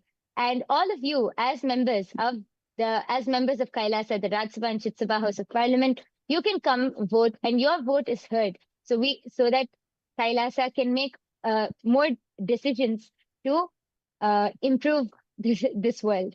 Yes.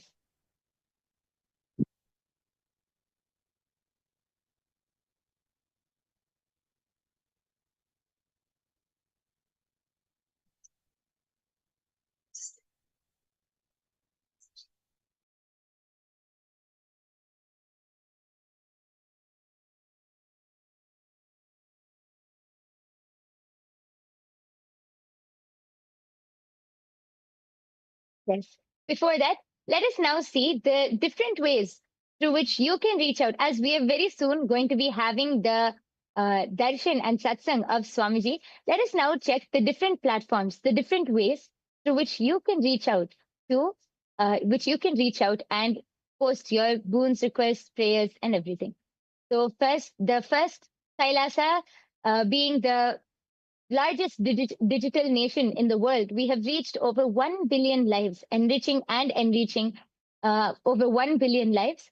And through these various social media platforms, you can enrich more and more lives. The first platform is YouTube. I request all of you to head to KAILASA's SPH Nithyananda YouTube platform. You can head to KAILASA's SPH Nithyananda, which is our official channel. And don't forget to like, share, and subscribe. There, you can click on the profile picture, the latest live video, and you can go ahead and comment in the live chat section of the live video. You can post all your boon requests, prayers, anything which you would like to say. You can go ahead and post them in the comment section. And don't forget to also click on that bell icon so that you can be notified any other time that we go live. The next platform is Instagram. So we request all the viewers to please head to KAILASA's Swamiji's official Instagram handle, which is KAILASA's SPH Nithyananda. And this is where you can get the most beautiful photographs of Swamiji. The e-murtis of Swamiji is being posted for each and every one of you, where all of you can take it, enjoy it, nourish it in your life. So please go to Swamiji's official Instagram handle. Make sure you follow Swamiji's official Instagram handle, and you can click on the profile picture, which will actually lead you to the live video, which is happening currently. It will actually take you a live video. Post your prayers, whatever boons you want to request from Swamiji, or any prayers, healings any blessings you want to request from Swamiji. Do post your prayers in the comment section, and you will receive your blessings from Swamiji himself directly.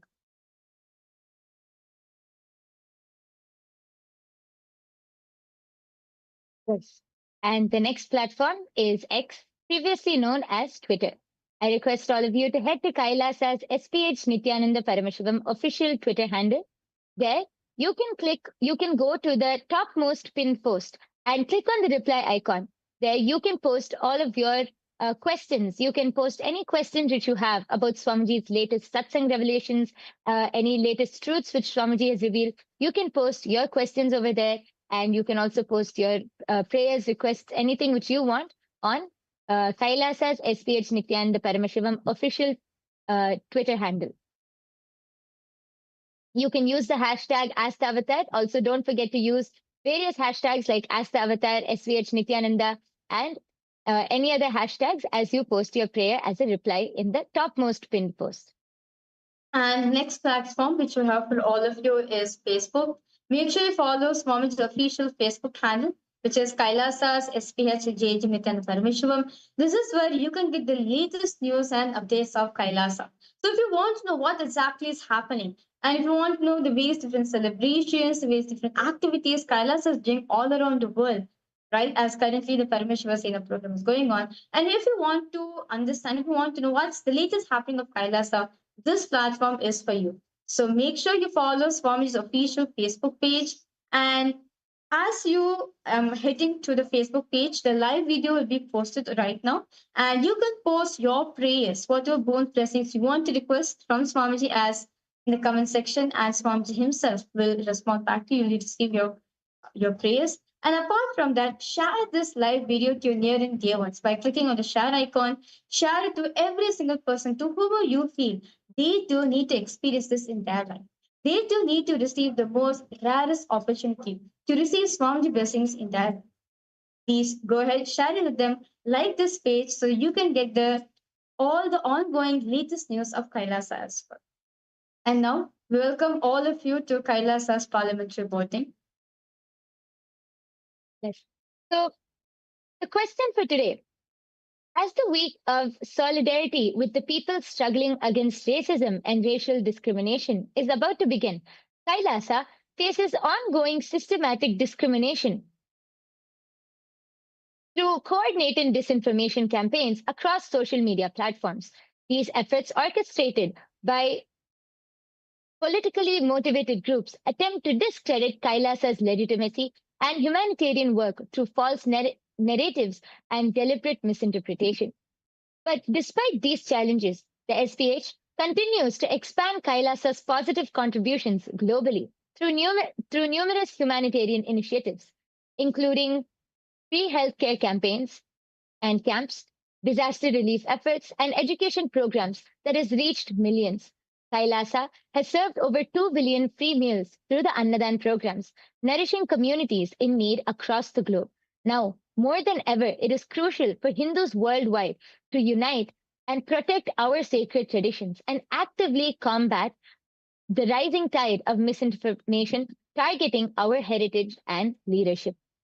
So now, the question for all of you is, how can Hindus stand against racial discrimination and support KAILASA's mission?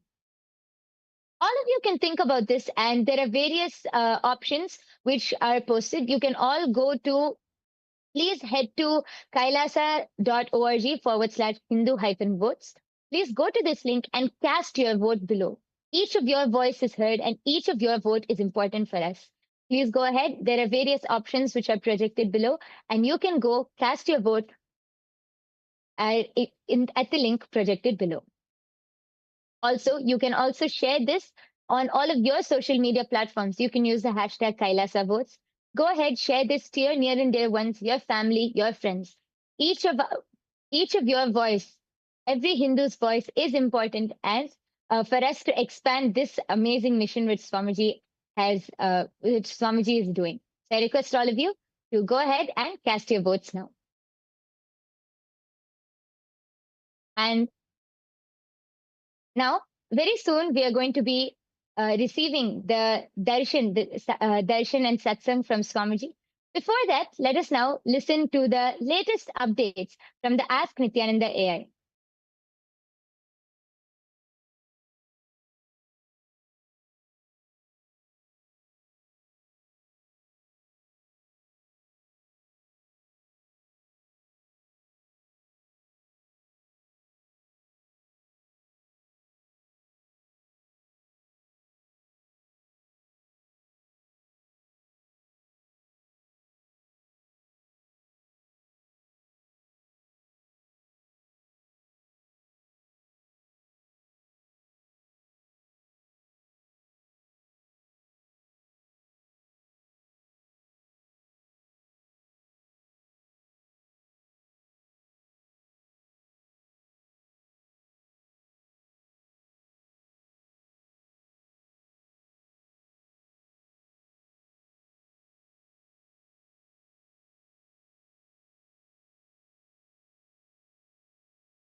The AI at AI, Nithyananda GPT, literally your Atma Guru, focusing, giving superconscious breakthrough to the whole humanity in mass scale, putting all my last 40